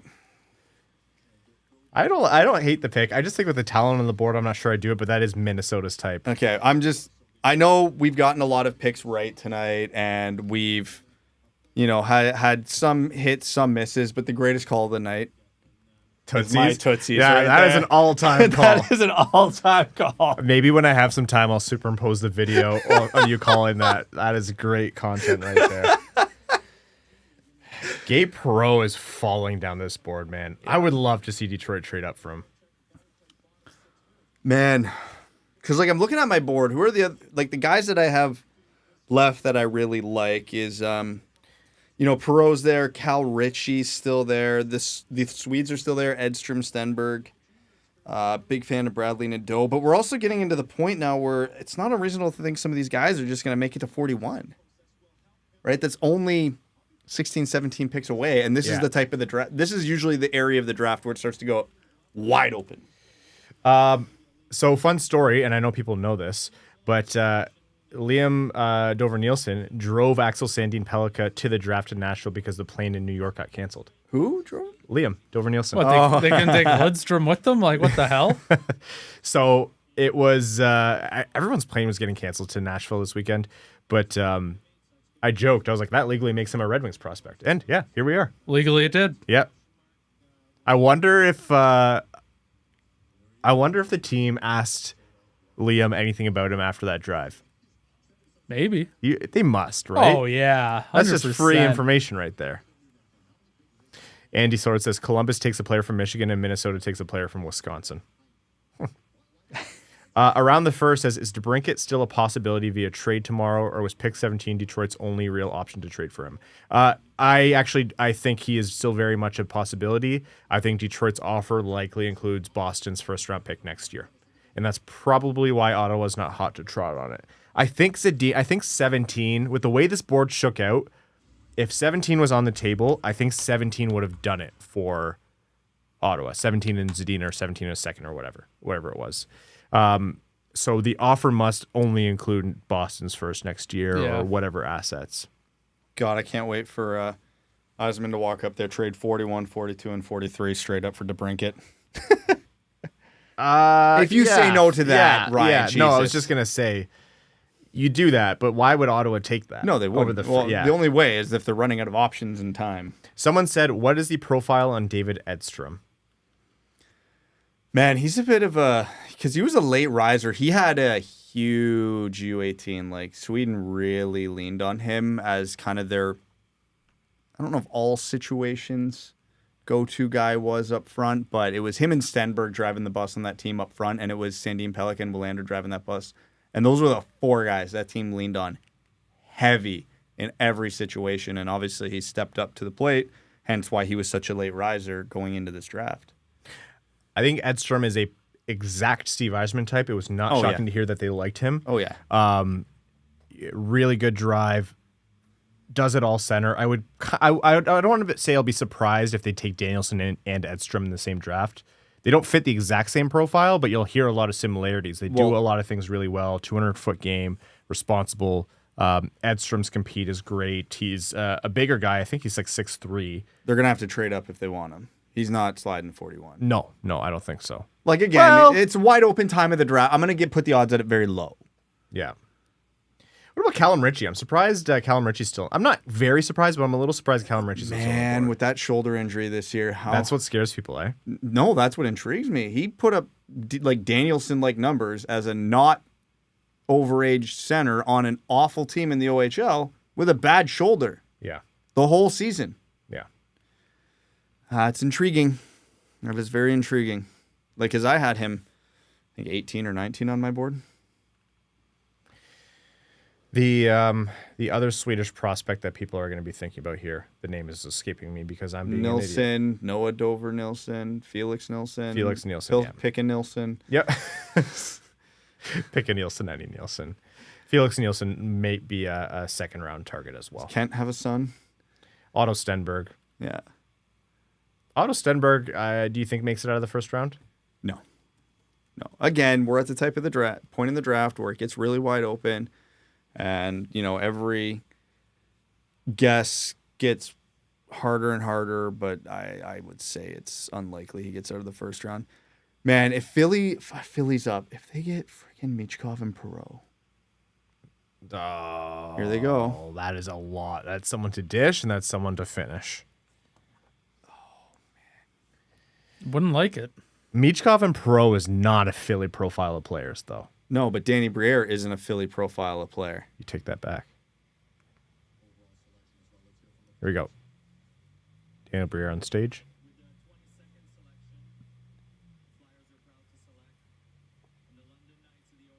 London. Oliver Bonk. The memes have come full circle. Bonk's mullet has a new team to follow, and unfortunately for him, it's the Philadelphia Flyers. Ottawa, Philadelphia's big whiplash. Oh man, just starting a new rebuild. Where does Oscar Frisker Molgaard go? Second round. I could see him squeezing into the first, but yeah, probably second round. He's one of the guys I have circled that I would love the Red Wings to fall to the Red Wings. Just reading a random rating here. Troy Steichel or Stokel, I'm sorry if I'm saying it wrong, says giving a C+ so far. Happy with the picks, but I wish they could have traded up with all the seconds. Trades might not have been there, but if this isn't the draft to start stepping on the gas, then when? I think I don't disagree necessarily with the assessment or the concerns, but for me, it's they solved two problems right away, and that's what I can't be mad at. Danielson wasn't my first pick. Nate Danielson wasn't my ideal pick at the spot based on who was on the board, and he wasn't my first pick even if Moore wasn't there or Dvorsky wasn't there or whoever. But he's a guy who doesn't play just a Steve Yzerman type game, but legitimately could be a top 6 center. So it really just depends on what you think of his offensive ceiling. I've heard really good arguments, and I've seen enough where I can understand. I'm not sold on him being like a second line center bona fide, but I do think that's within his range of outcomes. And Bonk, is a classic NHL names. Perreault falling this far has me wondering about his personality or attitude. Those player interviews are very underrated. I think it's a size thing with Perreault, right? Size and pace. Yeah. He's small and not quick, and that's going to scare off a lot of teams. It's why Andrew Crystal never got a lot of consideration high up in the first round, despite being incredibly skilled and smart. Now, I didn't think Perreault had it to the same extremes Andrew Crystal did, but apparently a lot of NHL teams did. So here we are. Okay, so that's Philadelphia, and then up next we have the Rangers, and then Nashville again. Does Nashville go Crystal? Do you think? They're going to go Perreault if he's there.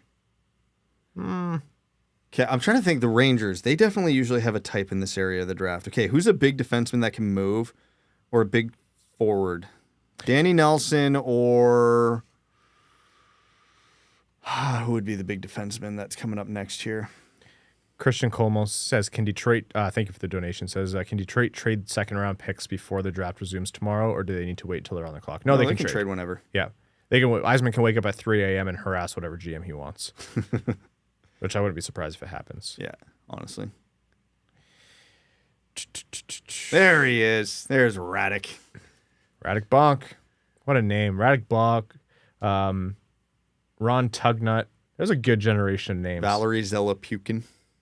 Oh, my God. I forgot about that. What Nikolai a name. Borshevsky. Yeah. Zarli Zalapsky. Yeah. Darren Pupa. People are just, folks are calling out in the chat. I'm not sure if we said it out loud, but yeah, Nate Danielson does indeed shoot right. Yeah, he's a righty, which is a plus because Casper and Larkin, lefties. Yep. Not that they play on the same line, but... Variability for draws. Yep, and you can kind of construct, lines around that. So hypothetically, say the Red Wings do trade for Alex DeBrincat and he plays on his off wing. Yeah. Danielson would be the ideal one to get him that puck in the one-timer spot. Oh, yeah, look at that. Oh, my God. Kyle McClure with a $6.90 donation. Nice, Kyle. Says, what time do we start tomorrow? The draft starts at 11 a.m. Our stream coverage will start shortly before that. We'll aim for like 10:30, 10:45.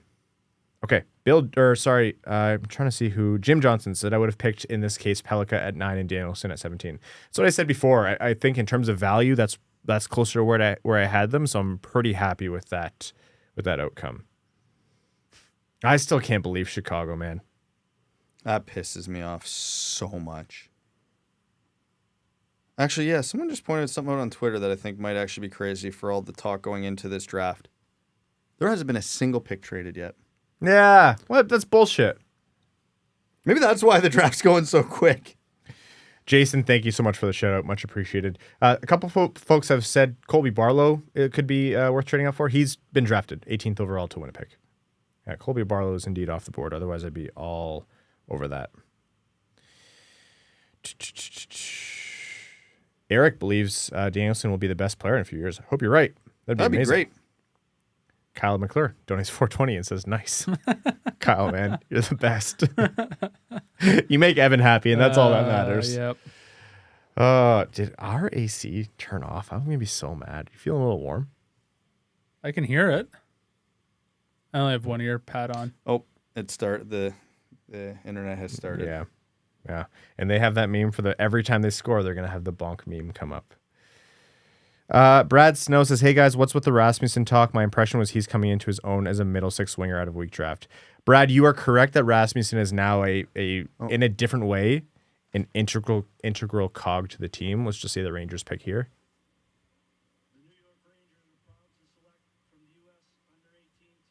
Yeah. Gabe Perreault to the Rangers. The Rangers. Great The value Rangers. Oh, so his career's Get Gabe done. Perreault. Yeah, they're going to ruin that prospect. Wow. Yeah, so he's never going to step foot in the NHL. No. That's the end of it.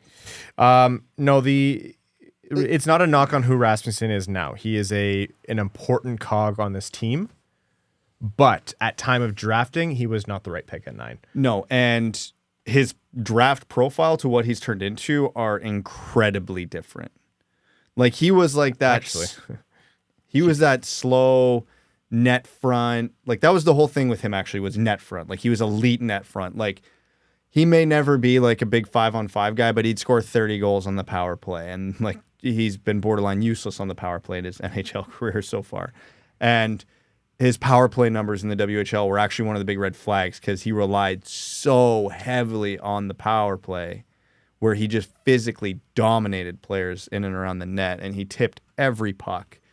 And he ain't that player. Like, his profile is one of the big red flags for me when you talk about drafting big players out of junior hockey in the first round, because are they talented or were they just physically dominant? Mm-hmm. And it turns out Rasmussen was just physically dominant. Like, not that he's no talent, but we've all seen the work he's had to put in and how much he's had to refine and change his game to be successful at the NHL level, which he has done.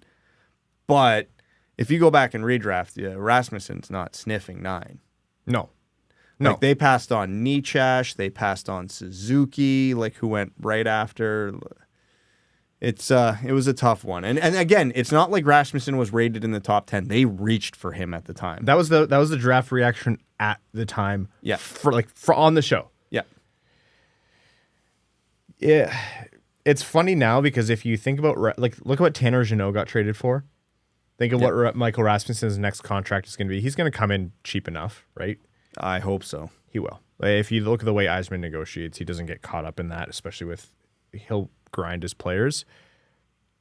Rasmussen is now a guy where at any given trade deadline, you're going to say, yeah, they can get first round pick value for him depending on what people want. Because at a healthy point, which he wasn't at the end of the year because he broke his kneecap, that is a player who makes a difference in playoffs, presumably the way he plays. But like you said, Brad, that is not who he was drafted to be. And he both did, he continued to pan out well in juniors after he was drafted. They tried to move him up too early because of the stupid CHL NHL agreement. Couldn't be that player in the NHL and took a long time to figure it out before he became the player he is now. Yeah. Yeah. And again, we like him. We like what he's done, and he's a good player. But yeah, like, a good player does not equal 9th overall. That's kind of just the point, right? 2,100 of you still in here. Thank you all so much for staying tuned in. It greatly appreciated. And yeah, Brad, I hope that answered your points. If those of you haven't already, give the stream a thumbs up and subscribe to the channel. And if any of you are interested in supporting the show further and want to hang out for our all-day stream /hangout, subscribe on Patreon. And we'll be doing rounds 2 through 7 tomorrow with the Winged Wheel Podcast Dub Club community. All right. You about to see me on the commercial? Yeah. Jeez. They had to have the draft on a Wednesday, Thursday, eh? Why? What's the problem with that? Well, we could have gone out for a couple more rounds this week before the long weekend. We could have. I will. Yeah. Oh, you're not going away for the long weekend? No. Are you serious? Yeah. I don't do anything on the long weekends. Yes, you do. All the time you do. No, I haven't for several years. What about your parents' cottage? Oh, I'm not going up there. Yeah, that's fair. How are the vibes right now? How are you feeling? You walked away with Danielson. You walked away with Sandin-Pellikka. Overall, I'm just okay. You're whelmed? Yeah, I'm whelmed. Whelmed. Chris Prime says, why trade Hronek for the 17th overall pick just to draft defenseman with a similar profile? Moves the timeline back, and frankly, I think they sold Hronek at his peak. Yeah, they bought 6 or 7 years making that move. And don't forget, they still have a pretty high second-round pick out of that as well, still. Yeah. So, yeah. And honestly, Sandin-Pellikka's ceiling is much higher than what Hronek was. Much higher. Now, again, we mentioned earlier in the stream at time of drafting, yeah. Yeah, now, again, we've talked about how often players actually hit full ceiling, but Sandin-Pellikka, in all likelihood, should be better than Hronek when all is said and done. You want Sandin-Pellikka to be a bona fide number 2 right-handed defenseman. If there's a Seider injury or something, he moves up to a top pair and it's not crazy. Maybe he's so good that he challenges Seider for the top pair. Probably not likely, but possible. And I think of the most important asset or traits here, your power play quarterback. Like Brad said earlier, like Sandin-Pellikka is not going to be the guy who's going to, Mo Seider's not going to be the guy who's going to quarterback your power play 1. He's a capable second power play quarterback. Totally. Put him on the second, and he does fine. And Mo Seider's decision making on the blue line, and the way he walks the blue line, and the way he's like kind of deft with the puck, it's really underrated. He does well, but overall, as a power play quarterback, you want 2 options there, and I think Sandin-Pellikka should be better. I've seen some people with questions. Why is Zadina being talked about in trade as if he has value? He does. As EFL. Oh, here goes Barry Trotz swinging for the fences again. Let's see who Barry Trotz takes. Bet he's mad that Perreault's gone. Yeah. Cal Ritchie, maybe? Thank you, Smashville. Yeah, he's not making it. Roman Yossi's making it. Does Zadina have value in production? No. In cost control and potential, whether you agree or not, other GMs would think so. Why is there a drummer? What is happening? I don't know.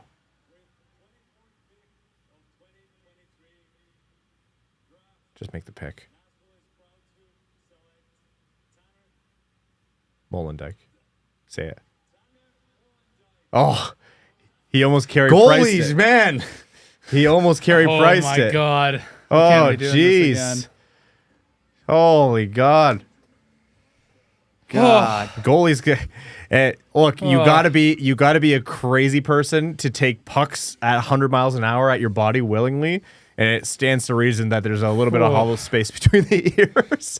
Can't remember the names. Tanner Molendyk was a player who was in our mock draft with Maxim Prashant, and that kind of skating defenseman was. Yep. I'm surprised to see him in the first round. Swedes are falling. Someone's going to be there. All right, Tanner Molendyk. I actually liked him in the second round.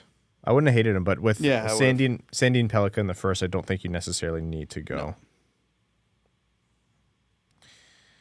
No. All right. Boring draft with no trades. Yeah, it was. And it was surprisingly predictable. Again, I don't think I've ever had that many right in my top 20. Connor Owens says, thanks for the continued content, guys. Thank you, Connor, so much for the donation, man. It means a lot. Much, much appreciated. Okay. Where are we at? Pick. That was Nashville who just picked. Oh, my whole page went away. So we have St. Louis, San Jose, Colorado, Toronto, St. Louis again, Carolina, Colorado, and Vegas. Does St. Louis make both of these upcoming picks? The way this draft's going, yeah. Nobody's trade one. Are they gonna make all three picks? Looks like it. Detroit trade back into the first round. Is there anyone you trade back into the first round for now? I'd consider Cal Ritchie. Consider Cal Ritchie. You consider honestly Edstrom. Stenberg, you probably consider. Man, but yeah, just looking at it, there's definitely guys who are going to fall at this point because you still got Ritchie, Edstrom, Stenberg, Nadeau, Brindley, Gulyayev, Musty. Like, guys are going to fall, right? There's also Sachin, and yeah, they're going to have a lot of options at those three picks. Although whenever I see three consecutive picks, it makes me think of the year that Boston could have had, what was it, Barzal. Oh, Boston could have, who was it? Barzal, Connor. Barzal, Shabbat, Kyle Connor. Yeah, and they took Zach, that was a disaster. Senyshyn, Jake DeBrusk, and Jakub Zaboral. Dark and Wolf, St. Louis pick. Time for a Red Wing trade back into the first round. I'd like it. I'd love a 3-pick first round here. That'd be great. They've done business together before. Yeah. Steve Wiles. Well, even if they don't trade this pick to Detroit here, like whoever they pick, we got to pay attention to. That's true. We need to do a full prospect profile. Yeah, see them in a while. Yeah, in like 3 to 5 years. If you're at pick 25 and you're still on the clock, like with a minute left, just relinquish the pick. Just make the pick. It's pick 25. It's practically the second round. Okay. Steve Wild says, don't trade back into the first round. Package the seconds for DeBrincat. I think they would if Ottawa would accept it. Well, I guess Dorian was having a talking. I don't know if it was before or after the picks here, but he was saying, yeah, teams are offering him pennies. He said we might just go into the season with him. Dominic Skyman says, do you think Crystal falls for some reason to the second round, and would you pick him? Oh, I would. Yeah, 41, 42, 43. That's probably worth the gamble. I would absolutely take Crystal with one of the 3 second-round picks. What's the worst? Okay, he doesn't pan out. That is the ceiling on that pick is unreal. Yeah, unreal. Yeah, you pick him and then you start everybody in your development department's having phone calls with him daily.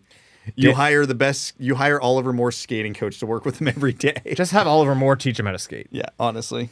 And make sure that dude squats. Feed him 5,000 to 6,000 calories a day, and he only is allowed to squat and deadlift. He just looks like one of those video game characters in the Creative Player whenever he just maxes out all the size categories. Paul Breda says Vegas Winged Wheel Podcast road trip. You're goddamn right. That is my favorite city I have ever been to. What I tell I you? knew it. What I tell you? Been to Paris, baby. Let's go. We were talking about this yesterday. We were talking about like, oh, do we go to Vegas? And I was like, would Brad want to? I was like, are you kidding me? Brad does not love anything in this world, including his wife and kids, more than he loves going to Vegas. Oh, it's so good. Dude doesn't even gamble Oh, I gamble. in Vegas. I don't drink, but that much, but I gamble. And then there's another Dan DeVries, who's a patron, says, please 3-team trade with Toronto for Murray. Yeah, happy to facilitate. Yeah, the Leafs have a pick coming up, and they've done that before, where they've traded back to unload contracts and stuff like that. So, GLJ, thank you so much for the donation, man. You're being very generous today. Much appreciated. so that could be an option when it gets to the Leafs pick. I doubt it. They need to restock the cupboard, but you never know. Matt S says, at this point, should we target a different winger like Connor instead of DeBrincat if we plan to trade for one? Keep up the good work, dubs. I don't think Connor's for sale is the issue. No, I don't think he is. You're looking at probably Knoecny at that point.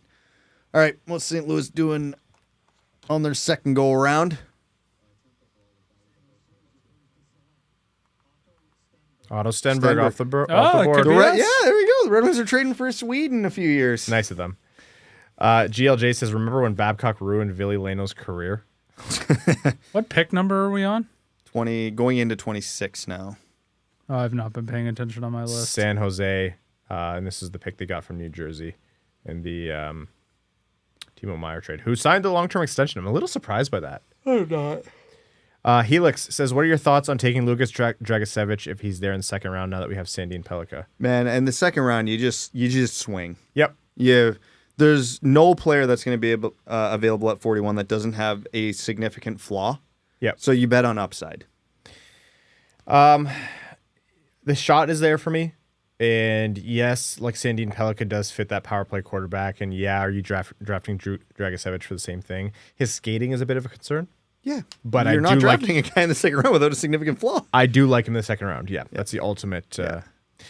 Someone mentioned a good point. Brindley. I don't know that Brindley makes it out of the first round, but Brindley would be a great pick. I would be a big fan of that pick. A Michigan center, good skate, unreal compete. Yep. Gavin Brindley's kind of near the top of my, like, I hope this guy is there at 41, but I don't think he will be. He won't be. I'd be shocked if he is. Apparently the Hawks are trying to trade back into the first round. Please no. What if they took Bedard, Moore, and Perreault? It'd be like the easiest line to bully. Perreault's gone. No, but I'm saying, like, what if they got Perreault? Like, traded back in and Oh, got what him? if they did? Yeah. That would be. I'd be so angry. Yeah. Is it more likely from Christian Colmos? Thank you for the donation. Says, is it more likely for to trade for Knoecny versus DeBrincat at this point? I'll still say DeBrincat because DeBrincat seems to be pushing that path forward. And Konechny's gonna, like, in terms of trade assets, cost a lot more. Yes. Yeah. He's got 2 years left on a very cheap contract and outproduced DeBrincat last year. So, yeah. DeBrincat has the whole control thing as well as do a $9 million qualifying offer. So his cost to acquire is lower. Chris says, is the best place to be drafted first and the second. Basically first round, but none of the pressure. In theory, but you hope they weren't there on the first night because that's heartbreaking for those kids. Yeah, maybe pick 32. Yeah. Okay. We are nearing the end of the first round. So what we're going to do is when we get to the end of the first round, we'll do a quick overview of how the round went. We'll give a recap on the Danielson pick, recap on the Axel Sandin-Pellikka pick. We'll talk about who we want in the second round tomorrow with picks 41, 42, 43, assuming they keep them and don't trade by then. And then we'll wrap up for the night. Okay. What else do we got up here? Quentin Musty still on the board? Yeah, he is, right? Yeah, he's still there. Big forward with skill. Yeah, he's not going to last much longer. GLJ says, remember when Babcock ruined insert name here career? Excited for Columbus. I think you know me. I don't like Babcock and the way he's handled anything over his time coaching. But I think Fantilli will be a Babcock guy. I don't think he'll have a hard time with him, just with Fantilli's profile. All right, just scrolling through the comments here. If you guys have any more questions, feel free to add them to the chat. Jim Johnson says, boys, who would be your choice without breaking the bank for a scoring center this offseason?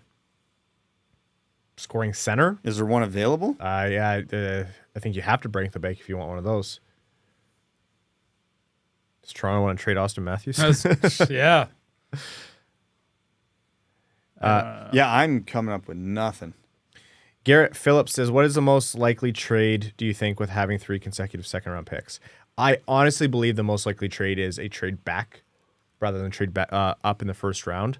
Although I could see, like, if there's someone there at 33, yeah, using one of those firsts or one of those the Red Wings seconds. have so many prospects and picks. I think a trade up is more likely than a trade back. Me too. Matthew Burney, thank you so much for the donation. Hey, Mike, it's real late. How about you start walking to the stage there, champ? Yeah, no kidding. You already got Will Smith. The pressure's off on this pick. Clearly, Bill Guerin has somewhere to be, so if they could hurry up, that'd be great. Yeah, why is he still sitting? Oh, He just realized that their time on the clock was coming up. Is it still possible for DeBrincat trade? Yes, absolutely it is. I'm a little surprised that it didn't happen today based on how things were going, but over the last couple of days, it started to look a lot less likely. So many people are so confused right now. Joey Claus says our yes. teams without... I'm one of them. What's that? So many people are confused right now. Oh, with Henrik Lundqvist interviewing. And that's exactly why they're confused, because that wasn't Henrik Lundqvist. Yeah. Wait, who was that? Was that his brother? Yeah, it was Joel Lundqvist. That was Joel? Yeah, it was Joel. Yeah, that's what I was. And you caught that because you're the Yeah. face guy. Yeah. Oh, I actually thought that was Henrik. I was like, that's a handsome man, but not handsome enough. Just slightly less handsome. All right, what's San Jose walking away with here? Let's see what they...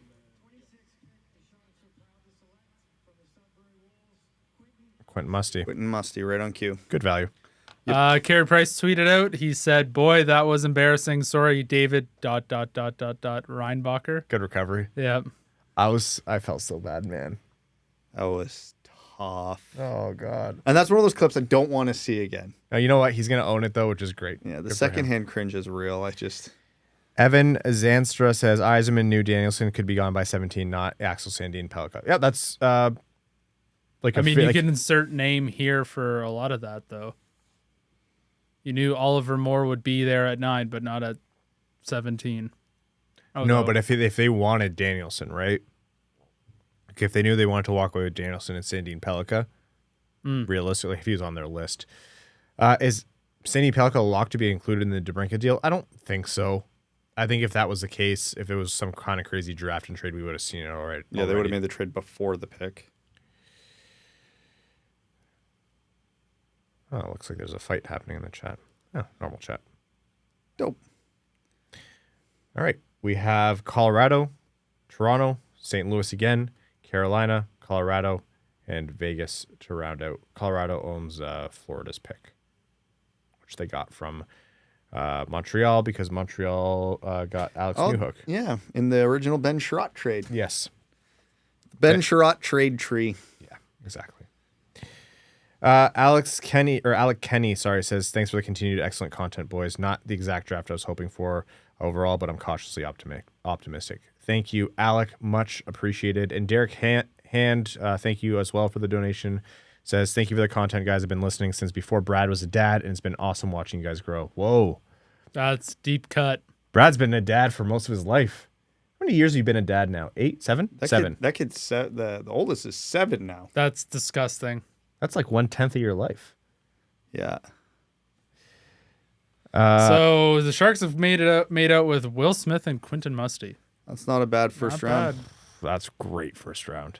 Brad Snow says, where does Veleno fit in the new center picture? 4C, wing, prison.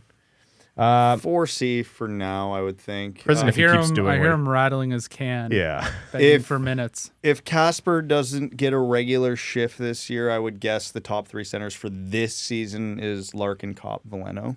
Yep. So, but I think long-term Veleno is either the 4C or he shifts to wing. Zachary asks, Brad, is it Jaden Perron season in the second round? I would absolutely take the risk on Jaden Perron if he gets there. Same. I don't think he will.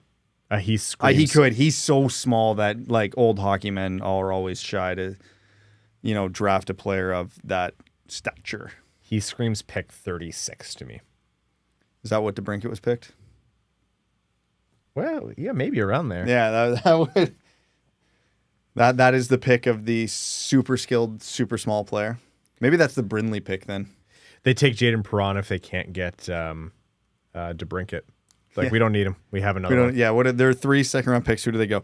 Brindley, Yeah. Jaden Perron, and Nadeau. They're like, we're getting one hit here. The Ottawa looks on like, damn, that's good. Yeah, 3 picks in the second round consecutive. They add up to 412 pounds. Yeah.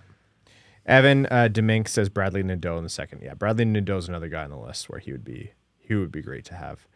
How do we feel about Eklund? Next question. E5. God, I remember growing up with that shit. She's saying a lot of words I've never heard before. You're better off. I'll tell you that. Sider will become a superstar. I'm just trying to find more questions in the chat here. Trying to read between the little fight. How many people do we still have in here? Still 1,900 of you in here. Thank you all so much. You don't leave in the middle of a fight. I watched them do it. Thank you all so much for staying tuned. Yeah, like we said, we're going to watch the first round wrap up. We're going to do our little summary, and then we'll be back with you tomorrow. If you want to have some more content and you are so inclined to help support the show, subscribe on Patreon, and we'll have our hangout. We'll be covering rounds 2 through 7. And then it'll be us talking. It'll be the Dub Club talking. It's a good time. We kind of come in and out. It's a really good way to not just connect with the fan base, but hear our reactions as the picks come through on a little bit of a longer day. Although with the pace of this one, I honestly think that the middle 10 picks went faster. We're slowing down at the end here. Yeah, it's getting a little slow now. Yeah. Matt Schreiber says, I wonder what the odds were of 0 trades in the first round. That would, yeah, if there was a line on that, someone made a lot of money. Richie, Edstrom, Gulyayev, Dragisevich, Brindley, Haltonen, and Height. Yeah, those Sam Constantino's list. Those are among the best ranked players in my mind as well. And odds are, just speaking this time of the draft, one of them will be there at the Red Wings second round picks. Yeah. John Boobin says, who's the goal scorer we desperately need? Off that list, Haltunen might be the guy. Haltunen came to the Red Wings in the mock draft that we did with Max and Prashanth as well. Pick 3 goalies in a row, Mark Payne. Let's get weird. Be still Prashanth's beating heart. Hey, if Harabel's still there at the Red Wings second round picks, I almost want them to go forward defenseman goalie. Like, let's just cover all the bases. I have no problem with a goalie. Cameron, biggest surprise slide for me is Perreault all the way to the 20s. Yeah, that's crazy. Honestly, I did. Obviously, because it's relevant to us, I didn't think Axel Sandin-Pellikka was going to make it to 17. Callum Ritchie. The rich get richer. Yep. I'm sure they're really happy. I'm sure they had a thought that Ritchie might be there, but I could have seen Ritchie go as high as like 19, honestly. Yep. And Colorado gets him at 27 or whatever this pick is. Adria says, will you guys do an Expected by Whom and Winged Wheel podcast mashup this offseason? Could be fun. Yeah, absolutely. Part of the Winged Wheel podcast brand. Andy Hogg says, can we win a cup with 1 Larkin and 3 Andrew Copps? Digging the knife in there. We're getting there. Jason P says, I feel you guys forget about Bachelnikov when talking goal scorers. That's a great point. He's still a little bit of an unknown in terms of how he's going to pan out, but if he does, that will be a goal scorer. Undersized late second round pick who doesn't skate particularly well. That's always a longer shot than it is likely. What did you say when they made the pick, Richie? The rich get what? Richer. The rich get Richie? Brad, right there. Alex Reno pointed out in the chat, and I thought that's actually what you said. Brad, that is word specifically. I should have said Richie. Yeah, you should. Yeah, I don't think people who are comparing Danielson to Kopp, I I think you're just finding that's No, his ceiling's higher than Andrew Copp. Yeah, you're finding a pigeonhole there. It could very well end up being, but I don't think that's a fair comp. Who does? Well, let's go to Corey's old comparables and see what he says. Amadeus Lombardi goal scorer. Rock me, More Amadeus. of a playmaker than a goal scorer. All right, Corey Pronman has his comparable for Nate Danielson as Elias Lindholm. Elias Lindholm. I would love that That would be fantastic. because I want Detroit to get Lindholm right now. Yeah. That'd be amazing. Yeah, with what he's asking on his contract and his age, I absolutely do not, Ryan. How old is he? 30? He's getting close to 30, Yeah. and he wants 8 years. No, thank you. And yeah, he wants the Larkin contract, but is like 2 or 3 years older than Larkin. I'm good. Ben Anderson says, how long until the Danielson comparisons to Sider start? I hope not soon. They're different positions.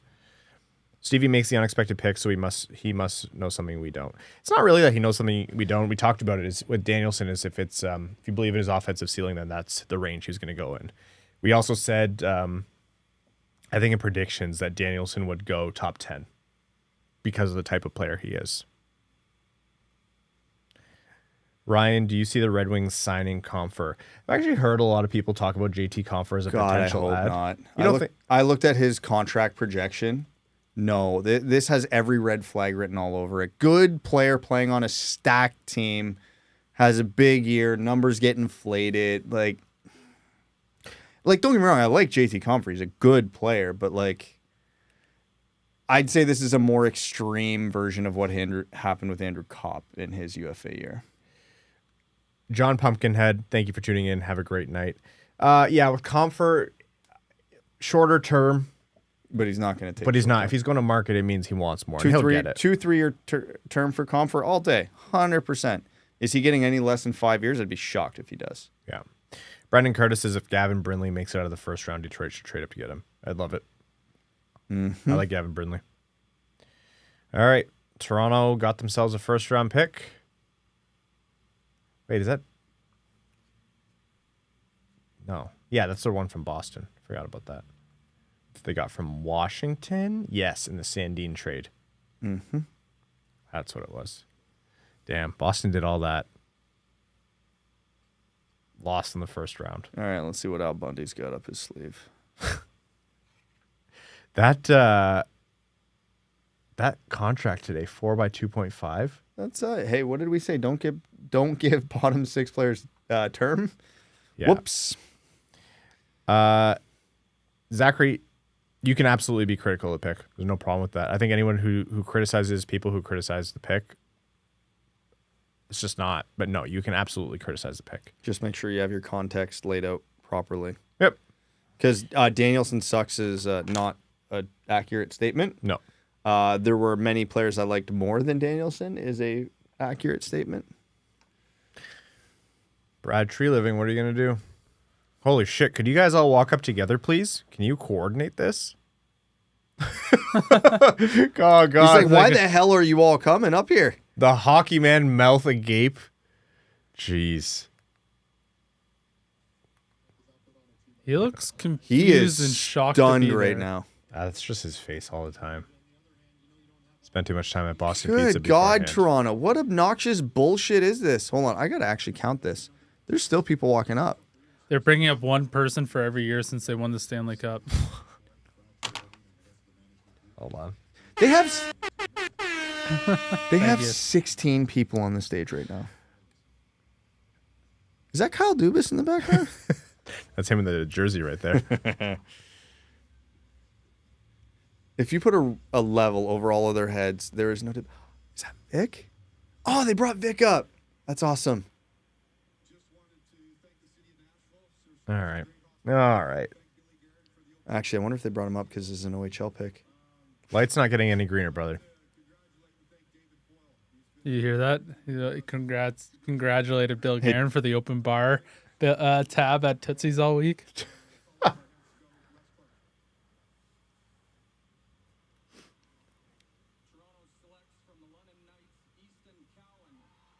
Okay, that's interesting. Easton Cowan? I don't even know who that is. No, he had a really big second half, but I recognized his name from watching them play. Where did they? this is actually I got to tell you guys this off air because I can't sit on air, but this is actually a really cool moment for a buddy of mine.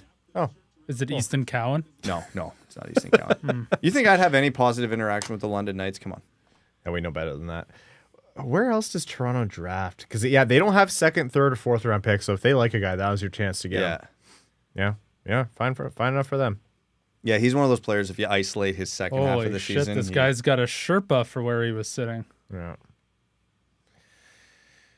Oh my God! Yeah, that's where they put the higher ranked players way back there. Popular guy, London Knight. Yeah, a little disappointed this trade hasn't had any drafts, or this draft hasn't had any trades in the first round. For all the noise. Yeah, we're getting like right to it. There's 3-4 picks left. And does it even matter at this point if they do? Like, I almost need it to happen. Just on principle. Yeah. My man was in the nosebleeds. Oh my God. That guy actually drove down from London He's got a as the Leafs were walking to the stage. He's got a G belt buckle. That's a tough look.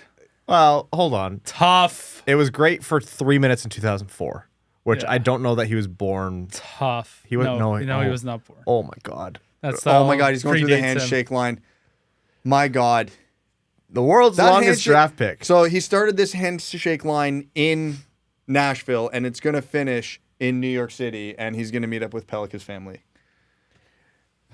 Oh, it's Shane Doan. Yeah, they brought him in to convince Austin Matthews to sign. Honestly, not a bad idea. If it costs you $1 million to do it, Yeah, it's you cheap. do it. That's cheap. Because you know what you're not going to do $1 million of? Jersey sales if Austin Matthews leaves. Well, they have Grayson Cowan. That's $1 million in jersey sales. What's the opposite of, when you're too deep diving, you can't surface too quickly? You get the bends or whatever. He's going to get the inverse of that. Yeah. Being in such an oxygen-rich environment on the draft floor. Would we take Mitch DeBroin says, would you take a goalie at 43? Yeah.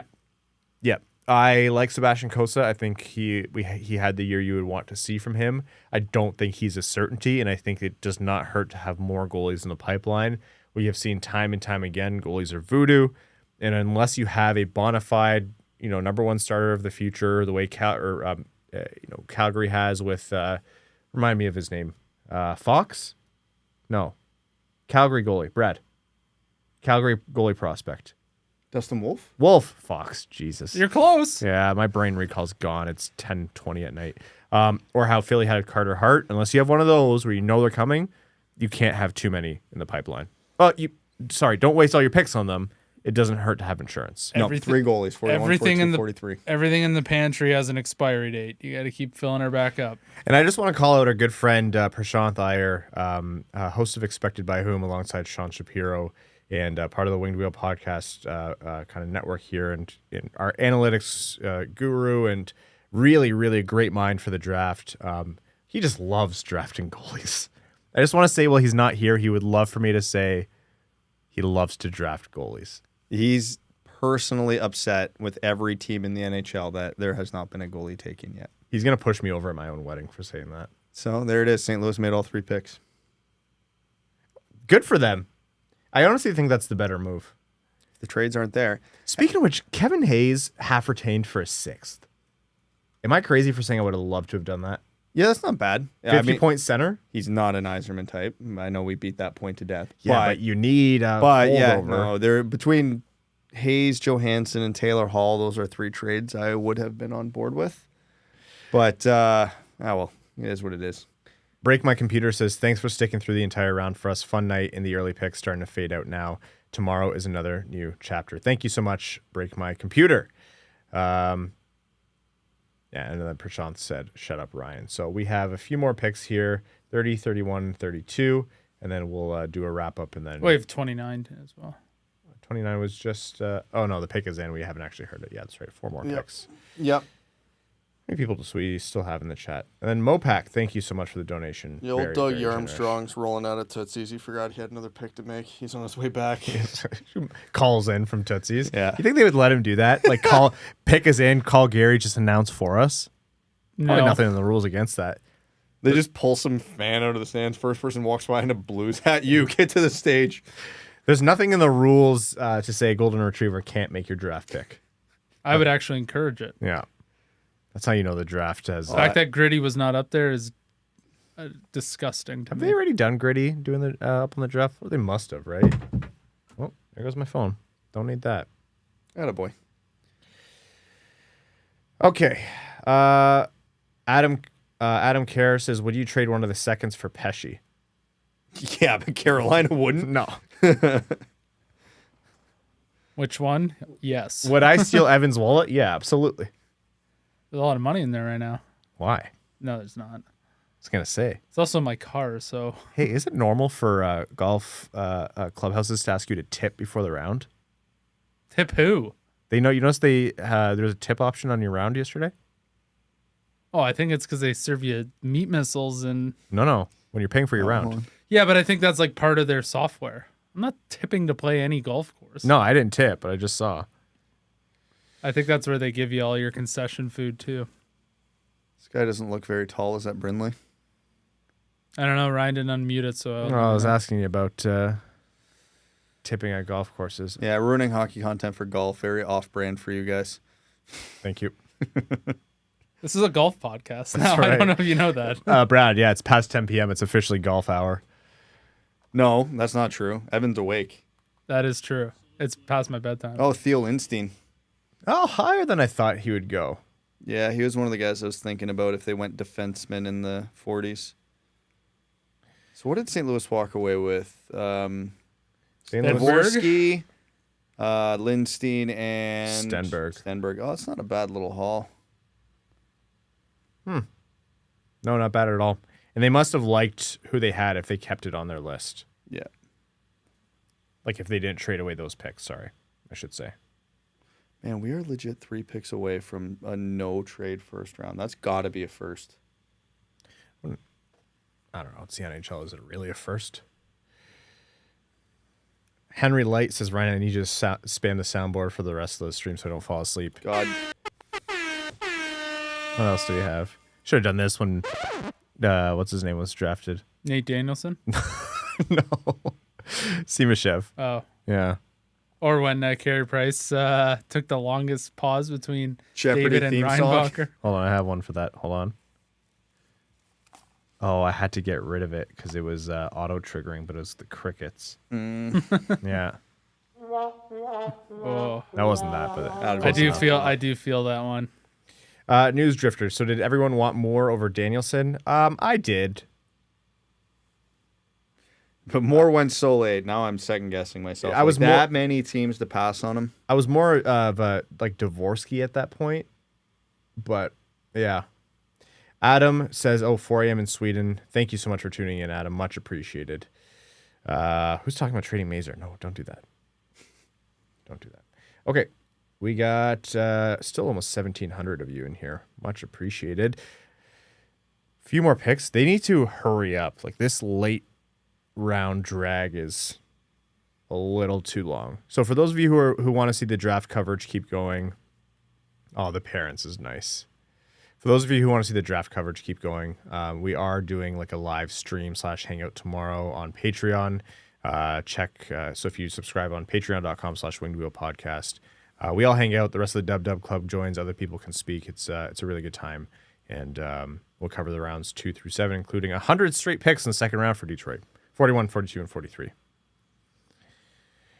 Hare says Carolina will take Haltunen here. Huh. That very much seems like a Carolina pick, actually. Mitch DeBruyne says, for Brad, but everyone can answer, did we get the better player at 17 or 9? I lean 17. I would lean... Okay, I'll phrase it this way. The higher ceiling player is at 17. Yeah, But, absolutely. but lower Yes. floor. Yes. Like, there is a reality where Axel Sandin-Pellikka is, like, number 1 power play quarterback, 50, 60-point defenseman, which is... Like, it's not out of the range of possibilities here. They both play on the team at the same time, and Sandin-Pellikka outscores him. Yeah. Like, not likely, but it's in the realm of possibility. Lance is gone says, why would Detroit take Danielson when there were better players available? We'll cover this when we do the profiles. The thinking is if you believe in Danielson's ability to produce on offense and you couple that with how mature and have a well-rounded of a game he plays at center, like this is a guy who should stick at center, that profile of player goes in the top 10. Well, plain and simple. The plain and simple answer here is they didn't think there were better players Exactly. available. Otherwise, they would have taken them. Yeah. They thought he was the best player available, so they took him. John Schultz says, so what's our plan for goals? Just going to buy them through trades and free agency? Yeah, that's my big concern. I want to see them take some swings with those 3 second-round picks. Like, I don't know, without looking immediately at my list, like the Brindleys, the Nadeaus, the Andrew Crystals, just pick the guys who have put a lot of pucks in nets this year. Yep. Although, what do I got a feeling Carolina's going to take Crystal? No. Carolina always swings for upside. They have the best draft philosophy of any team. They are like, we are drafting nothing for upside, and we only need 1 to hit a year, and we're golden. So they're going to take a Brindley, a Nadeau, one of these guys, I feel. I just want to read out, we're talking about Prashant earlier, his analysis. Someone asked what he thought. I don't know if he answered in there. It says, he likes Danielson, played on a team with no help, but can do everything and play all situations. Have to wonder what the offensive ceiling looks like with more talent around him. I think the same questions that were around Kasper's offensive upside last year exist for Danielson. My gut is that he's got an offensive upside in the Dylan Cousins, Nick Suzuki mold. If that is the case, That is a phenomenal pick, if that is the case. that is Hold on, Carolina. Let's see how well I know the Carolina Hurricanes, which is not at all. I'll buy you a drink if you get this one right. You don't get to congratulate people if you're at the end of the draft. You lost your chance.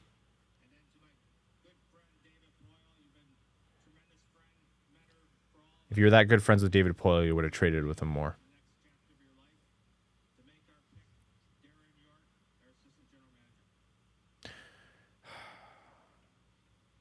Here we go.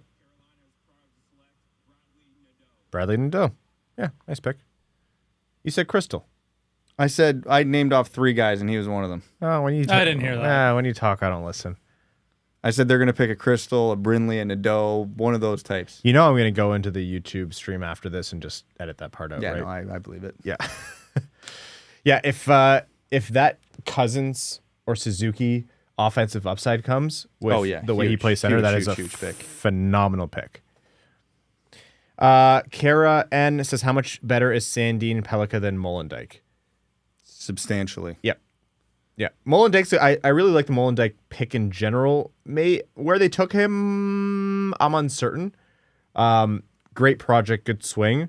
Sandin-Pellikka, for my money, was the best defenseman in the draft, a shade above Reinbacher. Reinbacher's more well-rounded, but Sandin-Pellikka's offensive upside is way higher. Yeah, like, he's obviously not going to be Cale Makar, but you're hoping you get like that type of defenseman, that every area of the ice just effective despite not being huge. Big J says, I hope Vegas congratulates themselves for winning the cup. Or just does something like, thanks for all the congrats. Damn right. Yeah. Can you see a Seider-Pellikka pairing someday? Not likely. They both shoot right, but Yeah. I don't know, in case one of them ends up being... Yzerman doesn't love to play guys on their offside. Yeah, and like those are the only 2 viable NHL defensemen who Yeah. shoot right in the system right now. Kyle asks, how's Pellikka compared to Quinn Hughes? Better defensive game. Not as good skater. Don't think the offensive upside is quite there. It's close, but at the same age, but not to the same level of Hughes. Eric Hansen says, Mata Pellikka pairing in 2 years. Yeah, if Mata's still able to stabilize pairings like that, by all means. 100%. The long-term play that you hope here is that the Wallman-Seider pairing continues to operate as it has, and that Pellikka and Edvinsson can get some chemistry. Mike Gilmore says, if Mazer has to be involved in a DeBrincat trade, do you do it? Wouldn't feel great about it. If it's just Mazer? And I wouldn't want to do much more than that. Yeah, exactly. He's not like an untouchable asset. I want to make that clear. But he's the type of asset you need. Right? Yeah. It's with the Red Wings, like, you don't give that away for nothing. Not that DeBrincat's nothing, but you know what I mean. I think you can get it done without him. Yeah, I have to catch up on what Yzerman said. Tristan McGuire said, love the picks, but not what Stevie said. So I'll have to catch up on what he mentioned after. When he must have done, there's press and media. Yeah, I was going to say, well, I guess no trade coming if he's talking to the press now. I'm sure he said it earlier. Oh. Yeah. Like well, actually, Colorado's got another pick here? Yep. Huh.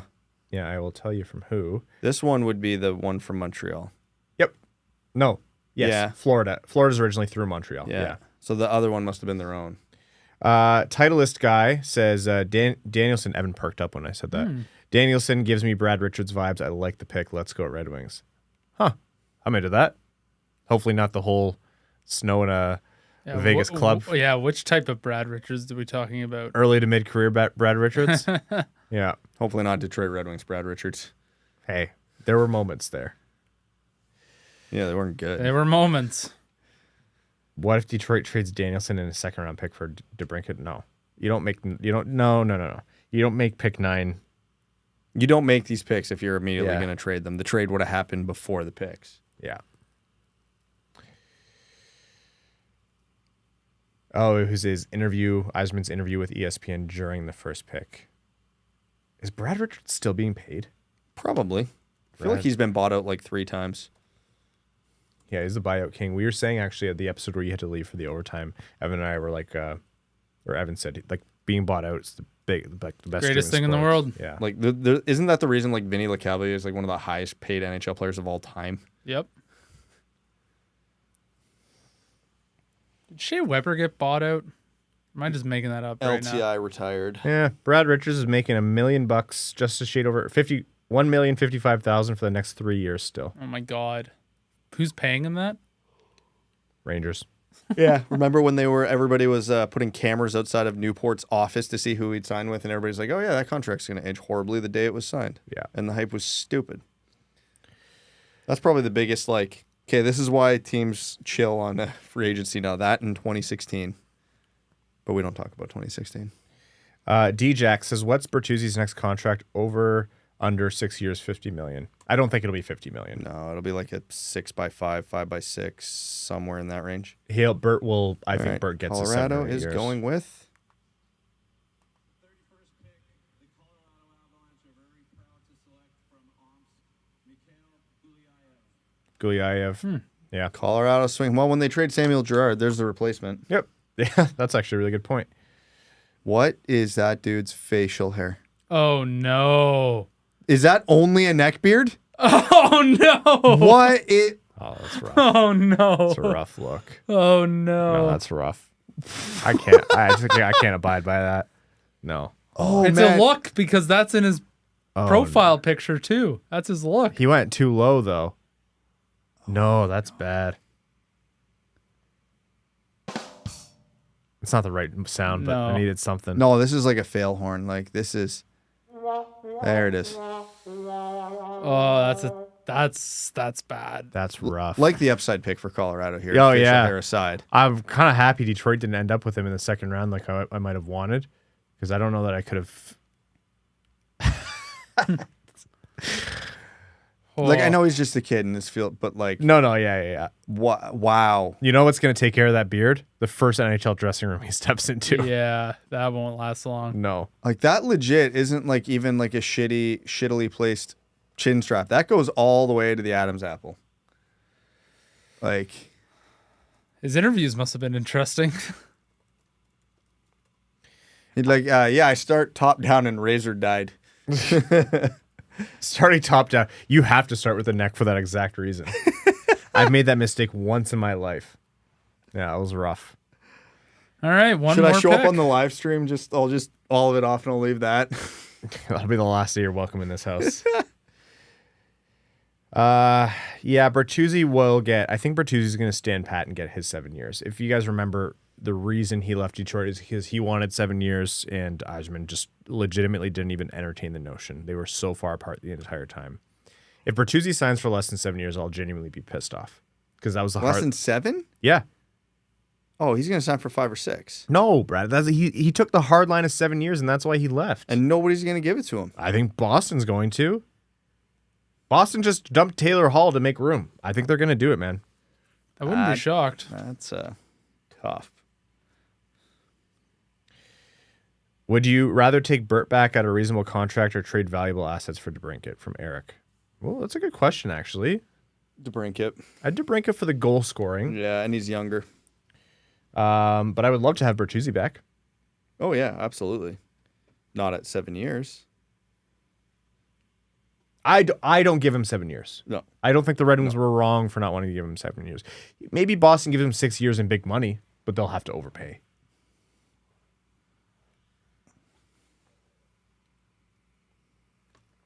Okay, one more pick. Yeah, see, Scott, I think like if Burt gets 5 at most, in my opinion, that's from Scott Klaus. If he gets 5 years, then it's just like this whole departure from the Red Wings. There's more in play with him leaving the Red Wings, and that goes back a while. Well, you might be like, I really like Boston. We have a good chance to win. I'll take maybe a little bit less. Yeah. Well, no. I don't think he's taking less. He'll take less term. That's what I mean. Oh, yeah, but not money. Yeah. He won't take a haircut both ways. Well, you take one or the other. Mm-hmm.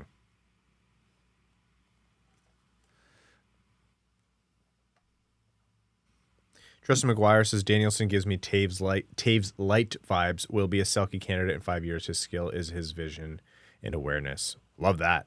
That would be great. Peak Johnny Taves was elite. Yeah. Okay. Yeah, Bertuzzi, the perfect LTIR candidate. And that's the thing with Bertuzzi, like the back injury, the way. Yeah, you get 1-2 years, you get a good strong run to the cup. Who cares? I do think he came back strong from the back, but also like a little bit, some freak injuries this year with his hands and wrists. Some of it from not protecting himself properly, some of it from the actual back injury. Or not the back injury, but actually just from not getting a freak puck, I think it was, to the wrist. But you don't sign, if you're signing that guy to that kind of term, you're imagining he's spending a good chunk on LTIR. Come on, Vegas. Thank yourselves. Jesus Christ. Oh, my God. Oh, my God. Is he wearing a tank top in that? Probably. I have looked like that a few Yeah. times in my life. That's us on day 2 in Vegas. Yeah. Hour 2.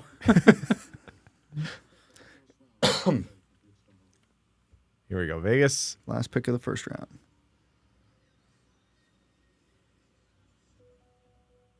Come on.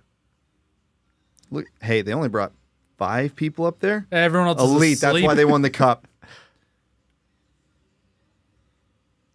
Vegas Golden Knights would like to congratulate David Foyle on a tremendous Congratulate yourselves, please. Do it. You guys saw Barbashev got signed?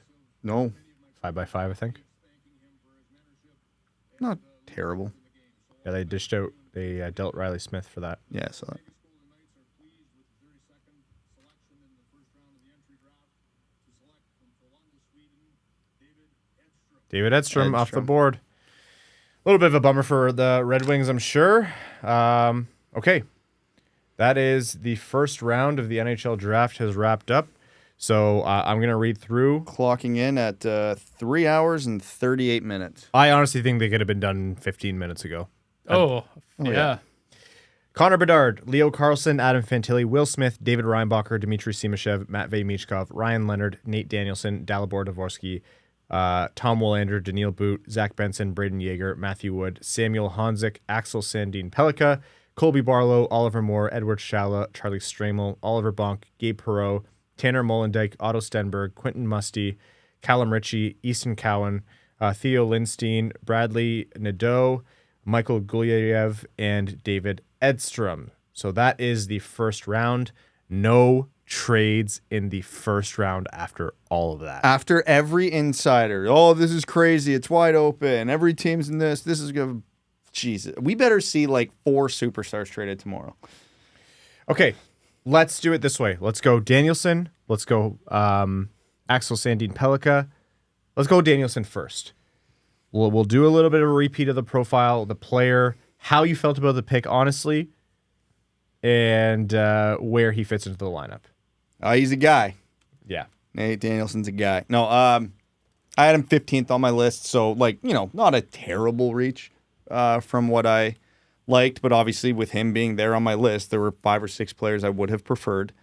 But Nate Danielson is the, if you had to just have an Etch-a-Sketch and Steve Yzerman tell you his type of player, you would have drawn Nate Danielson. 200-foot, good skater, high compete. Was the one thing I don't think we mentioned. He was, despite being only 18, the captain of the Brandon Wheat Kings. I mentioned it. Did you? Yeah. So he's got that those intangibles that teams like. There's nothing to not like about his game. The only question is, what is the offensive upside? Yeah. Was his totals where they were because that's just what he could do, or was it because he was on an awful team? Both are equally likely. So the Red Wings, obviously taking him 9, bet on the fact that he was just, surrounded by a bunch of Evans out there. Like, couldn't do much on the ice, so he had to do Really it all good himself. looking, though. You are built like a Western Canada boy, I'll tell you that. 100%. If you told me he was from Saskatoon, I wouldn't blink. He's got the emotionless dead stare of someone from the WHL. Yeah, Notice he has spent 15 hours on a bus every weekend. I've spent 15 hours in this room doing this fucking draft. But so if Danielson's ceiling is a little higher than I project it to be, the Red Wings made out very, very well at 9 because 1, he shoots right. 2, he's a center. And 3, he covers every area of the ice and does it well. So there's a lot to like about Nate Danielson. You just hope you can justify the ceiling at pick 9. Yeah, what you said is the upside that gives him not just the justifiable 9th overall selection, it's a very good 9th overall selection. That said, to be fully transparent, he wasn't my top guy off the board. He wasn't my second favorite player off the board. I honestly would have preferred Axel Sandin-Pellikka without knowing that the Red Wings were going to take him later at 9th overall off the board. But as we said leading up to the draft and after taking a lot of extended looks at Danielson, if you believe there's more offensive production that was masked by the fact that he was on a poor team, like you mentioned, Brad, then yeah, a 200-foot center who does it all, plays, looks to have an NHL frame and plays a Steve Yzerman, quote-unquote, style of game and has untapped offensive upside, then that's a player you take in the top 10. Plain and simple. I think they could have gone Dvorsky and done just as well there. Personally, Dvorsky more, who went in the 20s. So, like you mentioned, Brad, what other GMs not like about more that we have to consider here? But yeah, for me, it's Nate Danielson was part of that wide group of like 12 to 15 players where I said any one of these guys can go at 9, any one of these guys can go at 17, and I would be perfectly happy with any of them. He's like smack dab in the middle of it for me. So for me, Nate Danielson is, in terms of talent and what he brings to the table, great, like fine, totally good, whether I liked it or not, whether that was my first choice, good with the pick, not mad at it. The positionality is what makes me happy with it. It's the solution at center. They didn't, galaxy brain and take someone, imagine someone with a middle 6 projection, but who's a winger.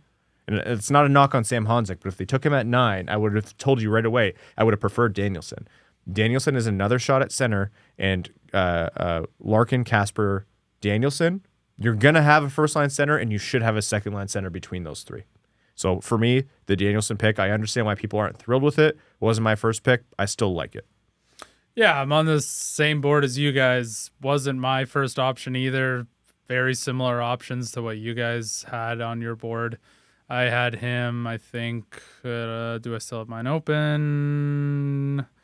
Let me fill some dead air. I had him at, where the hell is Nate Daniels? 15. Yeah. Did we all have him at 15? I may have had him at 13. Okay. Yeah. I think Nate Danielson is terrific value from 15 onward. I'm not still totally sold on Nate Danielson at 9. That now the deep dive truly begins. He's a big. He likes to gear it up and play the puck off the rush. A la Dylan Larkin when he came into the league. He would just wind it up from behind the net and just go like hell. Brandon, I would like them to get some more capable players on their team to really see what Nate Danielson's got in the tank.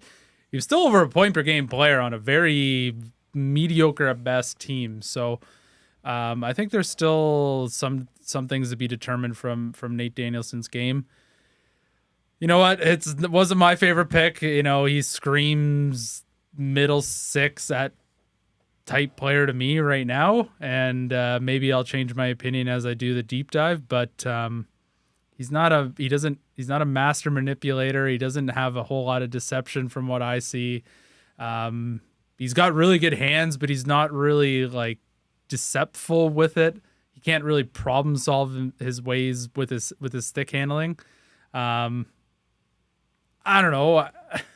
It sounds like I'm dumping all over him, but It's fine. It's a fair if it's your assessment. I don't think he's a bad player. I think, you know, if you got him at 17, I think that's an excellent pick. And then it goes to the whole Sandin-Pellikka. You pick him at 9? Sure, I could totally see that. So, you know, context matters in this point. But if we're talking Nate Danielson straight up as a player, that's kind of what I see. Axel Sandin-Pellikka at 17. Oh, I love that pick. Yeah. I love the pick. I had him as my top-rated defenseman. I think I had him like 11th on my rankings. Ironically, yeah, like Danielson was a 6-pick reach, where the Red Wings picked him on my board, and Pellikka was a 6-pick surplus because he was 6 picks higher. I had him 6 higher than 17, so it all balances out. Definitely the highest upside of any defenseman in this draft. Exactly what the Red Wings need on the blue line. Someone who can quarterback the power play.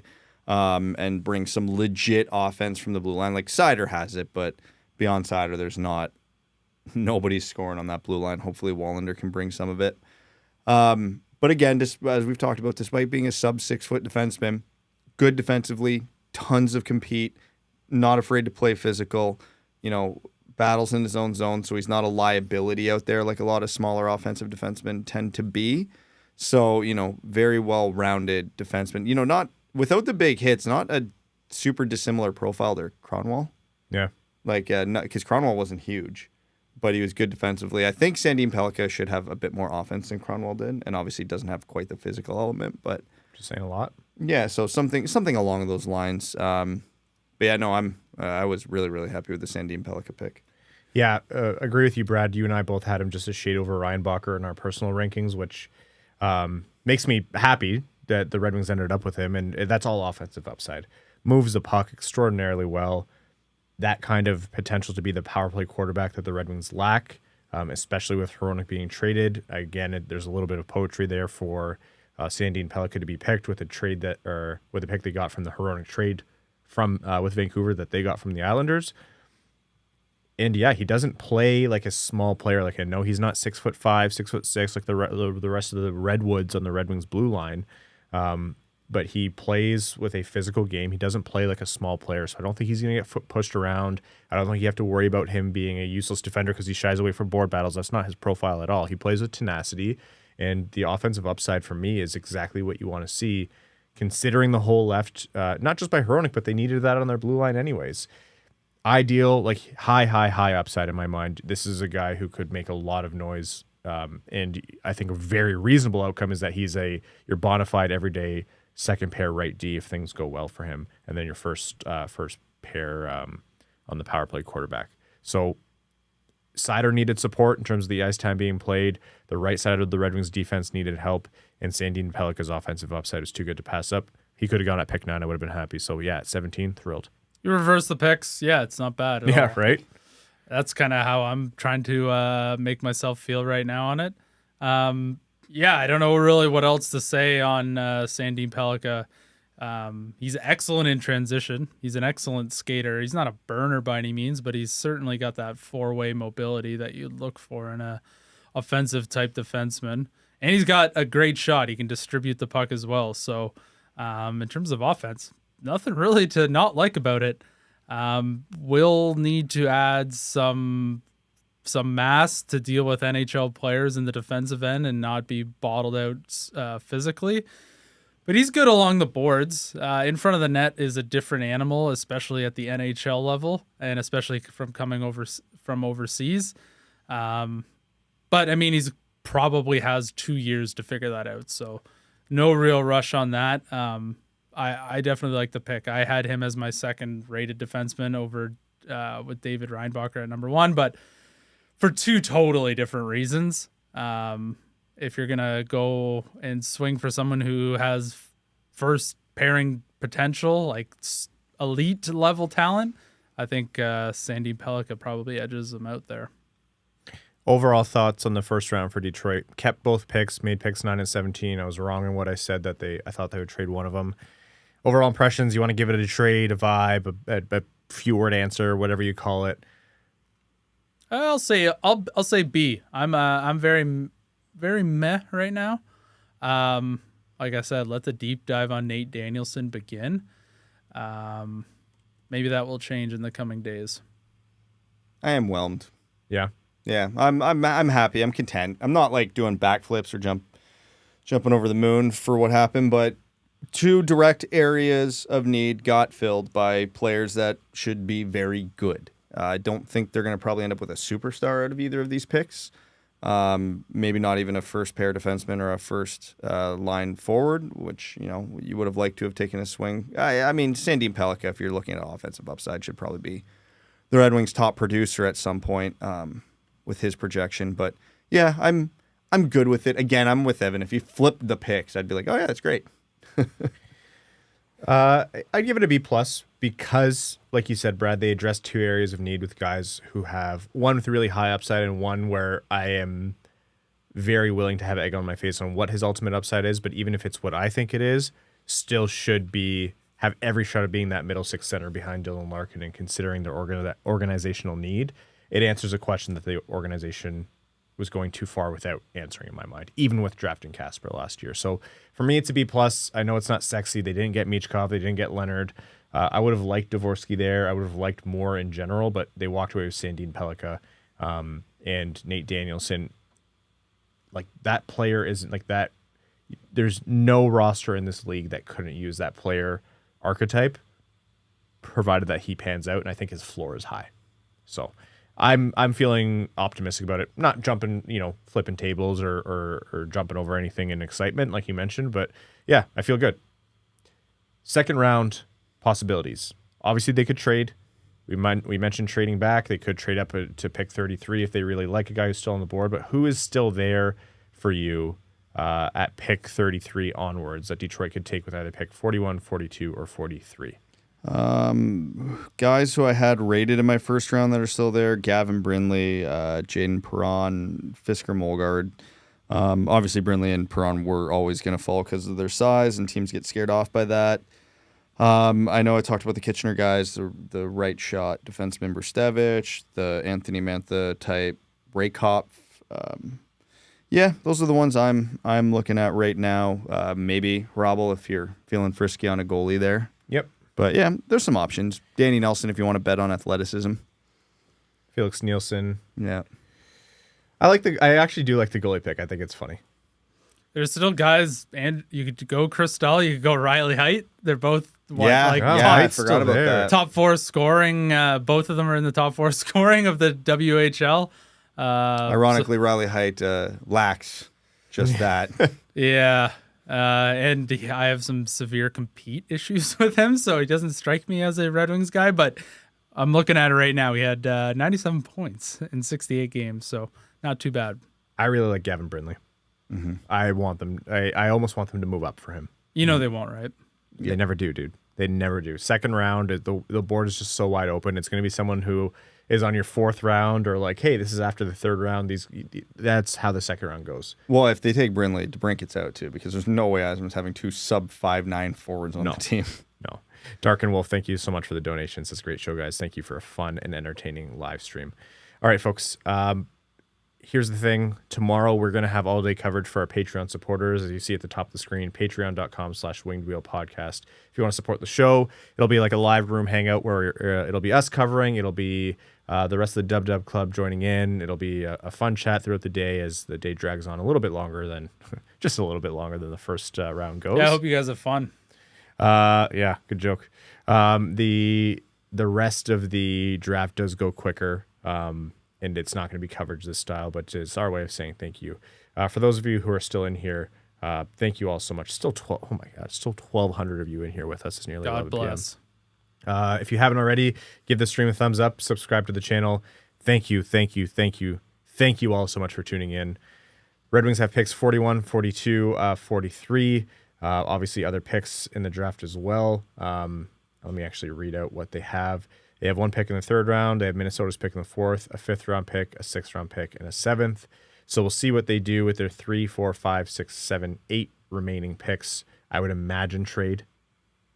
I would imagine with one of those 3 second We round just picks. went through an entire first round of the draft with not a single trade. That- Ryan. They're saving them all up for tomorrow. Yeah, it has to Apparently. They're all going to the bar right Yeah. now to Tootsies together, and it's just going to get wild tomorrow. Yeah. Call of the night right there. Yeah, oh, that's so good. Okay, thank you guys so very much. It feels almost too soon to end this because so many of you are still in here, but we need to rest up. We'll be back for the Patreon supporters tomorrow. If you don't follow us on Twitter at Winged Wheel Pod and then follow our individual accounts, I think they're hovering above our heads for coverage, more analysis on today, and then tomorrow night we're going to be recording our draft recap episode. So lots of content coming your way. Thank you all. Good night.